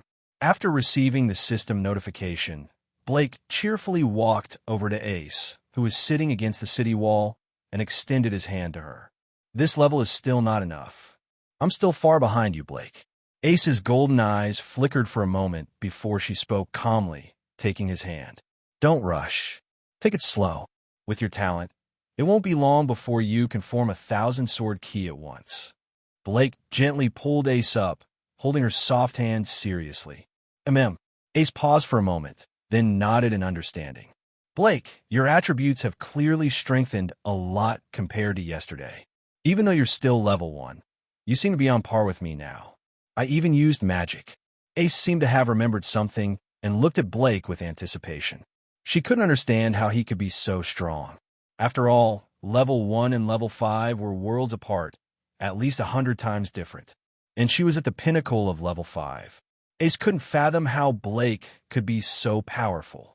Especially during their last clash, she had gone all out with no reservations. Yet she still felt tremendous pressure, unable to hold her ground. She had to retreat and was even knocked back. My physical ability is now comparable to level 3, and with 2 unique magics, that's why I'm this strong. Hearing this, Blake explained in simple terms. In the earlier battle, he hadn't used his sensory weakening ability. He fought with his true strength. The enhancement magic, the holy sword, and the doubled amplification from Sword Spirit all contributed to the complete suppression of Ace. Magic! I understand. Upon hearing this, Ace nodded and looked at Blake with a different expression. Unconsciously, Blake had become her goal for progress. Don't you want to know what magic it is? Seeing that Ace didn't ask, Blake was surprised. Based on Ace's usual personality, she would have asked, but this time, she didn't. This is your secret, Ace said seriously. In the past 2 days, she had grown quite a lot. Well, it's not really a secret. Although Sword Spirit can't be taught to others, the enhancement magic can be. Would you like to learn it? It might help you reach level 6. Blake thought for a moment before asking. His reason for helping Ace so selflessly was that he had a high regard for her, and he didn't want her to end up like in the anime, where Revis, that red-haired woman, severely beat her, leaving her near death. Although she eventually succeeded and reached level 6, it was a deadly struggle. I want to learn. Upon hearing this, Ace's golden eyes flickered, and her delicate hand involuntarily grasped Blake's hand. I understand. Well, let's end today's sparring. Although your desperate has a restoration attribute, it still needs time to recover. Let's start magic training now. Hearing this, Blake smiled and looked at Ace's sword in her right hand, speaking softly. Upon hearing this, Ace was stunned and then noticed a crack in the center of her desperate's blade. She fell silent. After just a few brief clashes with Excalibur, her sword had ended up like this. In the following time, Blake patiently taught Ace. After 2 hours of training in the morning, Ace actually joined Blake and Lily in going to the dungeon. Their bond continued to grow steadily. Although Ace didn't understand exactly what this feeling was, she just knew that she couldn't resist wanting to be close to Blake, to stay by his side. This wasn't just because she could observe his sword technique up close, though Ace was still unaware that her abnormal condition was related to this. Meanwhile, Blake had clearly realized how much the holy sword enhanced his sword skills. If before, with a standard sword, he could only kill a minotaur by piercing its throat in a single strike, now, with the holy sword, he could easily slice the minotaur in half, even without using enhancement magic or all his strength. Just using the power of an ordinary level 2 adventurer was enough to kill it instantly. Moreover, his one sword to rule all had been strengthened from simply turning the minotaur into a porcupine-like creature to using just one sword strike to cleave it in two. It was clear that whether or not a swordsman had a good sword made all the difference. Blake had fully realized this. After a day of battles, Blake returned home. Due to Lily's little report, Hestia tearfully hugged Blake, muttering that she had been outdone by some kinky Ace, causing Blake to feel a bit amused and helpless. Though he did indeed have feelings for Ace, for now, their relationship was purely that of a mentor and student. Hestia and Lily's jealousy was quite strong, and they caused quite a stir before things calmed down. Then, as usual, he updated his stats. Blake was unsatisfied because his stats had all plateaued around 1700, and the progress was becoming slower and slower. However, he knew this was normal and simply shook his head, dismissing any distractions. Meanwhile, Hestia, a little concerned, noted that Blake hadn't yet reached his bottleneck. If this continued, leveling up would be much harder since it required significant achievements. As for the 2 new magic spells Blake had acquired, Hestia was extremely delighted. However, when she realized that the spell Avenger's Dash was unique to someone, her eyes widened and tears welled up again. She muttered that she had been fooled by some kinky, huffing about certain little plans. It had to be said, Hestia was an emotional goddess, much more so than someone like Soma, who needed to stay at home and look like a keep-out sign. After dealing with the stats update, it was time for their regular visit to the hostess of fertility for a meal. During this time, Blake's relationship with Seer and Ryu improved, and they became good friends. Although Blake couldn't quite understand what Seer was thinking, as she always smiled like the girl next door, he knew that Ryu, the usually reserved elf, had accepted him as her friend. Time passed quickly, and 3 days went by. During these 3 days, Blake raised his attributes to 2,000, and he couldn't improve any further. In Hestia's words, Blake had completely solidified his foundation. What he needed to do next was to defeat or kill stronger monsters or people to accumulate enough great achievements and create opportunities to level up. Though he trained with Ace and taught her, it was more for exercise and not life or death battles, so it didn't contribute much to accumulating the achievements needed for leveling up. Blake, though helpless, had to abandon this shortcut. After all, if anyone could level up by simply sparring with seniors, there wouldn't be so few high-level adventurers. In the dungeon, on the 17th floor, Blake was accompanied by Ace, Tiona, Tioni, and Lily. They effortlessly defeated monsters along the way. The reason they were in the dungeon with the Amazon sisters was because the Loki Familia was preparing for an expedition and would be gathering on the 18th floor. So after finishing his training with Ace, he decided to join them. The Loki Familia had actually planned the expedition long ago, but due to Ace learning sword techniques and magic from Blake, it had been delayed. However, it couldn't be delayed any longer. So Ace reluctantly headed to the 18th floor to meet up with the other members of the Loki Familia. Blake, are we going to the 18th floor today? After crossing the usual training areas, Ace tilted her head slightly and asked expectantly. Yes, my stats have reached their peak. I want to try defeating the floor boss, Goliath, to see if I can level up. Hearing this, Blake nodded and answered casually, as if Goliath were just some grass by the roadside, to be trampled whenever he pleased. Level up? Hey, Blake, how many of your stats are S rank? I'm guessing 4, right? Upon hearing this, the lively Tiona immediately asked curiously. Tiona, however, before she could finish, her sister Tioni immediately pulled her back, glaring at her. Though Tiona was stopped, her curiosity couldn't be contained, and her eyes were full of questions. Ace felt the same. Well, it's about the same as what Tiona said. Seeing this, Blake smiled lightly and answered vaguely. He didn't mind revealing his stats to Ace and the others. However, it would be too shocking, and explaining it would be troublesome, so it was better to leave it at this. Is that true? When Ace was level 1, she only had 3 stats at S rank, but Blake, you're amazing. Hearing this, Tiona and Tioni both gasped, looking at Blake in shock. As for Ace, she frowned slightly, confused, but she didn't say anything further. It was Lily, however, who froze for a moment. She didn't say anything but couldn't help feeling proud. 4 S ranks? What was that? Lord Blake had 5 SSS ranks.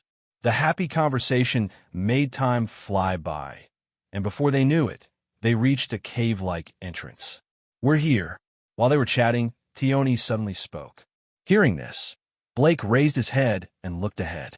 At the end of the cave-like passage, there was a vast and enormous chamber, much like a hall. The chamber was rectangular in shape, approximately 200 meters deep from the entrance, with a width of over 100 meters, and the height from the floor to the ceiling was about 20 meters, making it quite spacious. The entire chamber, including the walls, ceiling, and floor, was made of rough rocks. However, the left side of the wall was different. It appeared to be meticulously polished, extremely smooth, resembling a giant block of ice. As Blake and the others entered, they saw 5 people emerging from a narrow passage that connected to the 18th floor. On the left was a dwarf who appeared to be about 50 or 60 years old. On the right was a beautiful elf woman with green hair, wearing a white robe and holding a staff. In the center was a short man with yellow hair. Behind them were 2 others. One was a beastman youth with lightning-like tattoos on his face, looking like a rebellious teenager with wolf ears and a tail. The other was a pure and innocent-looking elf girl with waist-length hair, tied up. Captain. As soon as they saw the 5 people, Tiona ran up excitedly and said with admiration. Tioni and Ace also looked surprised, as they hadn't expected to see these 5. Indeed, these 5 were the pillars of the Loki Familia. They were Gareth Landrock, a level 6 adventurer with the title Heavy Lance, Reverial Jozalf, the most powerful mage in Oreo and a level 6 adventurer with the title 9 Hell, Findame, the leader of the Loki Familia, known as Braver, and one of Arario's few level 6 adventurers, Betloga, a level 5 adventurer with the title Fierce Wolf, and Lafia Vortis, a talented mage in the Loki Familia, an excellent rear mage who was also being trained as Reveria's successor. Lafia was a level 3, still in training to become a future pillar of the Familia. The appearance of these familiar 5 made even Blake slightly surprised. Oh, so you're Blake, huh? You got some guts getting so close to Ace while I wasn't around.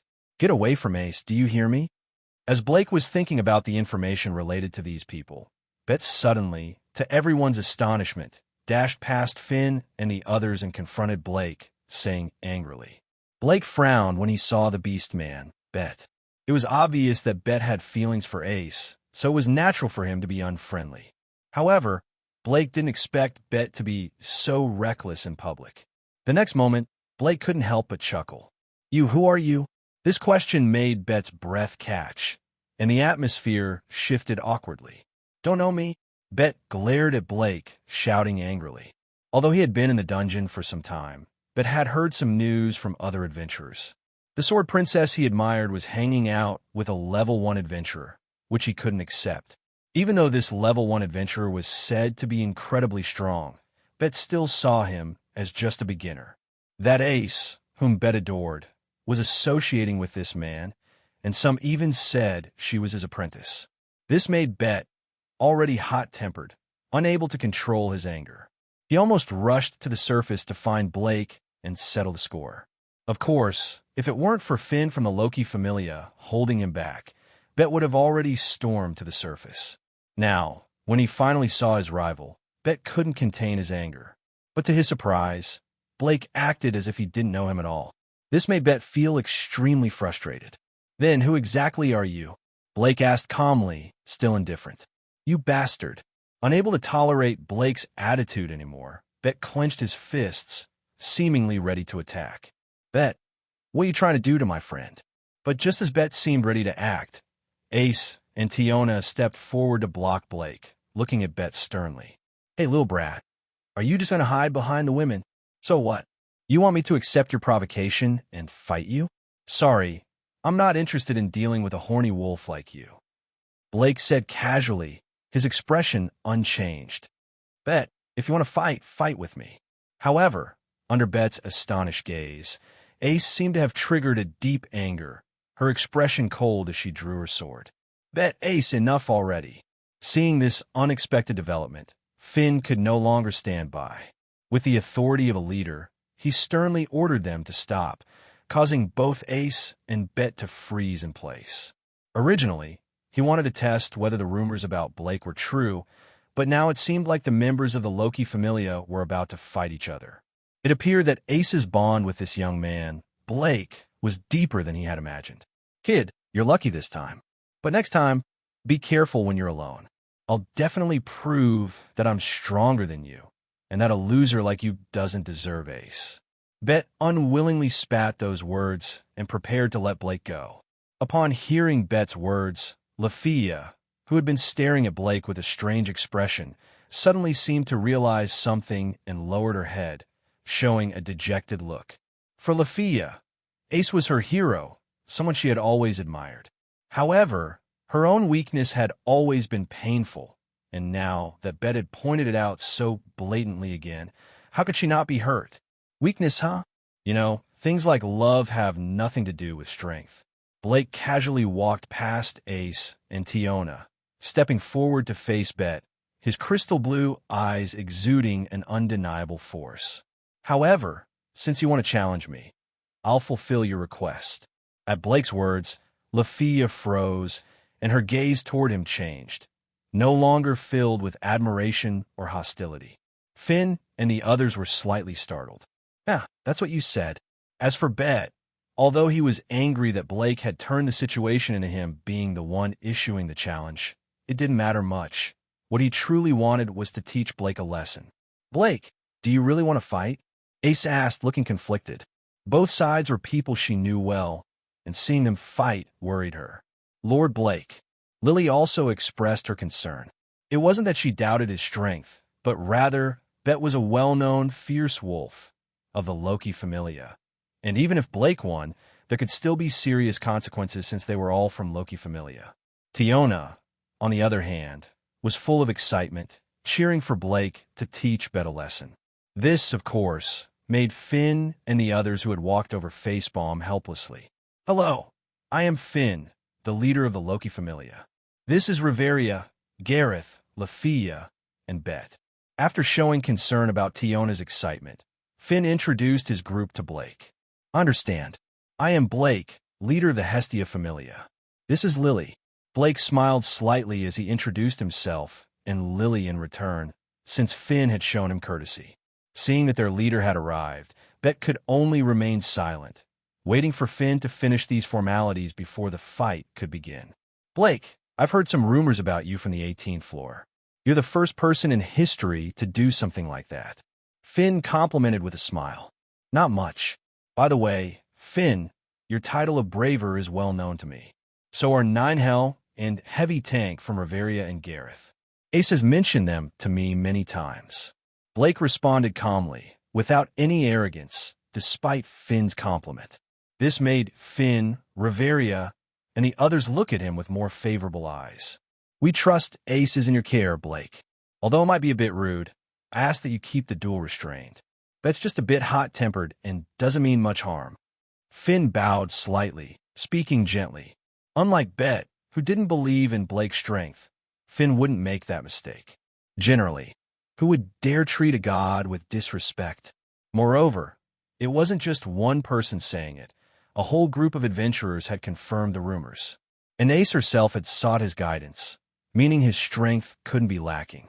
Upon hearing Finn, Blake looked at him with some surprise before nodding. Although Finn was the leader of the Loki Familia and one of the strongest level 6 adventurers, he still treated him, a lower-level adventurer, with politeness. Such a flexible and understanding attitude made Blake return the courtesy. "Leader, are you implying that I will lose?" After hearing Finn's words, Bet's expression twisted with dissatisfaction, clearly defiant. "I didn't say that.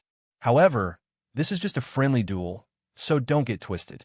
Keep it restrained, or I'll get angry," Finn said with strong authority, glaring at Bet. "TCH, I got it."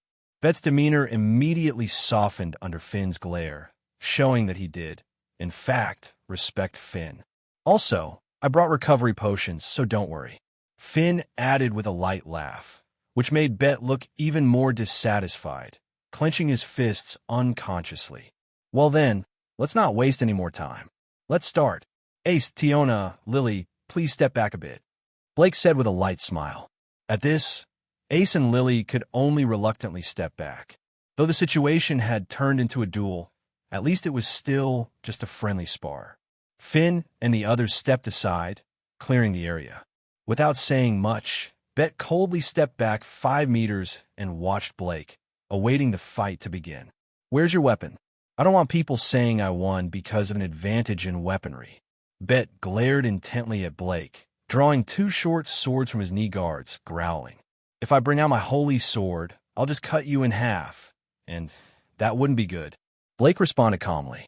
He wasn't boasting. In his battles with Ace, although she hadn't been serious, neither had he. He didn't need to bring out his holy sword to defeat a level 5 like Bet, as he didn't want to accidentally break Bet's weapons. Though Bet had been antagonistic, he still wasn't an enemy. Upon hearing Blake's words, Finn, Riveria, Ace, and the others began to ponder. They didn't hear arrogance in his voice. Rather, it seemed to come across naturally, almost like an undeniable truth. Moreover, they noticed that when Blake said he would cut you in half, it seemed more about destroying Bet's swords than injuring him, which left them confused about his intentions. "Damn it, you're underestimating me. Since you're so arrogant, don't blame me if you get hurt." With his anger boiling, Bet dashed toward Blake like lightning, his dual blades cutting through the air with a sharp, ear-splitting sound, slashing toward Blake's midsection. Seeing Bet's speed, which was comparable to Ace, Blake's crystal blue eyes finally shifted, and he immediately activated both his enhancement magic and sensory abilities to their maximum. The result was astonishing.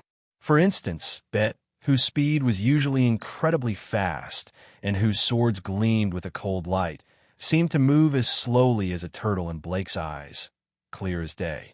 In the next moment, Blake casually shifted his body to the side and dodged the incoming blades, then swiftly delivered a powerful kick to Bet's stomach.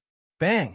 With a muffled thud, Bet, who should have been the attacker, was sent flying like a cannonball, crashing into a large crystal nearby and sliding to the ground. His face contorted in pain as he coughed violently. But he ignored his injuries, staring at Blake, who was still in a kicking posture, with a look of disbelief. What had just happened? He couldn't make you. What did you do? Struggling to get up from the ground, Bet glared at Blake, his voice filled with suspicion and rage. In that split second, he had been the attacker, yet his assault had been effortlessly dodged, and he was sent flying by a single kick.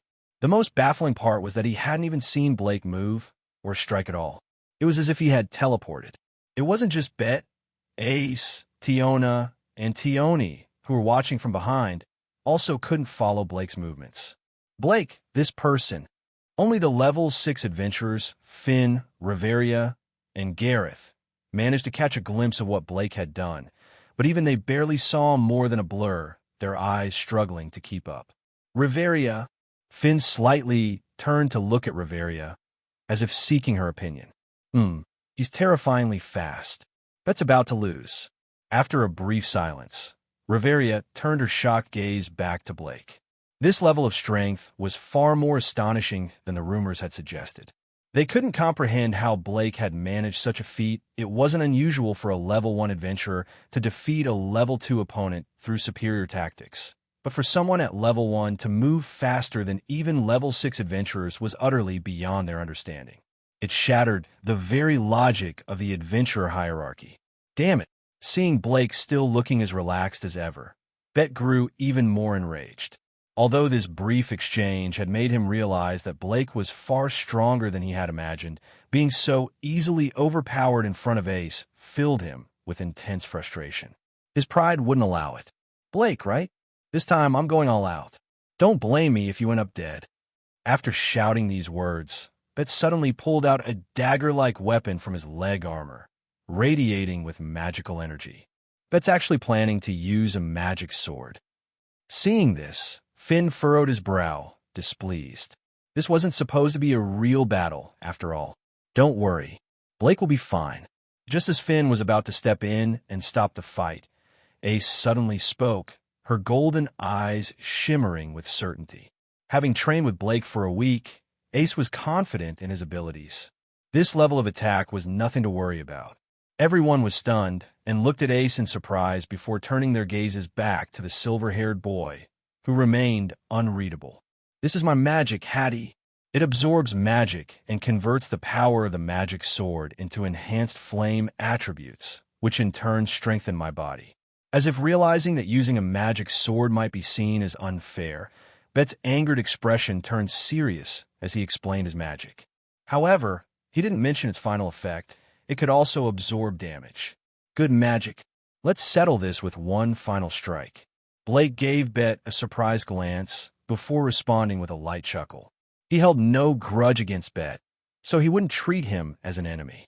Of course, had Bet carried the intent to kill earlier, Blake wouldn't have shown him such courtesy. I'm coming. Without further words, Bet pushed off the ground and dashed toward Blake, his speed and power increasing dramatically as he activated one of his skills, Double Wolf Chase. In the blink of an eye, the 100-meter distance was closed, and Bet's twin blades, now infused with the magic sword's flames, cut through the air in two arcs of yellow-red light, forming crescent-shaped slashes aimed at Blake. Facing this powerful attack, Blake didn't choose to dodge as he had before. This time, he decided to meet it head-on. With a flicker of his crystal blue eyes, his aura suddenly sharpened, like a drawn sword, and dozens of sword ki materialized around him. Not only that, but in the next moment, these sword ki seemed to be empowered by the defensive properties of his soul, turning radiant as they fused together to form a massive sword that collided head-on with Bet's flaming twin blades. Boom! The clash lasted only an instant before Bet, wielding his fire-infused blades, was blasted away, crashing into the wall and leaving a small indentation in the shape of his body. The massive, gleaming sword, meanwhile, grazed Bet's hair and embedded itself in the crystal wall just above his head, disappearing into the stone. Cough, cough, so strong. Looking at Blake, who remained calm and composed, his stance completely unshaken, Bet's pupils widened in shock as he muttered to himself. He was a firm believer in strength.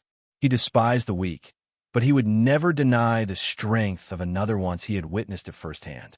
The fusion of one sword to rule, all combined with sword spirit magic, had turned out to be an incredible combination. Although its attack range was relatively small, its power was immense. Looking at the deep sword mark above Bet's head, Blake pondered. He had spontaneously decided to merge the dozens of sword ki from his myriad swords, and it had worked. The truth was, he hadn't even used his holy sword. He had merely converted his own energy into sword ki, which was actually quite weak on its own. A single sword ki wouldn't even be able to kill a minotaur. However, by fusing several sword ki into a giant sword, it reached a level strong enough to overwhelm a level 5 adventurer. And one sword spirit magic was added. The attack's strength reached the level of a true level 6 adventurer, easily overpowering a fully powered Bet. Of course, there were clear weaknesses. The attack range was reduced, and its speed was slower. Even Bet, at level 5, could have dodged it under normal circumstances. The reason he hadn't was that he had chosen to rely on the magic sword and faced Blake head-on. If he had opted to dodge, he would have had plenty of chances to see the attack's trajectory and avoid it. Although it still has some flaws, it's a good improvement. Satisfied, Blake nodded before turning his gaze to Bet, who was staring at him intently. A strong person isn't defined by raw power alone. If you think strength is the only measure of someone's worth, you're mistaken. TCH. Bet clicked his tongue in frustration, but didn't argue. He had lost. That was the undeniable truth. Lafia, who had been watching from the sidelines, found her opinion of Blake shifting. All right, that's enough. Finn finally stepped forward, walking up to Blake before bowing slightly. I apologize for the trouble caused by my unruly familia member. Captain Finn, it's nothing. Though his attitude could use some work, he didn't have any real intent to kill me. Blake responded with a light smile. Hearing this, Finn's impression of Blake improved even further. Not only was he incredibly strong, but he was also level-headed and reasonable. Someone who could even teach Ace was bound to be exceptional. Bet, don't be so reckless in the future. Finn's tone grew stern as he turned to the werewolf. TCJ, yeah, I get it. Bet, who had just pulled himself out of the wall, muttered under his breath. He hadn't taken any serious injuries, but the direct clash with Blake had left him feeling drained and disoriented. Captain, weren't you supposed to be stationed on the 18th floor? Why come up here? Now that the tension had settled, Tiona, always one for curiosity, tilted her head and asked. Her question immediately drew the attention of the others. The Hephaestus Familia members and some of our own haven't arrived yet. The floor boss on the 18th floor is about to respawn, so I came up here to deal with it before it causes unnecessary casualties. Finn explained with a small smile. The floor boss, huh? Tiona paused for a moment before glancing at Ace and Tioni. Then, almost in unison, the three of them turned to look at Blake. They knew exactly why he had come to the dungeon. His goal was to take down the floor boss, hoping to achieve a great feat and advance to the next level. Captain Finn, I have a request. Blake spoke up after a brief moment of thought. Finn looked at him, slightly intrigued. Actually, Blake wants to challenge the floor boss solo to level up. That's the whole reason he came down here. Before Blake could say another word, Ace beat him to it, her golden eyes fixed on Finn, her expression eager. Blake shook his head. This girl really doesn't hold back. Meanwhile, aside from Bet, who still looked grumpy, Lafia seemed conflicted, and Lily was outright pouting. The rest of the group exchanged knowing glances, their eyes shifting between Ace and Blake. Even Tiona grinned mischievously. I see. All right, I'll let you have it. Finn smiled lightly before nodding. Originally, he had planned to use this battle to train Lafia, but since both Blake and Ace requested it, he didn't mind stepping aside. There would be plenty of other opportunities to train her on their expedition. Thank you. Blake sincerely expressed his gratitude before shifting his gaze toward the wall to his right. Crack! A sharp cracking sound echoed through the chamber. The members of the Loki Familia immediately tensed, their eyes snapping toward the source of the noise. Crack, crack, crack! The massive, smooth wall, resembling ice, began to split from top to bottom as if something was carving through it from the inside, creating a deep, jagged fissure. Crack, crack! The sound grew louder, the entire chamber trembling slightly as the ground beneath their feet vibrated. And then, boom! With a deafening explosion, the wall shattered, massive chunks of rock collapsing to the floor like crumbling ice. A cloud of dust surged outward, momentarily obscuring their vision. And then, through the haze, they saw it. A massive figure emerged from the rubble. It was humanoid, with grayish-brown skin and long, black hair that barely reached its shoulders. Standing between 7 and 8 meters tall, it was an overwhelming presence. Its eyes snapped open, pitch black, with only white sclera, giving it the eerie, demonic visage of a true monster. Yoo-woo! A guttural roar erupted from its mouth, sending a shock wave through the chamber, stirring the air with sheer force. This was the floor boss of the 17th floor, Goliath. Boom! With overwhelming force, the massive creature known as Goliath shook off the debris clinging to its body and crashed through the shattered wall. Its brutal presence radiated sheer power as it barreled forward like a living mountain, shaking the ground with every step. Blake stood firm, his eyes flashing with sharp focus as he gazed at the charging beast. Fall back! At his command, Ace and the others quickly retreated, pulling Lily and Lafia with them to clear the battlefield. Thud! A powerful shockwave erupted as Goliath slammed its fists into the ground. The resulting blast sent dust and rubble flying in all directions. This was the aftermath of an air cannon attack fired straight from Goliath's mouth. The sheer force behind it was well beyond what even a level 5 or possibly a level 6 adventurer could produce. But that wasn't surprising. Despite being classified as a level 4 monster, Goliath was a floor boss, a creature whose stats were far superior to other monsters of the same level. Its raw strength alone far exceeded that of an average level 5 or 6 adventurer. However, its overwhelming power came at a cost. Goliath's agility and dexterity were pitiful, so low that even a level 2 adventurer could outmaneuver it with ease. For someone like Blake, it was just a large, slow-moving target. No matter how powerful an attack was, if it couldn't hit, it was meaningless. As Goliath roared and lunged forward, Blake effortlessly sidestepped its strike. Finn and the others watched in stunned silence as a golden radiance flickered to life in Blake's hands. A noble and majestic aura filled the battlefield as a sword materialized from thin air. A weapon of legend, Excalibur, the sword of promised victory. The moment Blake gripped the hilt, his presence changed. His aura sharpened, his stance firm, like a blade drawn from its sheath, calm, yet utterly lethal. Raising Excalibur high above his head, Blake watched as Goliath opened its mouth, gathering energy for another devastating air cannon. Brilliant golden particles of light coalesced around the holy sword, crackling with immense magical energy. Then, with a sharp gleam in his crystalline blue eyes, Blake swung the blade in a powerful upward arc. Boom! A blinding beam of golden light erupted from Excalibur, slicing through the air at speeds surpassing sound itself.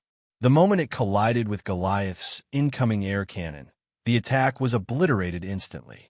Without losing momentum, the beam struck the massive creature head-on. A deafening explosion followed. The sheer force of the impact engulfed Goliath in radiant destruction, the brilliance so intense that Finn and the others were forced to shield their eyes. A powerful shockwave rippled outward, forcing the Loki Familia to retreat further to avoid getting caught in the aftermath. As the dust settled, the battlefield fell into eerie silence. Goliath was gone. Not a single trace of the floor boss remained. No corpse, no magic stone, nothing. The only thing left behind was a half-meter-deep crater carved into the earth, scorched black from the immense heat of the attack. Blake lowered Excalibur and examined the aftermath with a satisfied nod.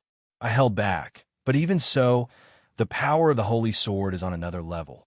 He mused to himself, feeling the weight of Excalibur in his grasp. This wasn't even close to its full potential.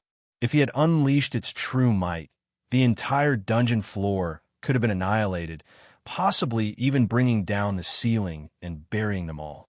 After all, Excalibur was a city-destroying weapon. As Blake sheathed the glowing sword, a stunned silence hung in the air. Finn, Riveria, Gareth, Lafia, the Amazonian twins, Bet, and Lily all stared at Blake in sheer disbelief. What had they just witnessed? A single strike. That was all it took. A level 4 floor boss, an opponent that even high-ranking adventurers had to work together to take down, was completely obliterated in an instant.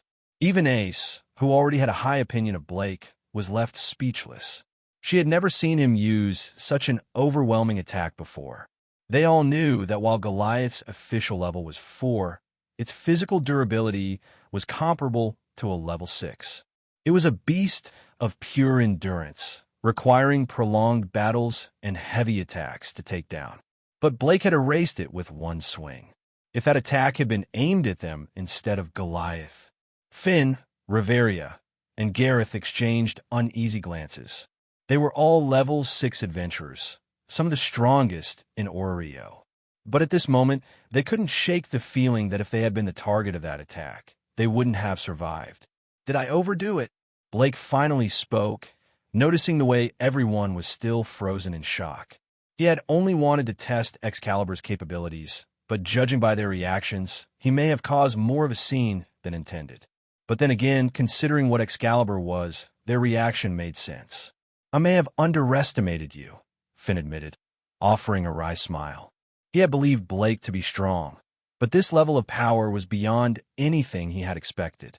Riveria's magic could also bring down Goliath, but required chanting and time to prepare. Blake's attack had required neither. TCH.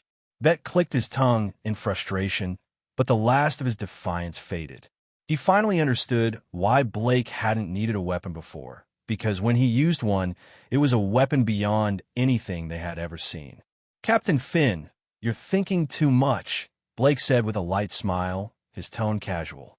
He wasn't the type to brag, and he had no intention of flaunting Excalibur's power. "I just can't figure you out." Finn let out a helpless chuckle. In all his years as an adventurer, he had never encountered someone like Blake, a mere level 1, yet physically comparable to a level 5. His techniques and abilities were more refined than even their level 6 elites.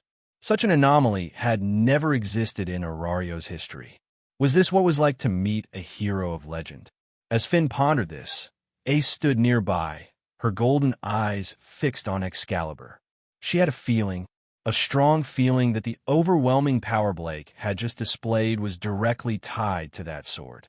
After a moment, the silence broke as Tioni, Lily, and even the usually quiet Ace gathered around Blake, bombarding him with questions about his technique. Blake only smiled mysteriously, giving vague answers, which only fueled their curiosity further. It wasn't until Finn and Riveria intervened that the group finally calmed down. "Blake, are you heading to the 18th floor?"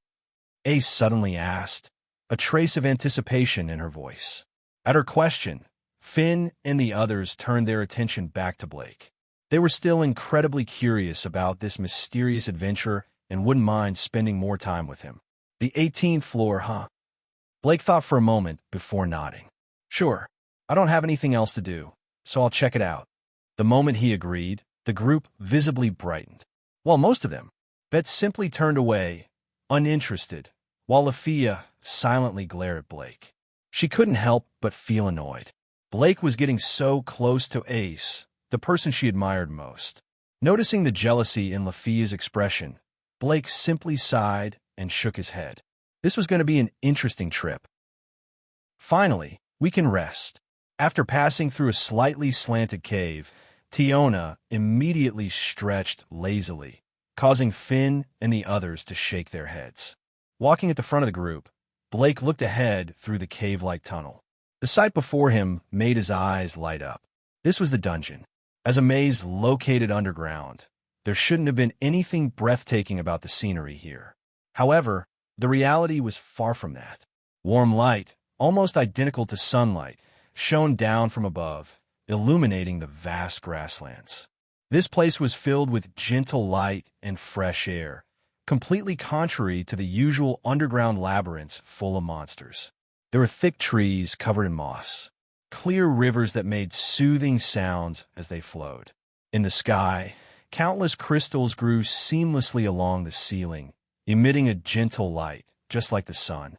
The light, identical to sunlight, came from the crystals covering the entire ceiling, giving the dungeon's 18th floor an appearance resembling the sky, beautiful beyond belief.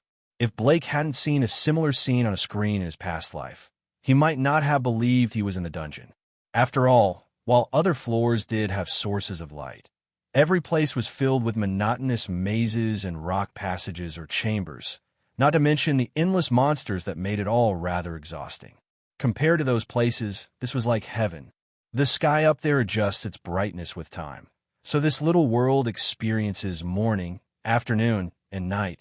Finn explained with a smile as he noticed Blake's astonished expression. The time variation isn't stable and has subtle differences from the surface, with the time lag changing from large to small. So don't think the day here matches the day above. Maybe Aurario has already entered the night. Understand? Blake nodded, still gazing at the beautiful scenery before him. A smile involuntarily appeared on his lips as he praised. The dungeon is truly incredible. That's why it attracts so many adventurers, Finn said with a slight smile before turning to Tiona. and the others. Let's head to camp and rest. Afterward, we'll be going deeper, so let's restore our energy first. Yeah, got it, Tiona muttered but still followed Finn as they left. As for Ace, she quietly stayed in place, remaining by Blake's side. Although Finn had noticed Ace's unusual behavior, he didn't say anything and let her act as she wished. Lily, let's go exchange the magic stones for money. We'll need it later, Blake said after a moment's hesitation, seeing that the Loki Familia had left. I was just thinking the same thing. Lily's eyes brightened, and she responded loudly. Ace, are you starting your expedition tomorrow? Walking through the small town formed by adventurers, greeted by some awestruck looks from the people on the streets, Blake turned slightly, gazing at the elegant golden-haired girl beside him, and asked softly. Yes, to be precise, it's tomorrow morning on the 18th floor, Ace explained after a brief pause, seemingly surprised that Blake would ask such a question. I see. So, Ace, would you like to come with me to explore the 18th floor? I have some things to give you, which might come in handy during the expedition, Blake said after a moment's thought. Ace paused at his words, then nodded with slight anticipation. Sorry, Lily, but you'll have to handle the money exchange. Also, please buy me a detail map that covers up to the 38th floor. Blake gently patted Lily's head, offering an apologetic smile. Honestly, Lily understands. I won't disturb you and the Sword Princess's rendezvous, Lily muttered before humming, a clear trace of jealousy in her voice. Rendezvous? Ace's delicate face flushed slightly, which surprised Blake. He hadn't expected Ace, usually so natural, to know the term rendezvous. What nonsense are you saying? I'm just doing something serious, Blake said, rolling his eyes at Lily and ruffling her hair, speaking gently. By the way, Lily, things on the 18th floor will probably be much more expensive than on the surface. When buying the map, don't worry too much, just get it if you can. Does Lord Blake know the situation here? Lily asked, slightly puzzled. From her impression, Blake shouldn't have been to the 18th floor before. Hearing the conversation, Ace also looked at Blake in confusion. She and Tiona hadn't spoken about the 18th floor's conditions. Seeing the two girls looking at him, Blake hesitated for a moment before explaining. Since there's a town here and many adventurers are doing business, the prices for weapons, tools, food, and other items will probably be several times higher than in Orio. Blake and Ace walked together along the lush forest path, their bodies bathed in the soft light filtering through the scattered leaves, creating a poetic and beautiful scene. Although the 18th floor doesn't generate monsters, there are still some. They must have come from other floors, Blake said softly as he casually dispatched a red-eyed white rabbit wielding a small stone axe. Ace nodded lightly in response, her jade-like hand instinctively pressing against her chest, where her heart was beating faster than usual. She felt a strange emotion inside, one she didn't quite understand. Despite spending many mornings alone with Blake over the past week, she had never felt this way before. This place is nice. Let's stay here. At that moment, Blake's field of vision suddenly widened as he looked toward a serene pond and the relatively open area surrounding it. Blake! Ace looked at him in confusion, unsure of what he was planning. Behind them, a girl with pointed ears quietly followed, eavesdropping. From the way her hand tightly gripped the tree trunk, it was clear she was nervous. You saw the move I used to defeat Bet on the 18th floor, right? Blake's sapphire eyes flickered as he turned toward Ace with a serious expression. Ace nodded after a moment, her golden eyes showing a trace of anticipation. Currently, you're able to condense around 100 sword auras. If you can successfully gather them, your attack power should reach the level of an LV.6 adventurer. Blake paused for a moment before continuing his explanation. Since Ace was about to go on an expedition, as both her teacher and friend, he naturally had to ensure she was well prepared.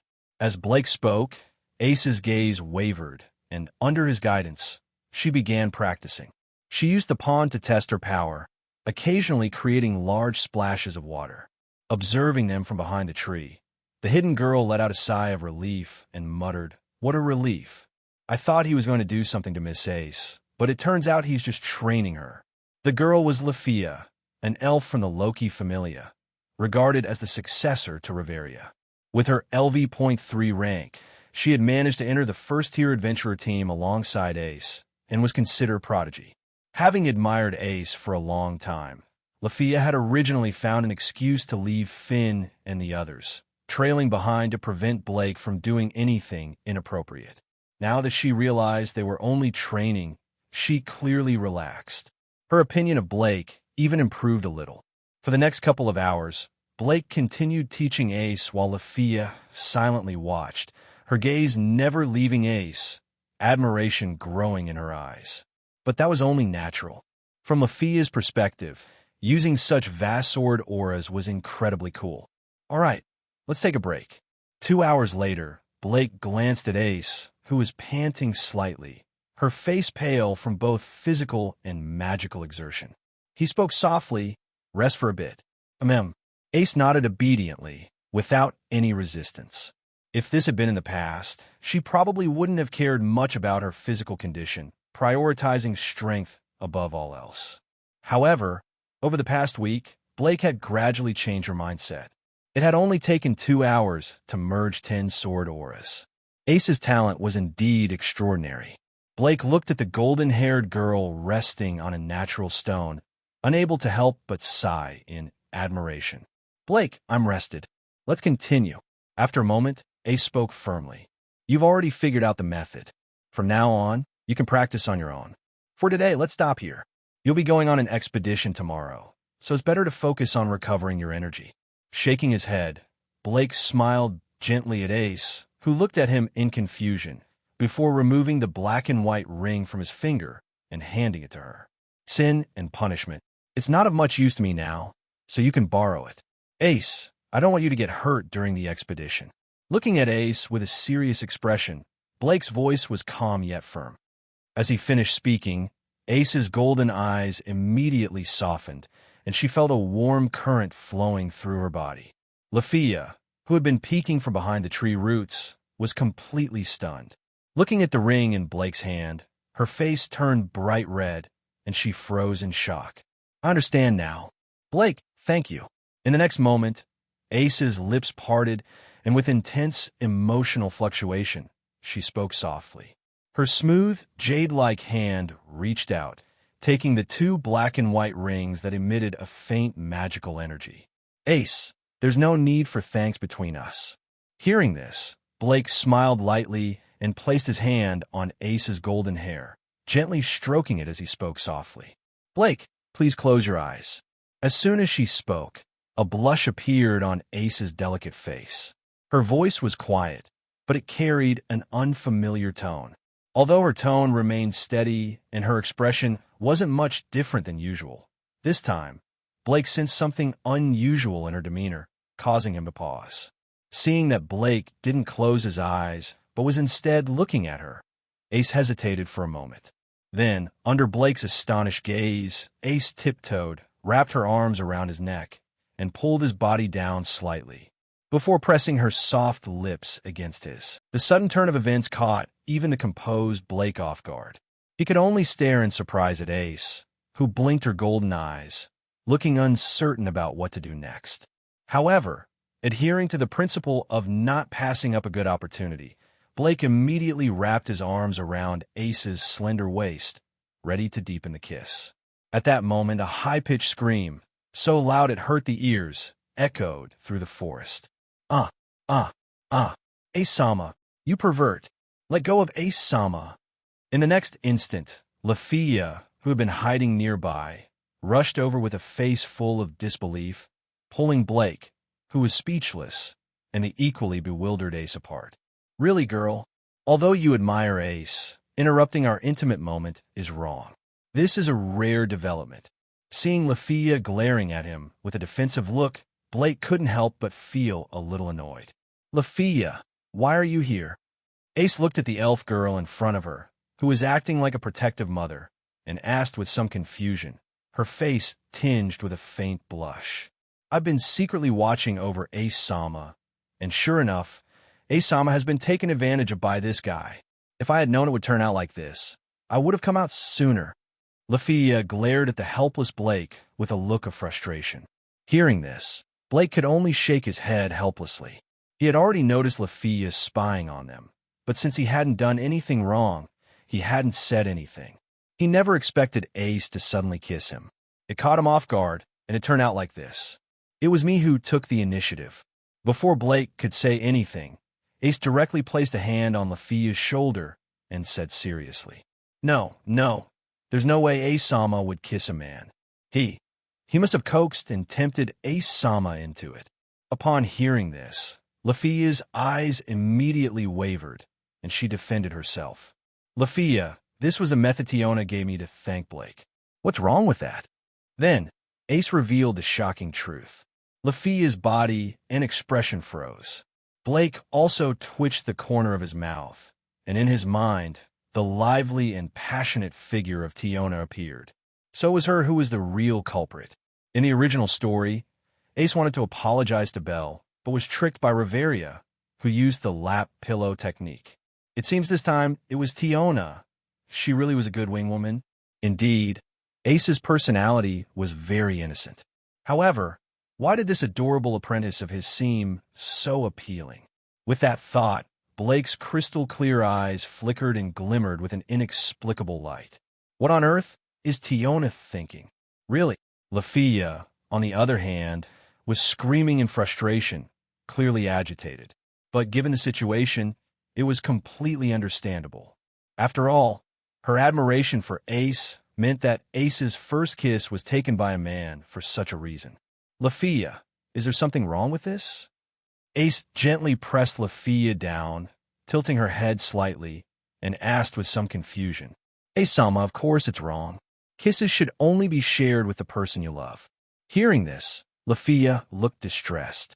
However, at the end of her sentence, it seemed like she had thought of something, and her delicate face turned red. Someone you love? Ace muttered those words to herself, then quietly turned her golden eyes toward Blake. She didn't understand what love was, but being by Blake's side gave her a different feeling from being with anyone else. She felt happy and didn't want to leave his side. If it weren't for Finn's direct orders, Ace wouldn't want to go on the expedition. By the way, Ace-sama, accepting a man's ring means accepting his proposal. He must have bad intentions toward you. So Ace-sama, quickly give the ring back to him. Then, Lafia shot a scrutinizing look at Blake, speaking with hatred. Proposal. Hearing this, Ace's face turned even redder as she looked at Blake with a look of uncertainty in her eyes. I swear, what are you thinking, girl? Your imagination is just too wild. Unable to take it anymore, Blake placed his hand on Lafia's head and said with exasperation, What proposal? It's a magic item I gave Ace to protect herself. Lafia's body stiffened at Blake's sudden action, and then she jumped away in shock, looking at him in disbelief. He actually touched her? Does that mean he doesn't have impure thoughts? The elven race has an instinctive aversion to those with evil intentions. The fact that Blake could touch Lafia meant his heart was pure, and that realization caused Lafia to waver. Lafia, this really is a magic item Blake gave me. You've misunderstood. At this moment, Ace spoke up, and for some reason, there was a hint of loneliness in her golden eyes. Upon hearing that Ace also said the same thing, Lafia couldn't help but lower her head in embarrassment, her pointed ears slightly flushed. She had rushed out thinking she was in the right, but it was all a misunderstanding. Elf girl Lafia, right? Since you like Ace, then during this expedition, please take care of her. Perhaps something good will come out of it, said Blake, seeing Lafia's reaction. He directly leaned in and whispered meaningfully in her ear while Ace looked on, confused. Ace, I'm going to find Lily. You should return to the Familia's camp and rest, Blake said, waving his hand casually as he walked away without waiting for Lafia's reaction. Lafia, did Blake say anything to you? Ace asked, noticing Lafia's flushed face and her odd expression as she walked behind her. And no, it's nothing. Ace-sama, let's head back to the camp. Lafia stammered, her face redder than an apple. One reason was because of the way Blake had spoken into her sensitive ear, and the other was the content of his words. Okay, Ace replied, tilting her head in confusion. She tucked away the black and white ring and began walking towards the camp with the still flustered Lafia. Blake, who exactly is he? As Lafia followed Ace, her mind wandered. Though she had only just met him, this man had left a strong impression on her.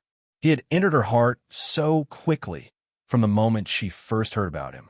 His overwhelming actions, like defeating Bet, his powerful words that pierced her heart, his effortless slaying of Goliath, his gentle instruction to Ace, especially the moment he revealed her hidden feelings, it had all shaken her deeply. Though their acquaintance was short, the events that transpired were impactful. Ding! Congratulations, Master, on completing the achievement task. Your disciple's first kiss. Reward: 10 luck points. You currently have 390 luck points remaining. Keep up the good work. Deeper development will bring unexpected rewards. Ding! Congratulations, Master, on completing the first kill of the 17th floor boss. Reward: 50 luck points. You currently have 440 luck points remaining. As Blake walked through the forest, 2 system notifications sounded, causing him to pause, displaying an odd expression. The boss' first kill was understandable, but what was this about the disciple's first kiss? An implied message. Are you trying to make me commit a crime? By the way, Sia, I've killed over 10,000 monsters these past few days, right? Why haven't I received any achievement task notifications? Blake suddenly remembered something and asked in confusion. Master, this is a special benefit of the dungeon world. The achievement cap is 1,000. If you continue grinding, the luck points would accumulate too easily. The system won't allow that loophole, Sia immediately explained in her sweet voice. Ah, I see. Blake nodded after thinking for a moment. So each monster level has a cap of 1,000? Forget it, it doesn't matter. Shaking his head, he dismissed the thought and left it behind. As for the luck points, although he had 240 more to use and could do a mid-level draw, he was already satisfied with his abilities. It was better to save them for later. After a while, Blake arrived in the small town to find Lilaruka. He had forgotten to mention the meeting point to Lily. What a mistake.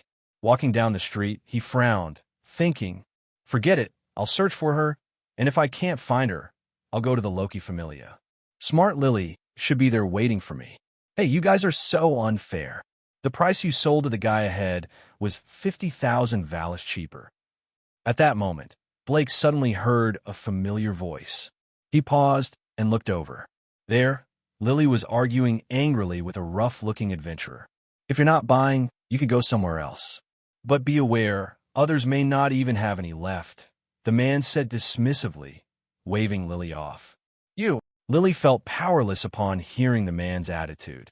Following Blake's orders, she had done her best. She had gone to exchange money, but was scammed. Then she searched for maps and found only one shop selling the detailed map of the 38th floor in the whole town.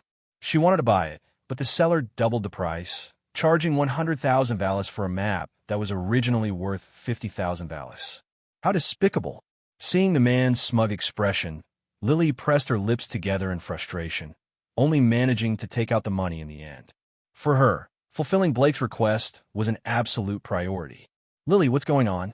Blake's gentle voice suddenly appeared in her ear, making her pause in surprise before she turned to face him, her face lighting up with joy. Blake-sama. Blake! Could it be? The rough-looking man widened his eyes, surprised, as he looked at the silver-haired, handsome youth standing in front of him. Blake-sama. He's deliberately jacking up the price, trying to scam us of 50,000 Valis. It seemed as though Lily had found her support. She quickly pointed at the rough man, her frustration clear. Blake raised an eyebrow, his crystal blue eyes flashing coldly. Though he wasn't in need of money and didn't care much about it, being scammed was something that annoyed him. Could it be? You're Blake, the one who recently competed with the Apollo Familia? The rough man shivered involuntarily under Blake's piercing gaze, nervously chuckling. As a merchant of their Familia, he had been on the 18th floor for quite some time and hadn't witnessed the recent excitement personally. However, he had heard about it from his companions.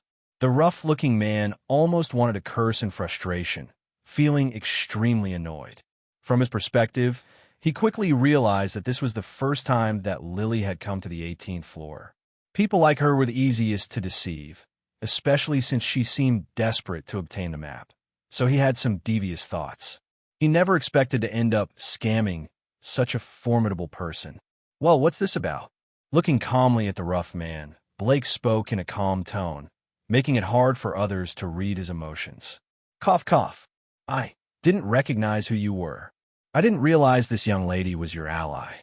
As an apology, please accept this map, Mr. Blake. The map I have is much clearer and more reliable than the one sold on the surface." Seeing Blake acknowledge his identity, the rough man immediately forced a smile, handing over the well-preserved map while trying to flatter him. This man could take on the Apollo Familia by himself, had good relations with the Loki and Freya Familias, and was rumored to be the mentor of the Sword Princess. Although his own Familia was fairly strong, stronger than Apollo's, offending Blake would come with consequences that he could not afford.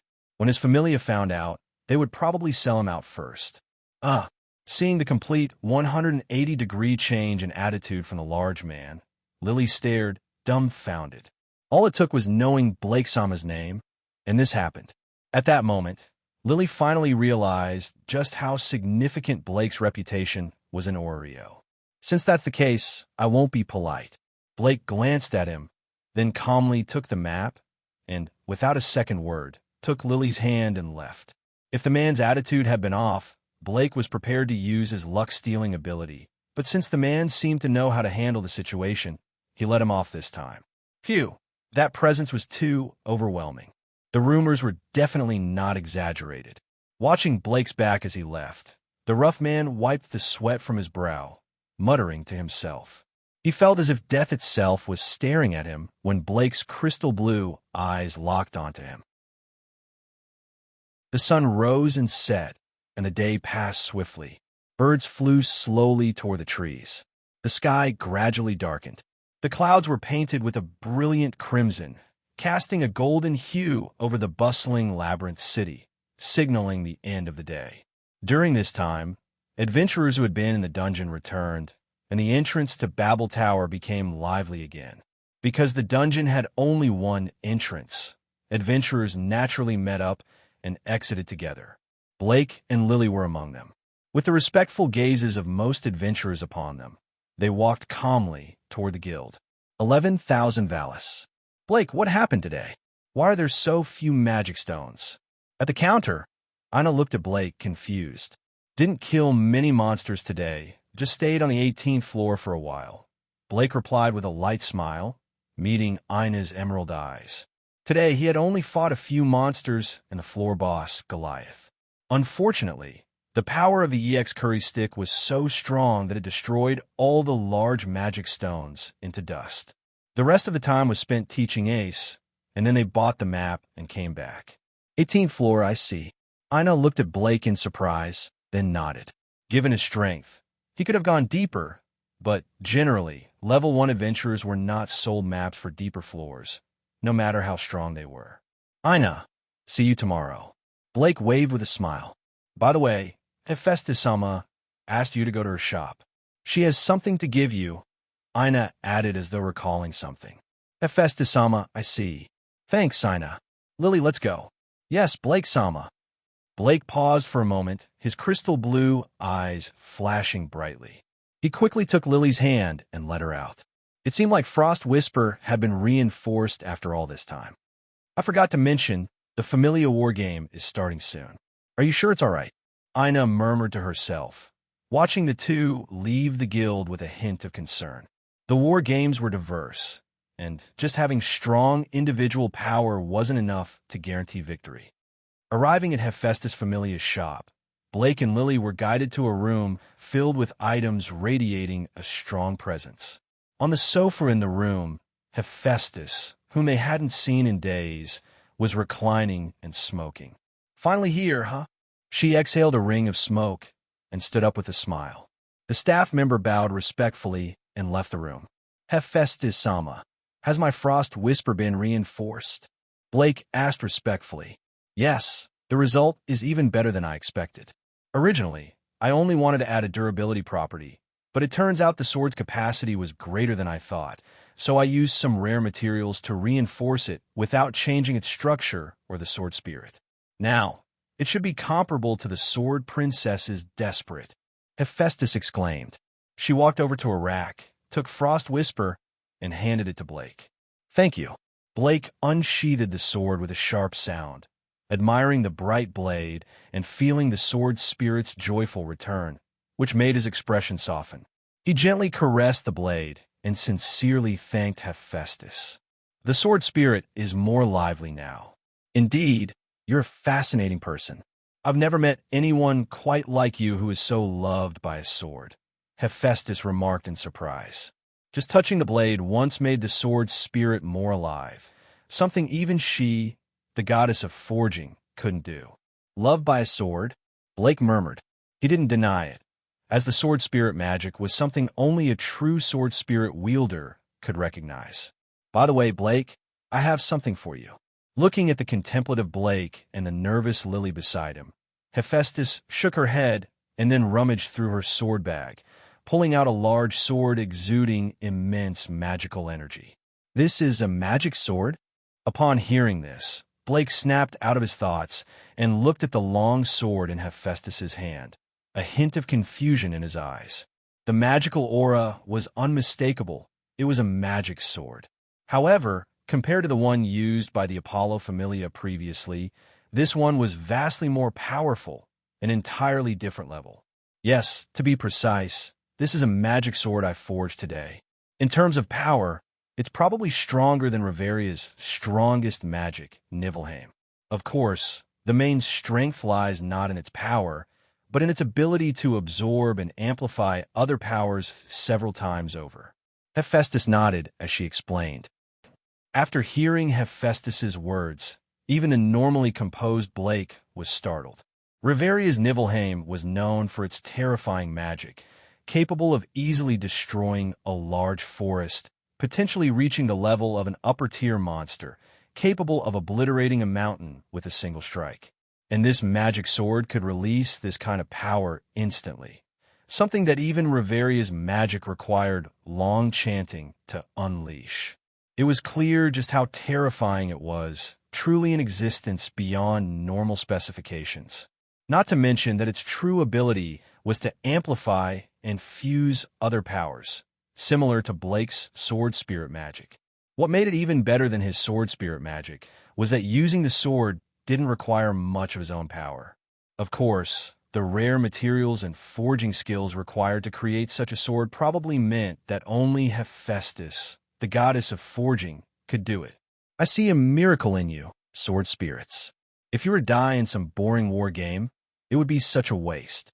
Hestia would be heartbroken, too. So, I'm giving this to you for your protection. Hephaestus blew a puff of smoke and looked at Blake seriously, speaking slowly and deliberately. This is the first time I've ever forged a magic sword like this, so don't you dare die easily. This is too precious. I can't accept it. Looking at the magic sword in Hephaestus' hand, Blake smiled wryly. It wasn't that he didn't want a powerful weapon like this as a trump card, but he felt that one should not take rewards without doing something in return. He had already received a lot of help from Hephaestus, and accepting this would feel too greedy. I remember you're not this kind of person. Stop being so formal. The only person who can control this magic sword is you, in my opinion. If you refuse it, I'll just have to destroy it. Also, this isn't a free gift. If my Hephaestus Familia gets into trouble, your Hestia Familia must come to help. Consider it an investment. Hephaestus praised Blake with a smile as she shook her head. She felt that she hadn't misjudged him. Most adventurers would have greedily accepted the sword, but Blake's eyes remained clear, something that was rare in adventurers. I understand. At this point, refusing would be just for show, so Blake let out a breath and accepted the magic sword. He would keep Hephaestus' favor in mind. However, when he held the sword, its magical power increased even further, surprising him. This magic sword has a spirit, but it's quite wild. Magic swords generally don't last long, and using them means they will soon fade away. But it seems like it's accepted you. If that's the case, its power is probably higher than I expected. Seeing this, Hephaestus was surprised. I have other matters to attend to. You two should leave. Just as Blake was about to say something, Hephaestus waved her hand, signaling for them to leave. Goodbye, Hephaestus. I'll visit again next time. After saying this respectfully, Blake fastened the two swords to his waist, took Lilaruka's hand, and left. Some words of gratitude were not meant to be spoken, but to be shown through action, so Blake preferred to repay with deeds rather than empty words. He's really an interesting kid, but this war game will be a huge test for him. Watching the two leave, Hephaestus muttered with a hint of worry. Everything stemmed from the sudden meeting of the gods, where the details of the familiar war game were being discussed. Lord Blake, even Hephaestus gave you a gift. I'm so shocked. Walking outside, Lilaruka looked at Blake with admiration, her voice filled with excitement. That was Hephaestus, a goddess famous in Orio, one of the top gods. Not only had she enhanced Blake's weapon, but she also praised him highly and even personally forged a terrifyingly powerful magic sword for him. How could Lilaruka not be amazed? No one else in Orio could receive such treatment. Lily, things are not as simple as they seem. Seeing Lilaruka's excited expression, Blake's crystal blue eyes sparkled with wisdom. Hephaestus had said she forged the sword specifically today, which made Blake think of several possibilities. For example, according to Hestia, today was the day of a special gods meeting to discuss the familiar war game's details. If Hephaestus had specifically forged a powerful magic sword for him today, it could indicate that this war game would be particularly difficult for him. Otherwise, given Hephaestus' personality, she wouldn't have gone out of her way to help him like this. Even if he was Hestia's familiar member, the one loved by sword spirits. So, there was only one possibility. Hephaestus had likely learned the details of the familiar war game and believed that Blake had no chance of winning with his current strength. That was why she forged the sword for him, as a preparation for a game that would be too disadvantageous for him. What does this mean, Blake? Seeing Blake's calm expression, Lilaruka asked in confusion. Let's talk about it when we get home. Without revealing his thoughts, Blake smiled gently, patting Lilaruka's head, and led her back toward home. The familiar door-opening routine, the familiar face, Hestia appeared as usual, directly hugging him. However, something felt different this time. Hestia didn't greet him with her usual bright smile and warm welcome.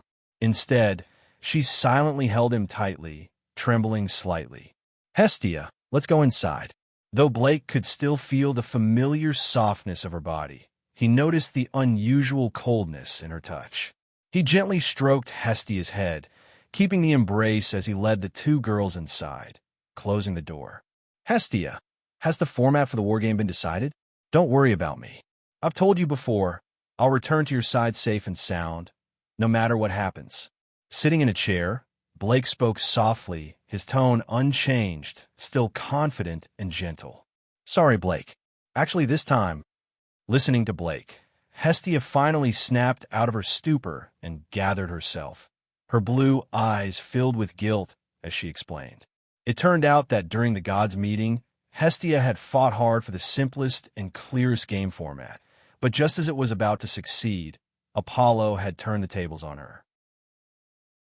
Siege Battle.